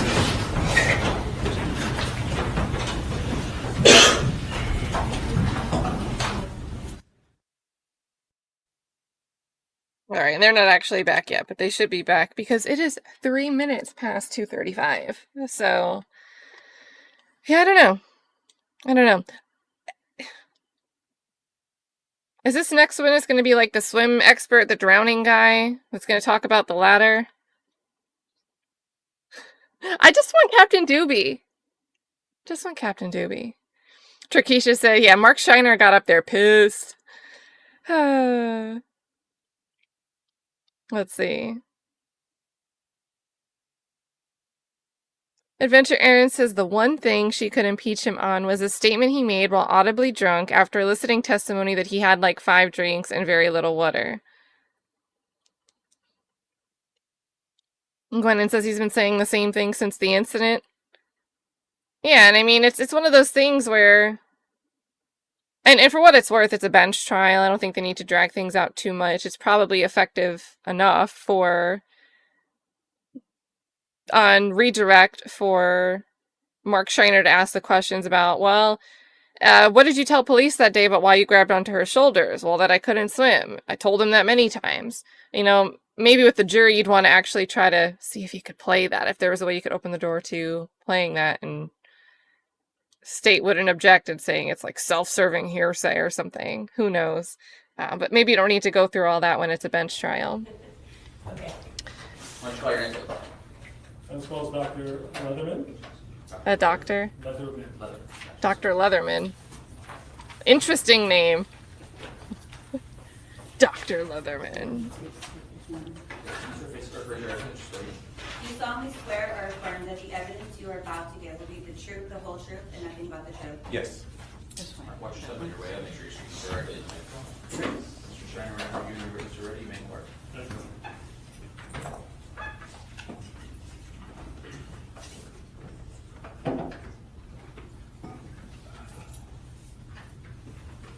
Good afternoon. Good afternoon. Please introduce yourself to the court. My name is Dr. Stephen B. Leatherman. I am an adjunct professor at Florida International University. Hold on, spell your last name for us. Sure, Leatherman, Leatherman. Okay, and what do you currently do? I am an adjunct professor at Florida International University, and I also do expert witness work through my consulting firm, Coastal and Environmental Consultancy. Okay, and what kind of expert witness consulting do you do? Aquatic safety expert witness. So I've done over a dozen cases in aquatic safety. Okay, most of them civil? Yes, most civil. Can you tell us about your education, please? Sure, I have a PhD from Florida International University in geosciences, with my PhD topic being on beach safety and rip currents in South Florida. So basically about aquatic safety. Okay, and do you have any experience being a lifeguard? Yes, I do. I've worked and I've been trained and worked as a lifeguard before. Okay. Do you have any certifications? I do have previous certifications, first aid, CPR, and lifeguarding. Okay. They're not active currently. Okay. And currently, what are you teaching at FIU? I'm teaching environmental sciences as an adjunct, so it's not every semester, but that's what I'm teaching currently. Okay. Do you have experience in reviewing cases of drowning? Yes, I do. And do you have knowledge from studying what are the signs of drowning, the stages of drowning? Yes, and I have a book on aquatic accidents as well that covers that topic. All right. Can you tell us, based on your training and experience, the different stages of drowning? Sure. So the first stage is the aquatic distress. This is when the swimmer initially begins to go into distress. So they get tired and they start to panic. And that quickly evolves into, once they exhaust a lot of their energy, that goes into the stage of drowning called the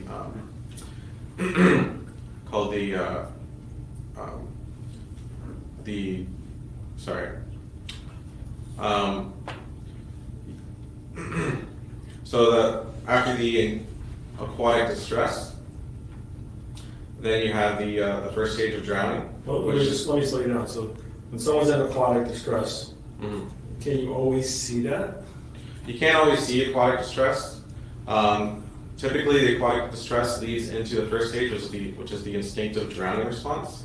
Okay. And this is where you are trying to struggle to keep the airway open. Okay, so this is where your body just kind of lacks enough oxygen to make rational decisions. And so your brain instinctively tries to get you to look up, get your head above water, and take that next breath of air. Can people still swim or try to swim while they're doing this? No, once you enter this stage, the instinctive drowning response, you can no longer swim. You are just what we call climbing the ladder, which is where your body is vertical in the water, and you are pushing down on the water with your hands. Okay. And let me stop you. Before that happens, if you're a layperson and you see somebody before they start trying to push down, is it like Hollywood where you see somebody splashing? No, so the Hollywood depiction of drowning is very different from the reality. So the Hollywood depiction is where you're making a lot of splashing, you're screaming, you're shouting, but in reality, drowning can be silent. There can be minimal splashing or even no splashing involved. And again, you are in this vertical position in the water column, and you are pushing down in the water, your chin is tilted up, and you are just trying to get that next breath. That's when you're in the first stage of drowning. Yes. How about prior to that? So prior to that, you have the aquatic distress. So that is when you are able to swim, but you are very tired, you're starting to panic, maybe your strokes are becoming less efficient, you're no longer starting to tread water, and that quickly can, once you're exhausted enough, it leads into that first stage, which is the instinctive drowning response, where you struggle to keep your airway clear. Is there any way of telling how long that lasts, or is everybody different? Everybody is different. It can last, 5-10 minutes. It could last even longer if you are a really good swimmer and it takes a long time for you to get tired. But also other factors can contribute to accelerating that as well. What other factors? Alcohol consumption, your swimming ability, those are the two main ones. How about tides or yes, if you're swimming against a current or a tide, that will quickly tire you out and will lead into the first stage of drowning much more rapidly. Okay. So when somebody's then starting to go into the first stage of drowning, what happens? So this is, again, the struggle to keep the airway clear. Your brain does not have enough oxygen to make logical decisions or rational decisions, and you're kind of in this fight or flight mode.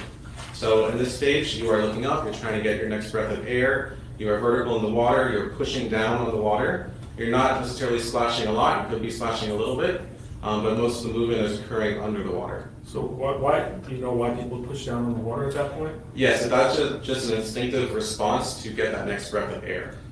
So it's trying to buoy yourself up. And in this stage, you will also latch on to people or things or objects, anything you can, in order to get your head above the water and get that next breath of air. And when you train as a lifeguard and all the education you have, is it dangerous to try to save somebody as a lifeguard when they're going into the first stage of drowning? Yes, definitely. Why? In fact, as a lifeguard, you're trained to approach them from behind so they can't see you, so they cannot grab onto you. Because when they're in that stage of drowning, they will grab onto you, even if you're a lifeguard, and they can pull you under, and now you are drowning with them.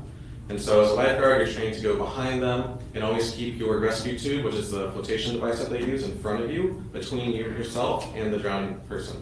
That's just a safety thing. What happens if you didn't go from behind them and the person grabs you? What do you do? So they train you to actually submerge yourself underwater, because remember, during this stage, the person drowning is trying to go up. So if you go down under the water, submerge yourself, they might have that natural instinct to let go of you. So you are supposed to submerge underwater, push them up, which is also pushing yourself down, and then they will let go, most likely. If they don't let go, you might have to get physical to get them to let go. And that's what you were trained? Yes. Okay. You know, most lay people know that? Most lay people probably don't know that. So what's the climbing a ladder effect? What's that? So climbing the ladder is just a way to visualize what it looks like in reality. So you can imagine yourself climbing a ladder where you go rung after rung with your hands and your feet. And so you are in that vertical position as if you are on a ladder, and that's you in the water body. You are just kind of pushing down in the water. You're looking up. You're trying to get your airway clear and trying to take that next breath. In order to catch your breath, is everyone different? How long it takes before they are able to regain their composure a little bit? Yes, everyone's different. Typically, during this instinctive drowning response, it can last up to a minute. But at that point, you're no longer making rational decisions, your oxygen level is low, and you will quickly go into the next stages of drowning. But what happens if you're able to brace yourself on something? Will that stop it potentially? So that can make it longer. If you're able to brace yourself on something and get some air, that can give you the air to keep going and last longer. Okay. So is it possible to come out of that stage if you're just starting to go into that stage? Yes, it's possible to come out of that stage if you just started to go into that. If someone, rescues you, throws you something, or if you're able to, get that air, then you're able to come out of that stage. If the layperson sees somebody in distress who's possibly about to drown, would they possibly see facial expressions on the person? They could. What kind of expressions potentially? It depends on the person, but again, remember, once you're in that instinctive drowning response, you're not in the right state of mind to be able to consciously control your facial muscles. So whatever face that you're making, it's not really up to your decision anymore. What a nuanced little specific thing. So it seems like here they're trying to encase the fact finder, and again, it's a bench trial, but maybe something you'd see important in front of the jury as well. The state is hammering the demeanor, the look on the faces of both individuals. Did she look scared for Caroline? Did he look angry for Cole, to establish malice, intent? He wanted to hurt Caroline. And now we're getting this expert witness to give us an explanation for why someone's face might look a certain way when they might be in this physical distress. Whatever face that you're making, it's not really up to your decision anymore. Have you ever heard it described as something that looks crazed? Yes, I've heard that before. Okay, well, their eyes were Crazed? bulging out? It could be. Okay. Yeah, he said crazed. And then we just talked briefly, if someone's not successful in coming out of that, then there's more stages of drowning? Yes. You can just talk quickly about that. Okay, just real quickly. So after you struggle to keep the airway clear, you have the initial submersion. That's when you first go underwater. And then you have your initial asphyxiation or inhalation of water. And essentially what happens is you breathe in water or you inhale water. And then after that, your oxygen levels are really low. You become unconscious. After that, you have cardiorespiratory arrest, which is when your heart lacks the oxygen to continue beating. And then you have finally death. Okay, this can happen pretty quick. Yes, in a matter of minutes. We have a moment, Your Honor.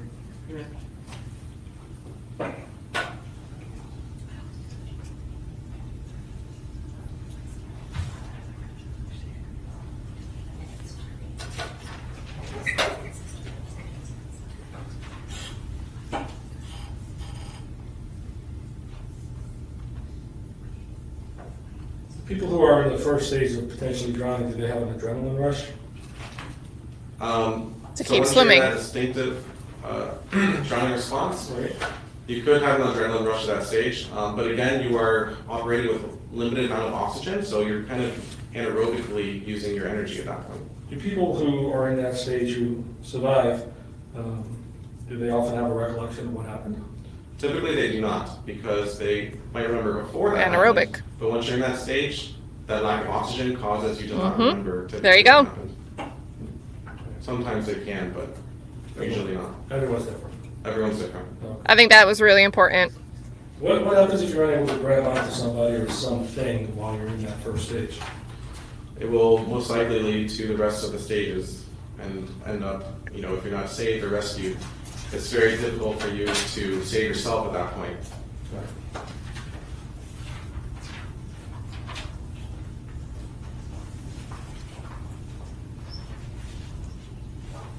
Tell him, Heidi. Thank you very much. Appreciate it. Thank you. Oh, was she like, don't ask anymore. Save it for redirect. Good afternoon. Good afternoon. Okay, so we start with aquatic distress. Yes. And that is where you feel tired and panicked, Yes. but you still have some energy. Yes. And so this is the stage where you're going to exhaust all your energy. Most of your energy, yes. And alcohol, the currents can have effects on this. Yes. And that, I would assume, negatively affects how much energy you're able to expend in this stage. You will spend more energy because when you're under the impairment of alcohol, then you're not as efficient, right? And also with currents, you're fighting against the currents, you'll spend more energy. Would being out in the sun all day affect an aquatic distress? It could as well. So obviously you're trained in like beach safety. Yes. So there's a lot of people that go to the beach and they spend all day at the beach. Right. Is there a more likely possibility that somebody could enter into aquatic distress because they are tired from the sun? If they are tired from the sun, then it would typically accelerate. So it's all about how much energy you have left. And so if you are tired from the sun, you have less energy, so it would accelerate the process. Okay, so the accelerants that we have discussed have been alcohol, right? Right. The currents and the tides, Yes. right? The length in the sun. It depends on the person, but it could be. Okay, and all of this depends on the person, right? Yes. So like alcohol it affects everybody, but it affects everybody in different ways, correct? Right. I mean, there are some, alcohol is a major factor in drowning cases. Okay. Well, would you agree with I wouldn't say it would do the opposite. I wouldn't say that alcohol would, increase the amount of time it takes to drown. In all cases, it would, Okay, so we can agree that alcohol is never going to make things better. Correct. But it could accelerate for people slower than for other people. Does that make sense? Yes. Okay. Depends on the amount of alcohol and their tolerance. And being a good swimmer also affects that. Correct. So if somebody is 25 yards from their destination and they start to experience aquatic distress after drinking quite a bit and being in the sun, is that person going? I have an objection. It's not jury, so I can tell you, but before we started, we had an agreement that he's only a witness as to his experience and not facts in this case. And he wasn't given any facts in this case, and that was our agreement. Now the prosecutor's getting into the facts of this case, I would object. It's against what we discussed previously. I can move on. Okay. Hold on. So,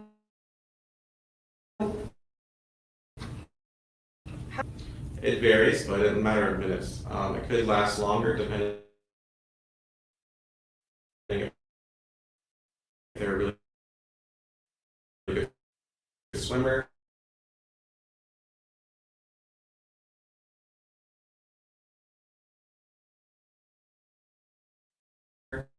It could take a long time for them to get tired. But typically, the average person, it would be like maybe 10 minutes or less. very good swimmers, bad. Yes. Right.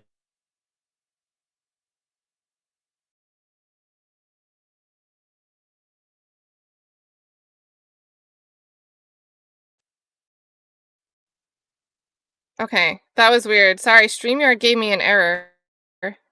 I'm back. Let me go back like 10 seconds just to make sure you guys didn't miss anything.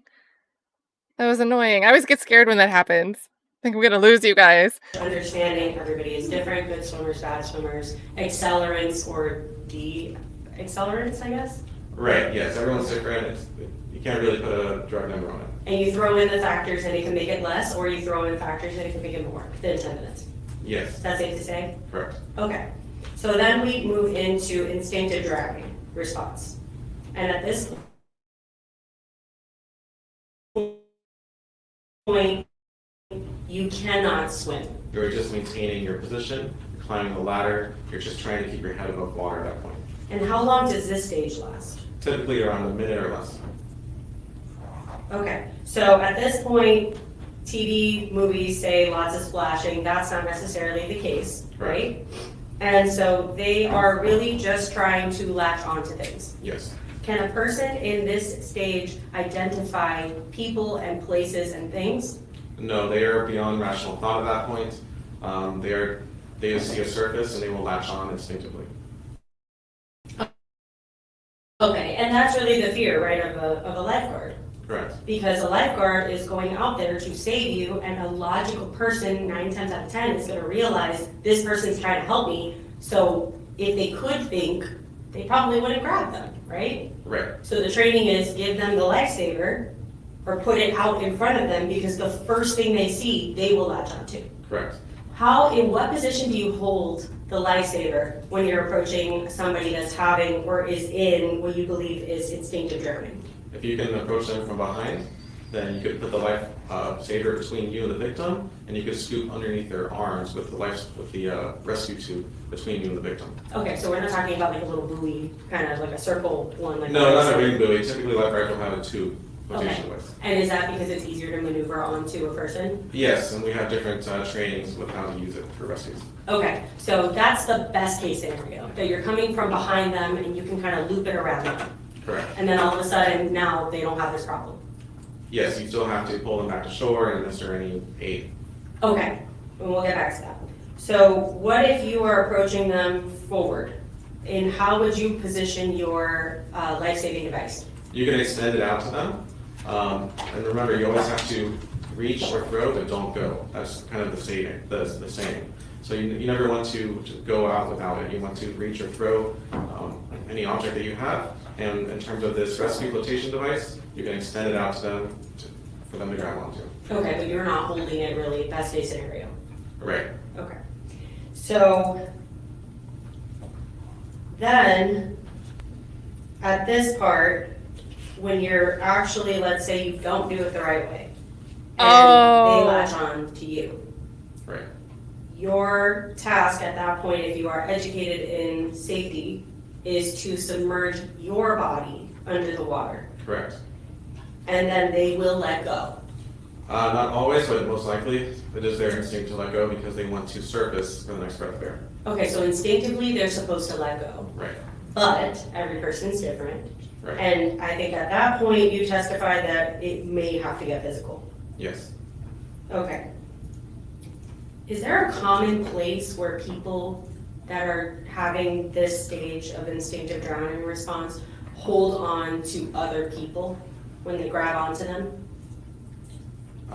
Is there a common Does that make sense? Like a place on your body? No. So it could be anywhere? It could be anywhere. Okay.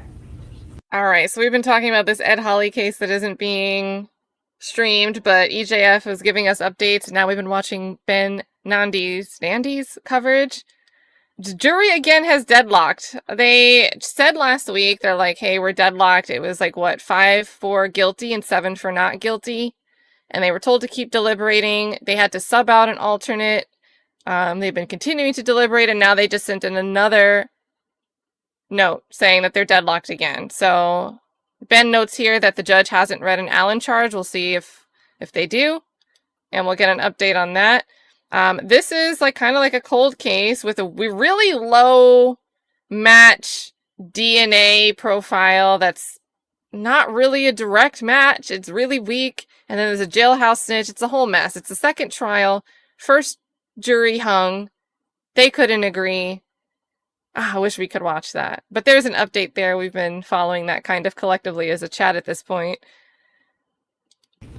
Now, sounds like reasonable doubt if you ask me. Are you taking in water at the aquatic distress? You could be. And are you taking in water at stage 1? Yes, most likely you are. Now, you just indicated, I think previously, a few questions ago, that once you put the life-saving device around this person, that's not necessarily like the end of everything, right? Right. Okay, so first task usually is to get you to shore. Yes. And then the next task is to medically evaluate you. Correct. What are some of the things that could happen to you medically if you experience stage 1? So if you have inhaled water, you can have, it depends on how long your oxygen levels have been low enough, but you could suffer from brain damage or other ailments, but I'm not really a medical doctor, and I'm here to testify in the medical. Understood. And do not feel as though if I ask you something you don't feel that you can answer, just do exactly that. What is the average, if you know, what is the average like recovery time for a person from stage 1? Recovery time in terms of? This person has been rescued, Mhm. they have been able to retrieve something that allows them to float, and then now they are able to swim. So it depends on the person, and it also depends on how much water, if they were, not, how much water they took in, or it depends on how long they've been exerting themselves for. But usually, if you are in this stage, then you are very low on energy, you've exhausted most of your energy. And so it could take a few minutes just to recover in terms of getting your energy back. Okay, so would it surprise you if somebody took 20 seconds to recover? If you are very low on energy, it would probably take longer to recover than 20 seconds, but I wouldn't say it would be out of possibility. Okay, so anything's possible, but it is not close to the average, is that fair? I don't know what the average would be for recovery from stage 1, but just from imagining it, I would think that if you are completely exhausted, it would take a couple minutes.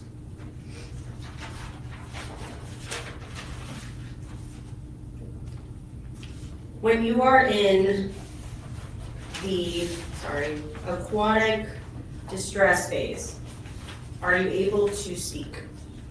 In that stage, yes, you can speak, and you can actually still maintain your stroke. But again, you are getting less efficient, and you're starting to panic. And then once you are in that instinctive drowning response, you can no longer speak, and you can no longer really swim.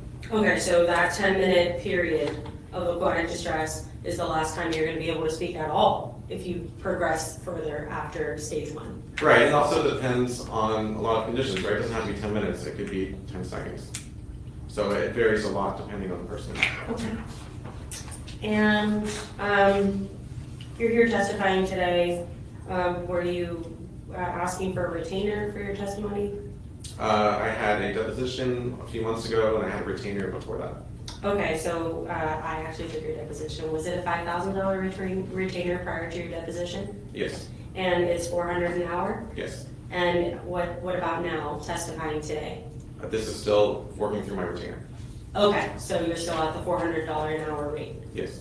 Okay. One moment, Judge? Sure.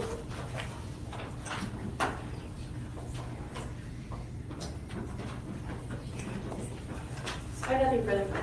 Any redirect examination? No, sir. Mark, thank you very much, Dr. Any excuse, Your Honor? Any excuse? Yes, ma'am. Thank you. Thank you. Thank you. I'm not even going to guess on if there's another witness. Is there evidence for that? No, sir, defense rest. Defense rest. Is there evidence for that? No, Your Honor. All right, both sides have rested their cases. Do you have any motions before we? Yes. Okay, here we go. We're going to argue a motion, yeah. Same motion, renew motion, judgment of acquittal, and I don't need to argue any position. Oh, that's Same it. response. All right, at the close of all the evidence, I do find that a reasonable juror, fact finder, could find for either the state or defense. I'm going to respectfully deny the renewed motion for judgment of acquittal. Do you have any time to prepare your closing arguments, or you're ready to go? I'm ready. Let's go, Mark. 2-minute break? Sure. I'll give you a 5-minute break to gather yourself, and gather your arguments and whatever you need, and if you need anything from the clerk, do that too. Do we see how long? I don't remember. I think you said 25 minutes Yes. total, or Total. 25 each? Is that enough for you? More than that. Oh, no, not 20. Yeah, 25. Okay, sorry. I missed No, I'm sorry. You mean What? Yes. total or Total. 25 each? Is that enough for you? More than that. Oh, no, not 20. Yeah, 25. Okay, sorry. I missed No, I'm sorry. You mean, my fault. The state needs 25 split out however you want to split it. Yes. Is that enough time for the? More than that. All right. So, Why don't we take a brief recess and then. We'll less than an hour. 10 minutes for the argument. I love that. I love a short little closing. So, that'll be 50 minutes total for closings. Can you just give the clerk your splits? Yes. Interesting. So they're going to give, I didn't really know they did that they give the court reporter, like, oh, we're going to use 10 minutes for the first half, and then for our rebuttal closing, we're going to use the remainder of the time. I didn't know they told the court reporter that in advance. Maybe it's so they could know what to pull up. Like, Maybe that's what they meant. Like, hey, if you're going to pull up this during the first part of your argument, like a PowerPoint or an exhibit, have the court... Well, why would... I don't know. And then I think we're actually in real time, like, or we're short. We're not going to have enough to skip to when they start, I don't think. But in the chat, Betsy had also asked, going back to the Ed Holly case, was that the case where the jurors sent a note asking if they could Google DNA? That is the same jury. That is the same case, the Ed Holly case. So it's been a time over there. And then anyone that joined later didn't hear me at the beginning of the stream. There's two different things I wanted to talk about today. One is the amici brief from, it's like Killer Mike, it's a whole long list. It's like T.I., Ebro's on it, like a bunch of music artists, a bunch of advocacy groups, a bunch of music scholars, all filed an amici brief to SCOTUS. They want SCOTUS to consider and weigh in on the use of rap lyrics. I'm assuming lyrics in general, but an issue is the way that the lyrics, because they were gangster rap lyrics, were specifically characterized by the prosecution in the relevant case. And the use of those lyrics in the sentencing phase to say, hey, look at these lyrics, guys. Don't you think these lyrics show that this man's always going to be dangerous? While they argued for the jury to find that the circumstances had been met, all of the checkboxes met, that they could recommend the death penalty. So that's the, I think, first step that we're going to do whenever this court stream ends. That's only 36 pages. We might do 3 streams today because I really want to talk about the Daryl Ewing oral arguments. I want to watch them. And if I don't do a stream on it, I'm going to watch them on my own, and then I'd be watching it a second time when I do a stream on it, or never do a stream on it. So I think we're going to do 3 streams today. And Daryl Ewing, it's been a hot mess of a back and forth. Like, you guys know at this point how it goes. You have your direct appeals, you have your habeas petitions whenever you're dealing with like a life sentence. And it's just been in and out of courts. Several different judges have agreed that due process was denied. Right now we're at the point where Daryl Ewing and his co-defendant, I think first name is Derrico and last name Searcy. I think first name's Derrico. They're supposed to have a new trial. The state's appealing that decision. So the state's the one filing this petition with the Court of Appeals in Michigan. This isn't all the way up at the state Supreme Court yet. But they're like, oh no, why did you grant a new trial? We're taking issue with that decision. So I really want to see, usually when we watch appellate arguments, it's the person that was convicted filing the petition, and it's their team that has the burden to make the oral arguments in front of whatever panel. This time it's going to be the state that's the petitioner. So I think that's going to be really interesting to watch.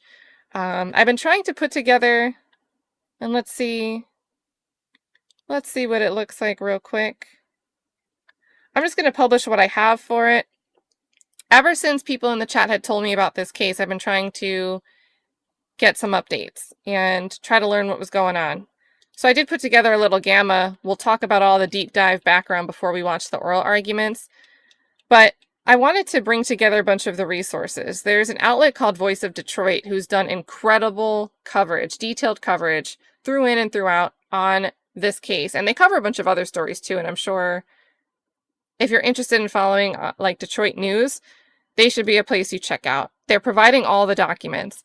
But it was kind of like hard to follow through the timeline and piece it all together. So I wanted to do like a 1-pager where you can see the timeline of this appellate effort. I always like to paint the picture of how justice takes the scenic route, right? If something's wrong, it could take you a decade to argue to courts and for the court to finally hear you out that, hey, maybe you didn't have a fair trial. Maybe you should get a new one.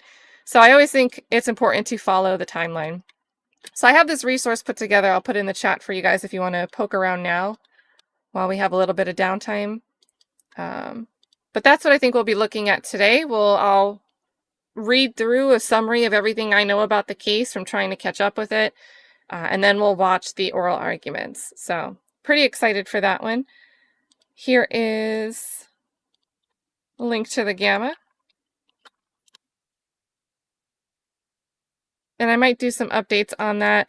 And at the bottom of that gamma, you'll see a link to Voice of Detroit. And it'll take you right to their most recent, at least that's the time I published this morning, their latest write-up on what's happening in this case, which was, hey, they're going to have oral arguments tomorrow, which would have been March 10th yesterday. If you guys want to come out and watch these arguments and support Ewing.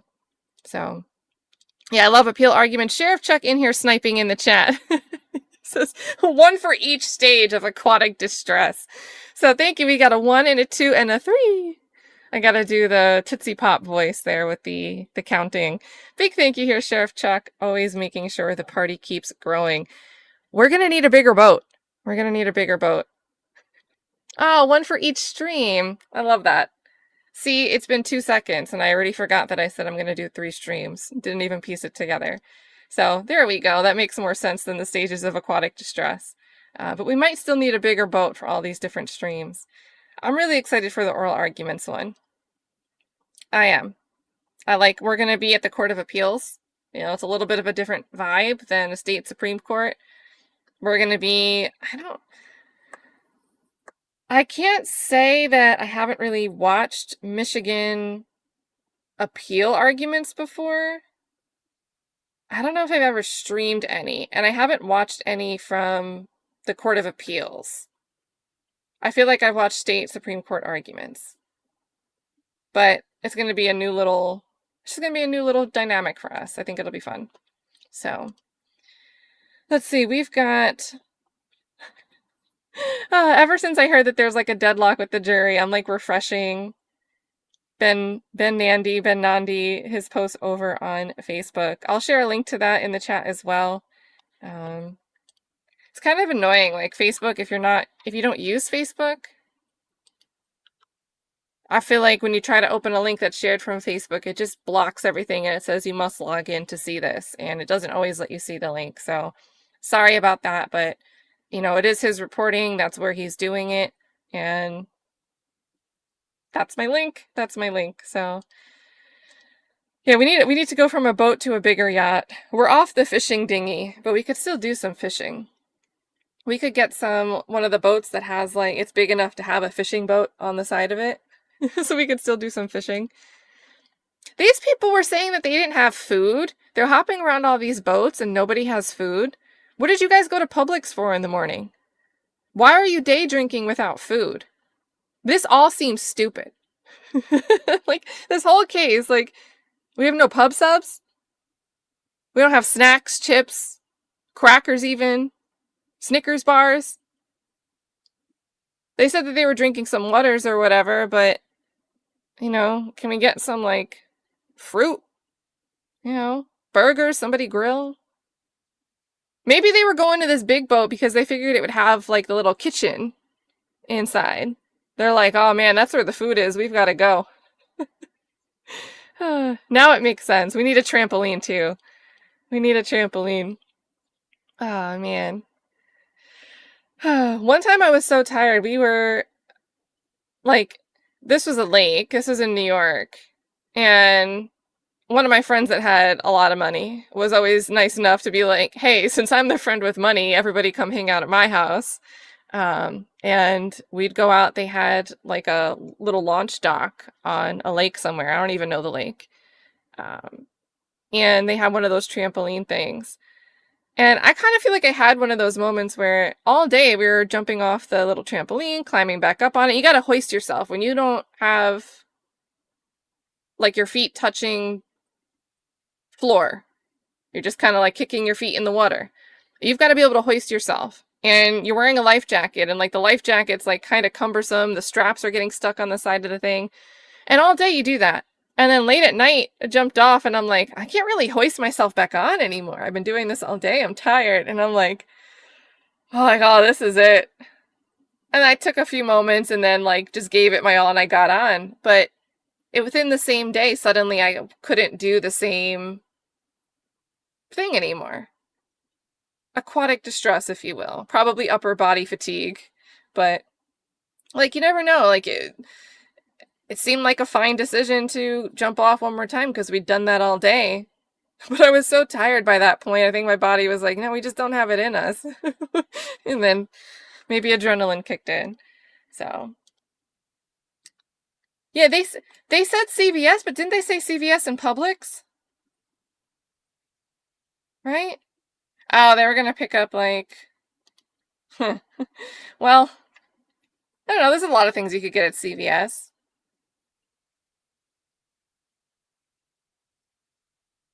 You know, sometimes like CVS is a spot for candy. You know, you run in there, get some candies. It's the closest thing to the beach. We have a CVS that's walkable at the beach near here. If I were to go to like the Cape Canaveral side, there's a CVS right there. It's like, I think there's one, it's like a Ron John surf shop, and I feel like there's like a McDonald's and a CVS. So you've got all the essentials right there. And then everything else is a bunch of hotels and condominiums.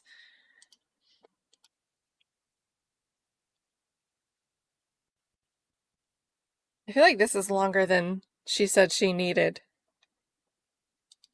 Maybe they don't have the Florida version. What do we call our version of TBI down here in Florida? I don't even know.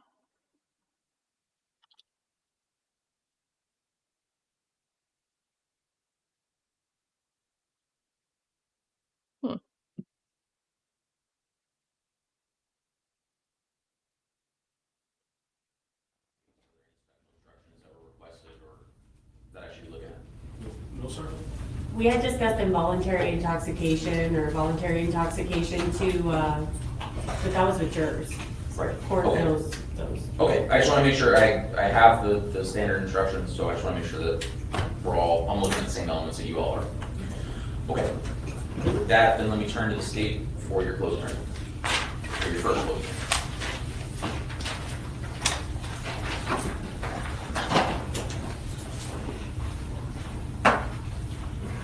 Thank you, Judge. Normally I would say thank you to the jurors for sitting through this trial, and I will thank you too for sitting through this trial and for listening to everybody. We started our case with 4 people who don't live here predominantly, who kind of travel back and forth, have 2 residents, maybe now established residents in Florida, but regardless, people who did not know these people. And they were on a boat where a victim, a person that they did not know, a young female, swam up to them. They had never seen her before, they had never talked to her before, and she's asking for some help because she's having a hard time swimming. And these 4 people gave slight inconsistencies on certain things, but agreed on others. And you heard from Matt Paris, who said he was in the water. You heard that he's talking to her for about a few seconds. She's trying to hold on to his raft. He's kind of like, just literally touch the boat, it's right there. And so he is saying that the boat is right there to where he is in relation to the water. He drew the graph, that states 1. And at that point, out of nowhere, this man comes up who they also don't know, who they've also never interacted with. And this boat did not see them throughout the day as much. And yes, he had seen the female in the red bathing suit because she was over there in another boat. He was not lusting after this woman. He was not sitting there. He made a casual joke in a deposition. Maybe it was in bad taste. He made it, and it was not about his wife seeing or anything like that. It was just, he saw her, he noticed her. She's a beautiful woman. She's wearing a red-orange bathing suit. She is noticeable. And so this man comes up out of nowhere and pushes her under the water. He doesn't say that it's with 1 hand, he says it's with 2. He says he wants to believe the best in people. He's a middle school teacher. And he says that he gives it a few seconds, that he's waiting. 1, 2, 3, 4, 5, 6, 7, 8, 9, 10. It's 10 to 15 seconds that they agree, past 5, that she's under the water. And he has to intervene at that point. The other people on the boat start yelling at him, you have to do something. He reacts and pulls her out from under, and he says that she is fighting him when she gets into his hands, in his possession, that she's fighting him off. Because she still thinks that she's being submerged by her boyfriend. You heard from Rachel, trap check. Rachel says that she threw the victim a little float because she was looking like she was having a hard time swimming. That Matt was in the water. That his actions of the defendant looked deliberate. That there was no situation where he was using her as a life raft. Alexander agreed with those testimonies and then said he had to threaten him with a boat hook because after taking her away, it looked like he was going back to grab her. So he threatened him with a boat hook. This is a man who has a very nice boat. He has an affluent boat. He looks like he's coming from money too, and he's getting involved in something he didn't ask for and having to use a boat hook to do so because he doesn't know what's about to happen. He doesn't know who these people are to each other. And the one thing that they all agree on, all four of these people on this boat, is that when he is confronted with this boat hook and he is told to get away from her, he says, that's my girl. And then when he's told, I don't care who she is to you, you can't do this to her. Silence. Silence. He had enough wherewithal to say, that's my girl, but he didn't have enough wherewithal to say, no, that's not what happened. He's the only one who says, I was having a hard time swimming, and then that's what he said. Mr. Goldberg is the only one who said that. Nobody else said that. They all agree that the victim went under. So we go to the next boat, and Lloyd Whiting, he says that he saw that they had been getting into a little back and forth all day, that they had been arguing. He says that the victim and the defendant swim past his boat. And he says it distinctively because he says, she didn't stop at our boat, she kept going. It's a boat of 6 guys versus a boat with older people. A boat with money. Safer. The big boat. She literally swims by a whole boat and keeps going. But what is important to understand and to remember is that so does Mr. Goldberg. So is the boat at this point not 25? Is that not at the breaking point? Does he just suddenly overcome with tiredness? Does he suddenly just stop and can't go on, except he does go on? He does go another 25 yards? Because if you're experiencing this panic, you're not going to look around and see where can I hold on to, because you're not in the stage 1 yet. If we're going by Dr. Leatherman's assessment, you're in that pre-stage, and that pre-stage you can still think. So he swims by that boat, and that's what you also hear from Mr. Whiting. The things that the defendant says that no one agrees with are that they weren't fighting that day, that they weren't arguing that day. He insists that they weren't arguing. He keeps diminishing and downplaying their arguments that they apparently have all the time. And it makes you wonder, which one is it? Is she so jealous and out of control? Is she just such an unreasonable, illogical woman that she can't simply bear to be anywhere near him with other females? And it's just ridiculous how she is. Or is it that they never argue at all? How is that possible? It's just not. It doesn't make sense. The other thing that he testified to, that the victim wasn't upset, except then she's now upset because he didn't stand up for her. But then we start parsing our words, and it was interesting that every time that the defense witnesses, including the defendant, were confronted with statements that they made, oh, I didn't want to parse, I'm not getting into the detail, I wasn't parsing words. What do you mean you're not parsing words? Those are literal opposite words. Those are not words that you're just being general and you don't get into specifics. You literally said Cole was upset. And then now you're saying, no, he wasn't. You're literally saying Cole was arguing with the guy that smacked his girlfriend's butt, which makes perfect sense to most people.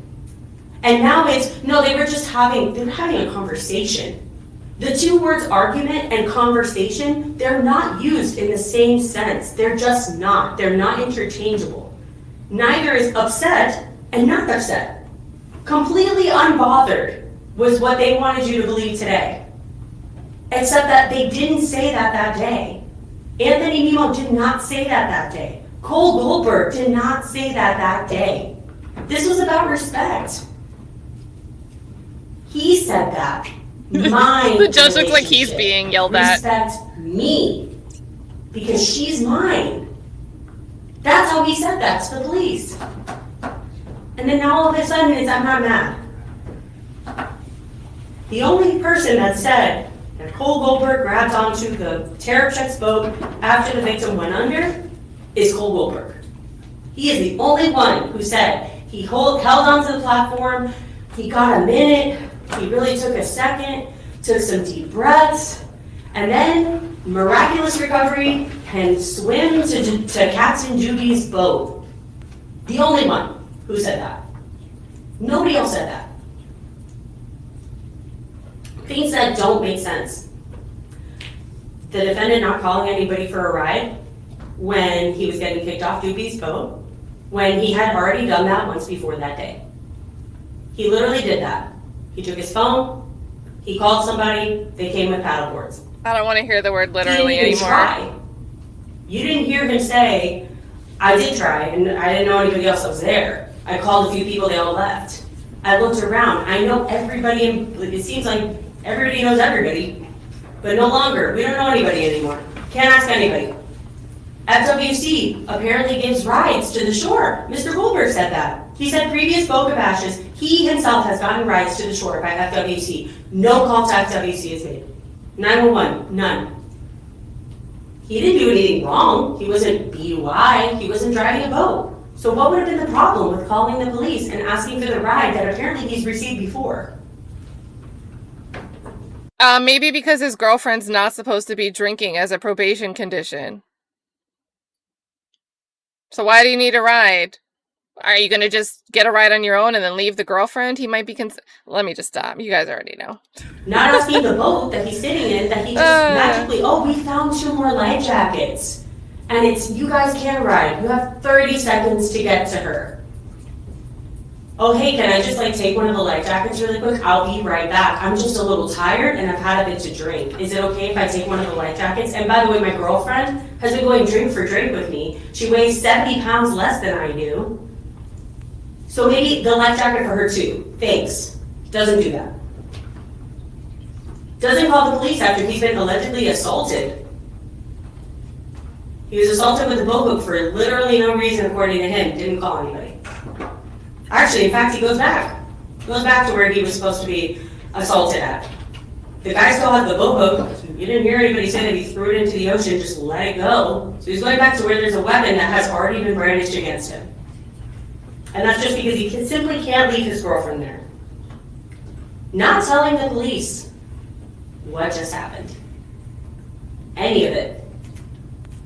Making an assumption, that's what we have to believe. Making an assumption, oh, that's why they don't want me on the boat because there's too many guys.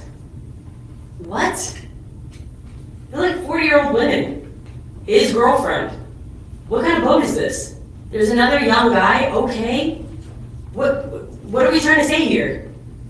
Why would they not let him on the boat because there's too many guys? That makes literally no sense, but that's what he tells, that's the first thing he tells the police. I was assaulted by a boat hook. I'm just trying to get to shore. My girlfriend and I didn't have a ride. Yeah, he tells them that he didn't have a ride. Doesn't tell them about the boat hook. Doesn't tell them about the fact that he's just been accused of drowning. And he does know. He does know that he was accused of drowning her. He knows that. Because if you want to believe his story, let's go all the way, right? Let's go the whole way. If you want to believe that he did this in response to having a drowning episode, then you also have to believe that he had the wherewithal, seconds, 1 to 2 seconds of holding her, he's able to gain enough wherewithal to then respond, I was having a hard time swimming. What is he saying that in response to? Counsel, 2 minutes. So, doesn't tell the police what happened. He doesn't get there until he gets to the point where he is confronted with the direct fact of, did you ever grab her? And now we start, oh, I can't swim. I was having a hard time. I was having a hard time swimming. Said it a few times, though, that they didn't let him on the boat because he was the only guy. A few times, and he agreed with that. The victim swam more than he did, and he drank just as much as she did. But he's the one that's having the drowning episode. The guy who has grown up around Lake Boca, the guy who has grown up in an affluent, because defense has gone to great lengths to say, this is an affluent neighborhood. Okay, great. There's a pool in the country club. There's a pool in his house. His friends have boats. His family used to have a boat. They used to go out. He's been at Boca Bash at least 10 times.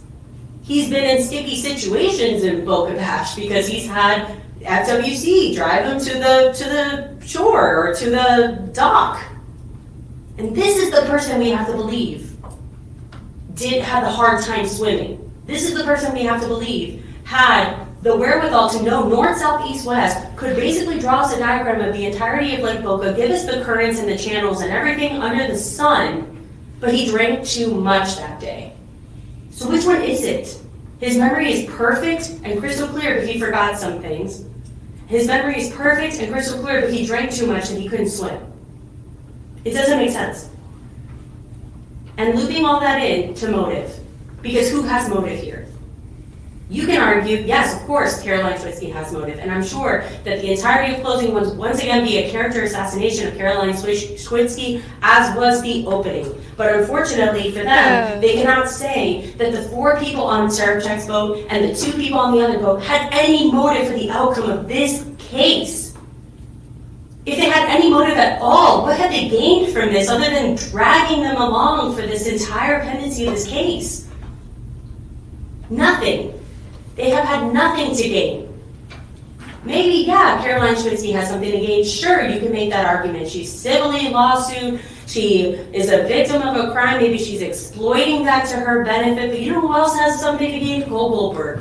Cole Goldberg has something to gain. Cole Goldberg wants to be an attorney. Cole Goldberg said this derailed his plans for law school. Cole Goldberg. Is she saying that he has something to gain by taking this to trial and fighting this and making arguments to defend himself? Oh my goodness. Is the one that has the most to lose in this case. Well, and no, the most oh my God, to lady. gain in this case. And so these 6 people that testified for this court, I'm racking my brains to find out what that motive is. What on earth compels 6 people to come in and say something? They didn't say the same thing, though. What gives them the motivation to cook up a story like this? If it was just a misunderstanding, why would they double down on things? Why would they say, no, that's not true, that's not what happened? Council time.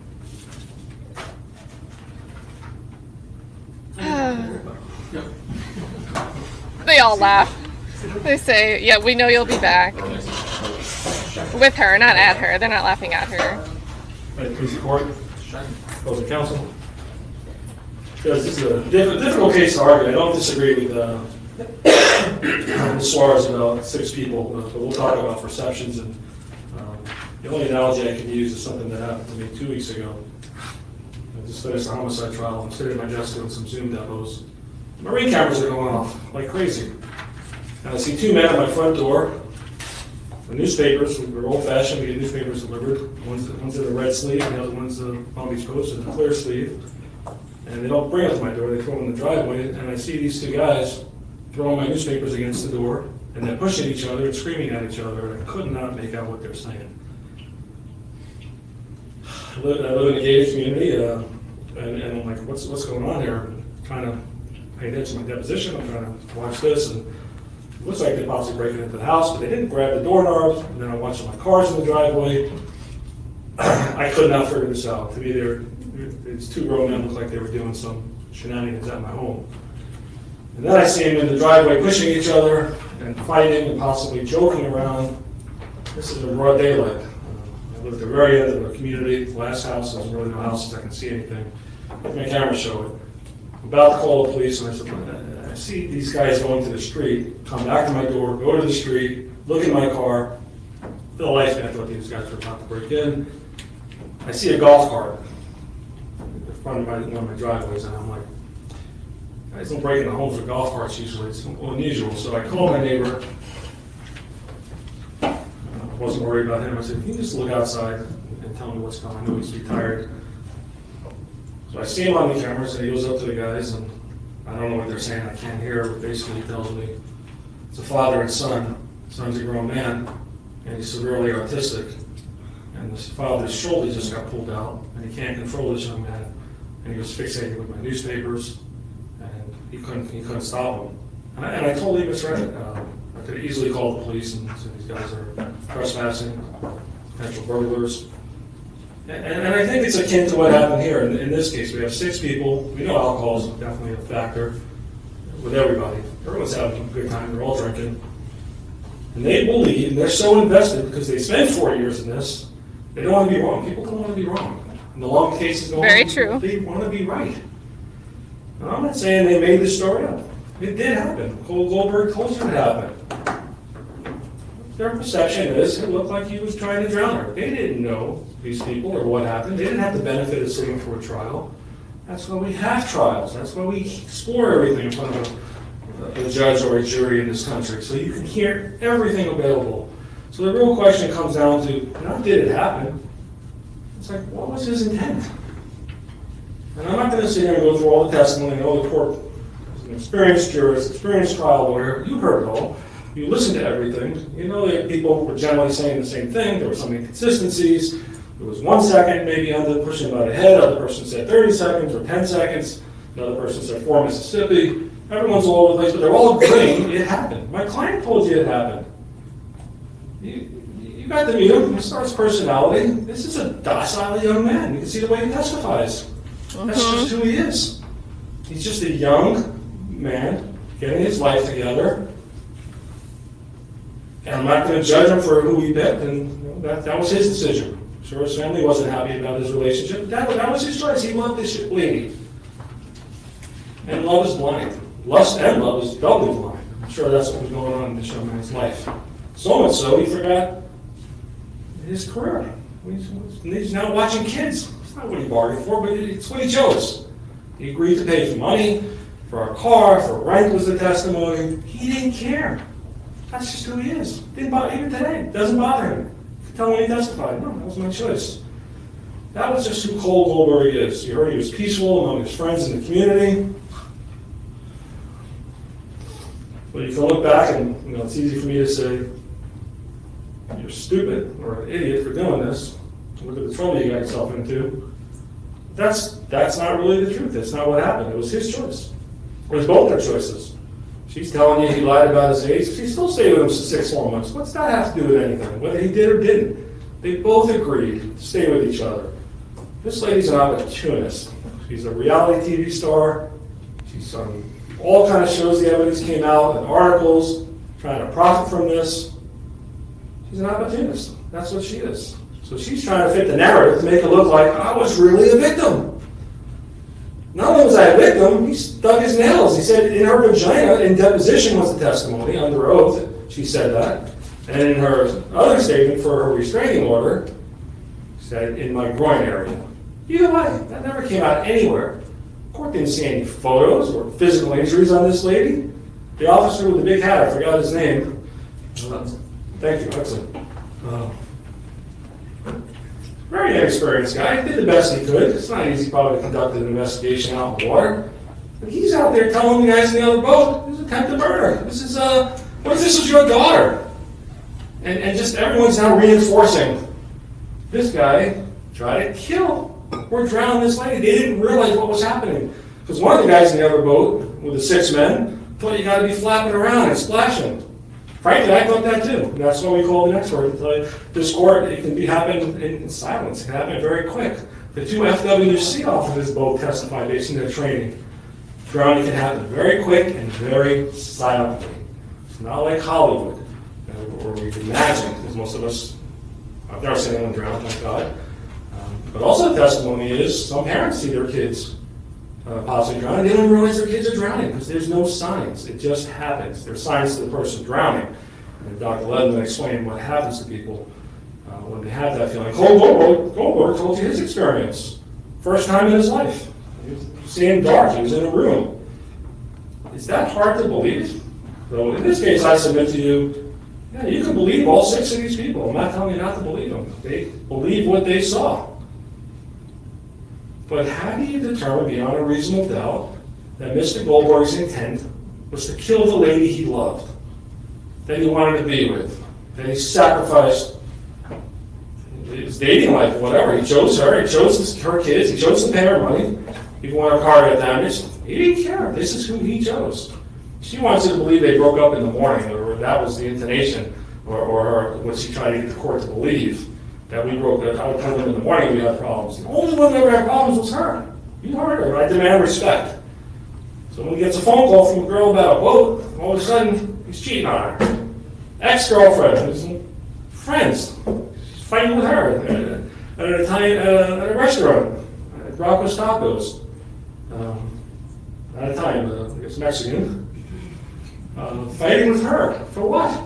It's all nonsense. It really has nothing to do with the case, other than to show Your Honor that this guy's not jealous of her. He doesn't care if she's wearing a spring bikini and guys are looking at her.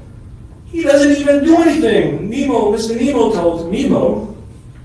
Finding Nemo. Not Mimmo, but Mimmo, from New Jersey, with a heavy accent, heavier than mine, basically said, I would have beat that guy up. I don't know how he just stood there and did nothing. That's who he is. That's his personality. He may not be like me, or you, or Mr. Mimmo, or somebody else. That's his personality. He didn't do anything. So the only arguments they had, he said, we don't have arguments. She's always arguing with him. She's jealous of him. She's worried because he's a younger guy with a future career. She latched on to him. What her motives are, you know now, her motives are money. She sued him. She's trying to get money. She's trying to get fame on this. He didn't give one interview, he said. Nothing. She gave plenty. She's piggybacking on a tragedy to make money. It is what it is. That's who she is. She latched on to this young man. And he loved her. At least he thought he did. I'm sure he's looking back now saying, how stupid was I? But it happened. Because it's so hard to believe, he admitted he was drinking all day long. That's what people do at Boca Bash. He's allowed to drink. He's of age. He was drinking. 5 drinks, 3 more drinks, another 3. He didn't count them. No one counts drinks when you're out there all day. If you have one to remember. But he was honest. The only one who told you he had probably 11 drinks that day or more. So he was drinking all day long. Everyone else was like, oh, we weren't drinking. I don't drink, but then you heard some evidence that they were drinking. There's alcohol in their boats. Well, I only had 4 beers. What's the difference? Oh, everyone's out there drinking. That affects people's perception. More importantly, it affected his ability to swim. That's common sense. The court doesn't need an expert for that. We know if you're out there in the hot sun, you're not properly hydrating, you're not eating properly. I don't care what shape you're in. If you're doing that and you're drinking all day long, it's not a smart idea to get in the water. But he did. These are the facts. Now, this lady comes in here and Ms. Schwitzky tells you he throws the guy into the propeller. Why should I believe that when there's 0 evidence of that? What's her motive for getting this court to believe he's violent and dangerous? He's trying to fit the narrative to show that he really strangled her like a rag doll back and forth. So maybe if she did that, maybe some injuries on her. Not the 2 little dots, the guy with the hat said. 2 little dots. Hudson, thank you. There's no 2 little dots. Don't look at those pictures. There's nothing on her. Suarez said at one point, when we were getting into the injuries and the bruises, that's nothing to do with this case. I agree. Bruises on the arm and leg have 0 to do with this case. There's no injuries from this case whatsoever. And if you grab somebody like a choke their neck, he's a strong guy, it works out. Scott says some injuries, some marks. Why is the paramedics not called? Why are 6 reasonable people, if they really thought he was trying to hurt her, why would they call 911? I almost called 911 because guys are playing by my door and screaming at each other. I didn't even know who they were. I had my neighbor investigate it, and then he told me, poor guy has a severely autistic son, he has to go to the hospital, his shoulder's pulled out. I shut my camera off, I wasn't worried. It was over. Thank God I had my neighbor to do that. I would call the police, and hopefully nothing bad would happen, but why did these guys call? Who wouldn't call the police if you really see something? Or you believe somebody's trying to kill somebody, and you're a normal person, I don't know, let them figure it out. Define normal. Now it's on the water, it doesn't matter if it's in your home, or you're just visiting another state, call the police. If you really believe, testimony was they weren't even going to call the police until he came back. That's the emergency? You really think someone had the intent? That's nonsense. If you thought someone had the intent to commit a crime, you can break into a car. If you see someone breaking into somebody's car, the average person will call the police.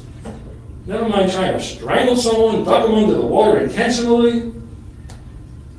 This goes through they're wrong. They're just not believable that the evidence is not beyond all reasonable doubt that my client intentionally strangled this woman. Contrary to that, no physical evidence whatsoever. Testimonies all over the place in that. Tried to murder her, attempted second degree. I agree. Despite evil intent. Opposite of that. This guy was madly, at least he thought he was madly in love. This is my girlfriend. He's proud of her. Won't even fight another man and slap her in the butt. That's who he is. Doesn't matter, maybe right, maybe wrong, who cares? That's just his personality. You saw him on the witness stand. He's calm. When this Suarez was going after him, yes ma'am, no ma'am, straightforward. He judges his credibility. You see witnesses every day for years. You saw her personality. Miss Schwitzky. Like I said, she's an opportunist that's trying to fit the narrative. She tells the police nothing happened. She wants you to believe, well, I'm an abused woman. I was loving him. He's a nice, sweet boy. So I didn't want to say anything. She's on probation. She's not allowed to leave the county. She comes with a lot of baggage. It's not my client versus Ms. Schwitzky, but she's an important witness. And my position is she has very little, if no, credibility whatsoever in this trial. So then it comes down to the 6 people that testified, and Mr. Goldberg, and his friends. Mr. Mimmo from New Jersey, who runs a contracting business for his family. It was agreed upon he can testify. So the state now saying, well, why are you not here? What relevance is that? The court heard him. You got them to see him. Told you what happened. He told you there was no problem all day long. The guy's motor was, told Sebastian, said no problem, everything was fine. But the moment they got up and entered his home, it didn't look like they were not a couple anymore, they were breaking up. That's a fallacy. He just wants the court to believe that, to show that he's a bad guy. We were having problems all day long. And Ms. Perlet gets up here, she says, no, I agree, I wanted to stay. Called her too, but it was me, I wanted to stay. Who would want to stay if you're having problems all day long? It makes no sense. 0 sense. It's not realistic. Not at all. It's not even realistic. She had her phone in her hand. Never mind. She's saying she's being strangled and she drops her phone sink. And salt the regular water, phone's going straight down. How did she imagine to have her phone on the boat? Where that picture was taken. You saw that picture, Judge. She had her phone. That part makes no sense. It magically appeared on the boat again. You'll find that phone very easily. If it dropped to the floor, it never happened. She didn't drop the phone. She had it in her hand the whole time. That was the issue with the phone. That's why the phone is somewhat important. She's talking about her bag and the phone being thrown through. That's nonsense. It never happened. She had her phone is the bottom line. She says she dropped it. There's no way she dropped it. This is an unfortunate event. People saw what happened. They jumped to conclusions. And you can tell by them now calling 911. I don't want to beat a dead horse, but that's what most people would do. Not one of the 6 people called for paramedics, called 911. She had no injuries. She had 0 marks on her body. She wasn't coughing up water, was a testimony. And this guy doesn't even know what's going on. Who would try to kill somebody and then go back to the boat? One of the guys on the 2, I think it was riding a board, said he was hanging on the back of the boat. And that's when the boat hook came. It's not just him saying it like Ms. Suarez wants you to believe. He was hanging back in the boat. And I think Ms. Schwitzky said the same thing the very first time. And then Mr. Bowman and Mr. Karachek lost his temper very quick and jumped to conclusions for whatever reason. He's threatening with a gaff. He can't figure it out. What normal person who's sober, even if you're not sober, if you really try to kill somebody or injure someone intentionally, then leaves will come back for their girlfriend that you just tried to murder, that broke up with you, for throwing a can at her head when there's nothing on her head or face. That's nonsense too. That never happened. She's a jealous woman. She's afraid she's going to lose her meal ticket. Guy with a future, parents and family comes from a long line of lawyers was a testimony. This isn't her meal ticket. This is her future. So reality stuff makes nothing. That's why she's out there doing stuff right now, trying to promote it to make more money. But this is the guy who's going to go to law school. He's going to be famous. He's going to be a big lawyer. He's going to live in a country club like his parents. We stay in his guest house. Now it's over. It's over. Well, she's trying to capitalize on it again, because that's who she is. She's an opportunist, a person who tries to seek opportunities any way she can. So how do you determine? It's hard when you get 6 people from the community who doesn't know anyone, like Ms. Suarez said. Easy. You put it all together. No police calls, nothing. If he didn't come back, you never would have heard of Cole Goldberg's name. If he didn't come back to the boat the second time, no one would have heard of him. They weren't calling the police. It was not a big deal. It turned into a big deal because now you get group mentality, and all of a sudden everybody's like, "Oh yeah, this is what happened," and you get an inexperienced officer is pushing them, write these statements. "Oh yeah, we're going to go to court and this. Make sure you come to court. Make believe this is your own daughter. This is an attempted murder." That's it. So I understand why we have to air this case out. I'm not saying it's a nonsense case, because it's not. It's real. It really did happen. But really, the moment of truth, when this lady goes under the waters, it's so hard to believe this man, who was intoxicated, like the police said, wasn't falling down drunk, not highly intoxicated, according to the guy of Hudson, not highly, but it was intoxicated. He doesn't deny it. Of course he was intoxicated. It's a fact. That's what happened. He had trouble swimming. The expert could tell you that there are different stages when you get into the distress part. That's exactly what he was in, distress. He may not even went there first. He was close to it. Who knows? But do you believe that he maliciously tried to drown Carolyn Schwitzky intentionally? If you do, then he's guilty. There's nothing I can say. And if you have a reasonable doubt, then he's not guilty. We submit, Ms. Perlet and I, based on all this evidence, that he's not guilty at all, any of these charges. There was no intent. There was no maliciousness at all. He made a mistake. He made a lot of mistakes in his life already at a young age. And it almost cost him his own life, actually, by drowning. He could have easily been a drowning victim and died silently, like Dr. Leatherman says happens all the time. And alcohol is the major contributor, he said. No drowning death is the #1 contributor. He almost was a statistic. So he's lucky he's here and not somewhere else facing your honor by signing this case, because he could have easily been a stat. So that's the story. That's what happened, Your Honor. I think these people are misperceived. Their perceptions are off. They didn't want to be wrong. And beyond a reasonable doubt, we don't think Your Honor can say that he's guilty. So we're asking you to find him not guilty of all the charges. Thank you very much, Your Honor. And I'm sorry to use the postage, Judge. Those are for a jury trial, so no way I would not do that to Your Honor. Thank you. Just trying to get the podium on for you. Welcome back. Thank you. It's nice to be back. It's a rare day that a domestic violence case is going to have 6 independent eyewitnesses. A rare day. They all had different stories.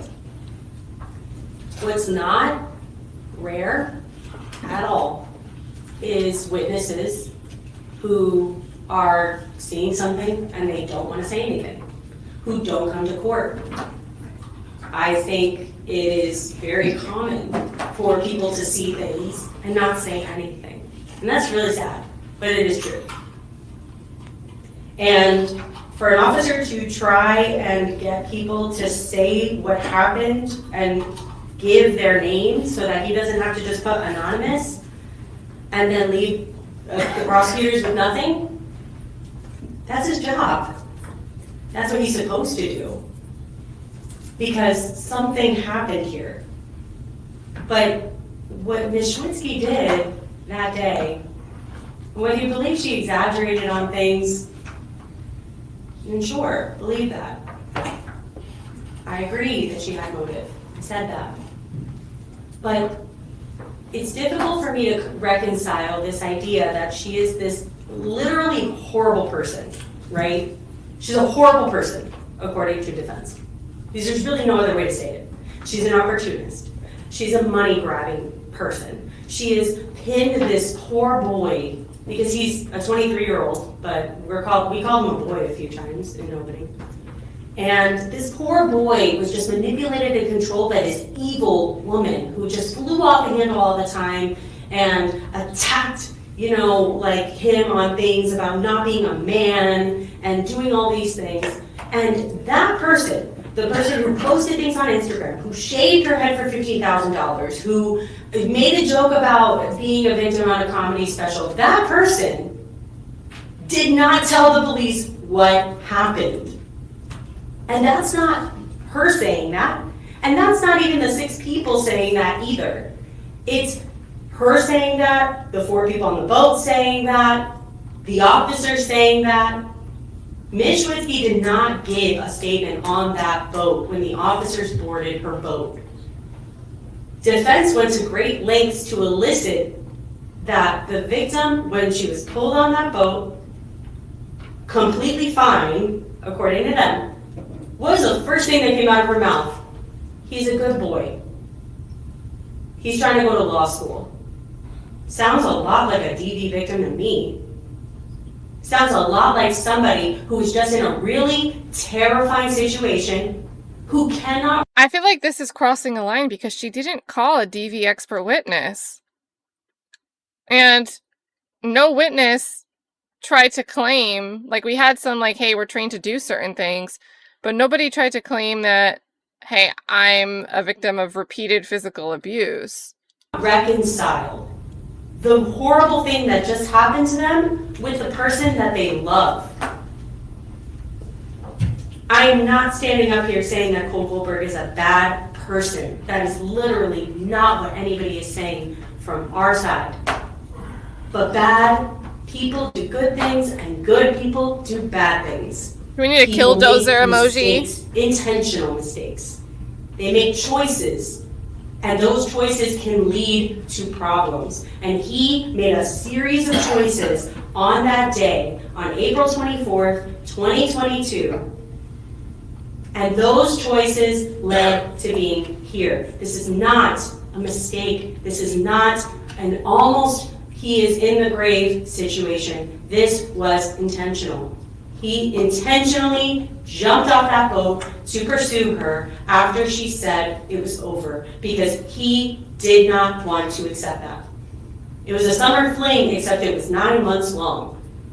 It was a summer fling, and he was going to break up with her when he got to law school, but he actually said, no, I wasn't doing that. I had no intention of breaking up with her. It was a day-by-day event, but literally no end in sight. Okay? So, what do you mean? This person was just drowned by the man she loves. Whether she knew it was ending or not, she loved him. And he did this to her, and the person who is supposed to be exploiting every opportunity ever doesn't exploit the opportunity when it matters, when they're talking to police. And then they went to great lengths to show this picture about how she is surprised when he got arrested. So yeah, right, she was surprised when he got arrested. She is literally not educated in the law. She has no idea what's going on. She couldn't even answer if she was a convicted felon. She didn't know anything. She was signing papers left and right. I'm not saying she didn't try to intentionally sue him, but what I am saying is that she was shaken to her core that this officer made a determination of probable cause for attempted murder without her saying a word. That's not uncommon. The shock, apologizing, diminishing, giving all the good about them, That is behavior of a domestic violence victim. We are supposed to believe that it is relevant that the Pennsylvania witnesses asked for proper service, which is a court order by the judge because of the interstate compact agreement, but we are not supposed to think about the fact that one of his best friends couldn't get on a plane and come down here and testify when he's here half of every month, and this is one of those months.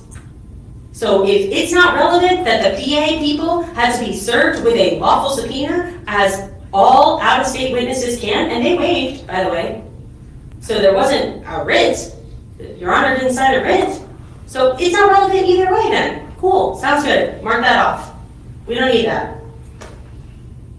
But you have to take into consideration, apparently, that his friend, who was impeached, pretty blatantly so, I would add, about the fact that the only thing that he could actually literally say anything about was this fight that took place, this argument that took place about this guy and this guy groping her, okay? And he literally got impeached on that one thing. Like, toss that. Angela Radda, his ex-girlfriend, great. He's a great person in the community. Nobody's refuting that. She wasn't there. She didn't see this. The propensity for being good, does not discredit that somebody is capable of doing something bad. And that is the end of that. This is not a trial to show that he was a bad person. It is a trial to show that on April 24th, 2022, he had a reaction. 2 minutes, counsel. And that reaction led to a pursuit, and that pursuit led to a scary event where but for Matt Paris intervening, then Caroline Schwitzky would have been a statistic, and it's a different one. It wouldn't have been a drowning statistic. It would have been the statistics of domestic violence victims. Some people bring out the worst in you, and I think that these two were a match made in a not good place. These two people did not bring out the best of each other. And that showed. That showed on that day. Maybe he had never gotten jealous before, okay. Maybe it wasn't about jealousy though. Maybe it was about the ending of that relationship. Maybe it was about something else. I don't have to go into his brain and know exactly why he did it, but I do need to know it wasn't a mistake, and it wasn't. Because interestingly enough, Dr. Stephen Leatherman said himself that when you are in stage 1, you can't see. You can't see. Your animal brain has activated. You are in fight or flight. And Mr. Goldberg testified on direct examination that the only thing he could see was her, and that is why he grabbed her, because it was her.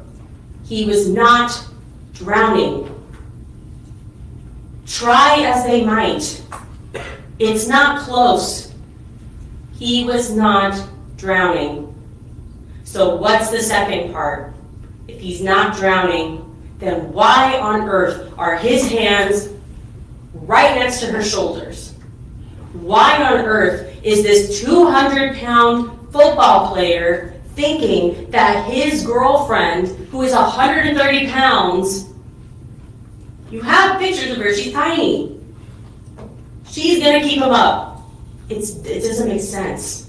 It doesn't make sense because it's not true. Injuries, and I have one more time, I'm just gonna finish my sentence. You're good. Injuries are not dispositive of the elements. There are no elements that we have in this case that require injuries. Domestic battery by strangulation does not require injuries. Attempted murder does not require injuries if it is under the part that we are going under, and also battery doesn't require injuries. So let's stop talking about the bruises.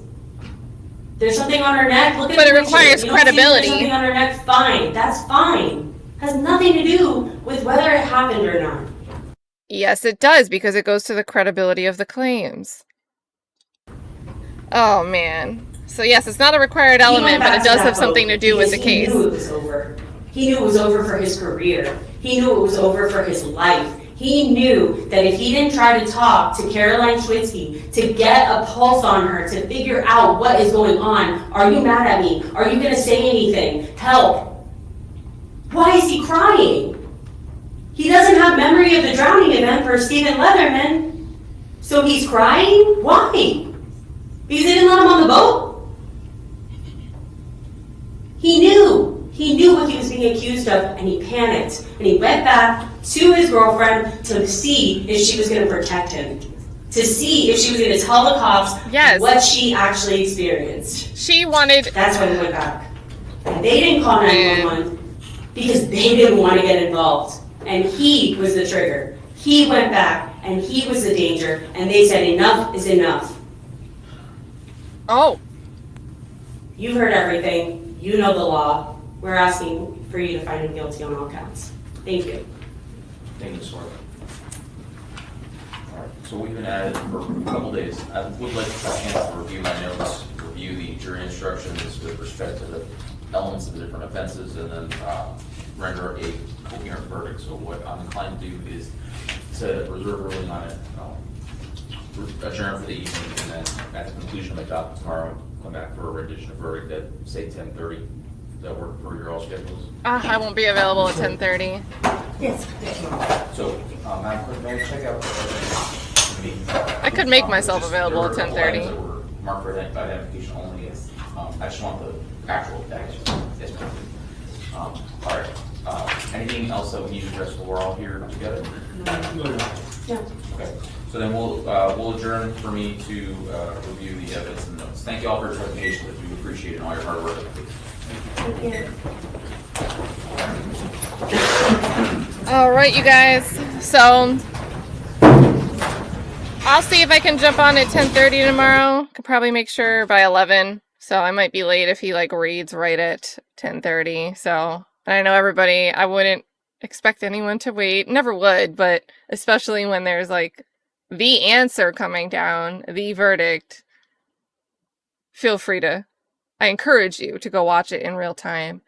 I might have to start that at 11 tomorrow because I have a meeting that starts at 10 and they're never short. They are never short.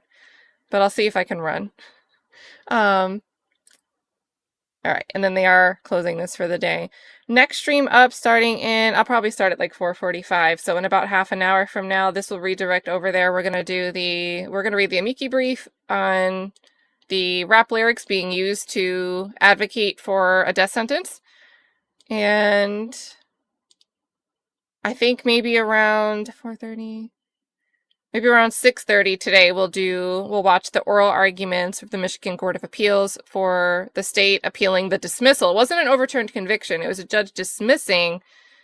So after the overturned conviction, the state wanted to retry, but then months and months and months, there were so many delays, the defense moved for a dismissal.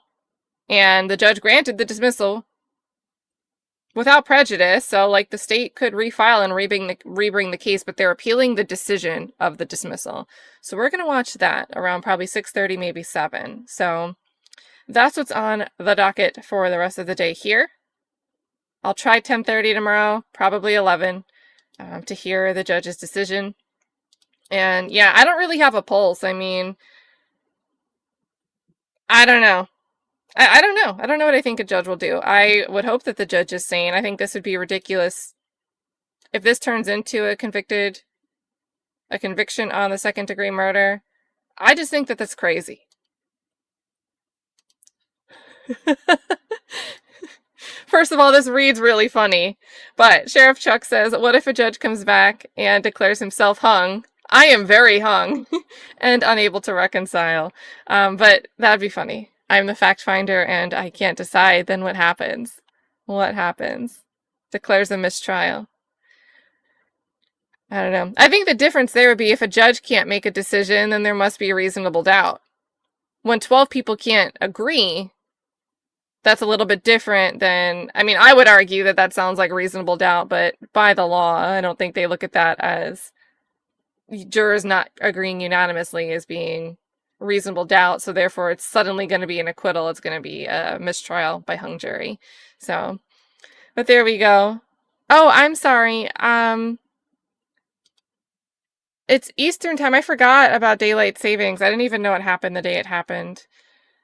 But we are, in relation to UTC, we are -4. So whatever that translates for you. So it's 4:12 p.m. here right now. Current UK time says 8, so we're only 4-hour difference from the UK. So if you guys are like 8:12 p.m. right now, we're 4:12. It's a 4-hour difference. Good to know. We're like an hour closer. We're like an hour closer there. I love it. So that's what we're doing. Maybe I'll try to do 6:30 for the oral arguments. That way it's not super late if any of the UK friends want to tune in and watch with us.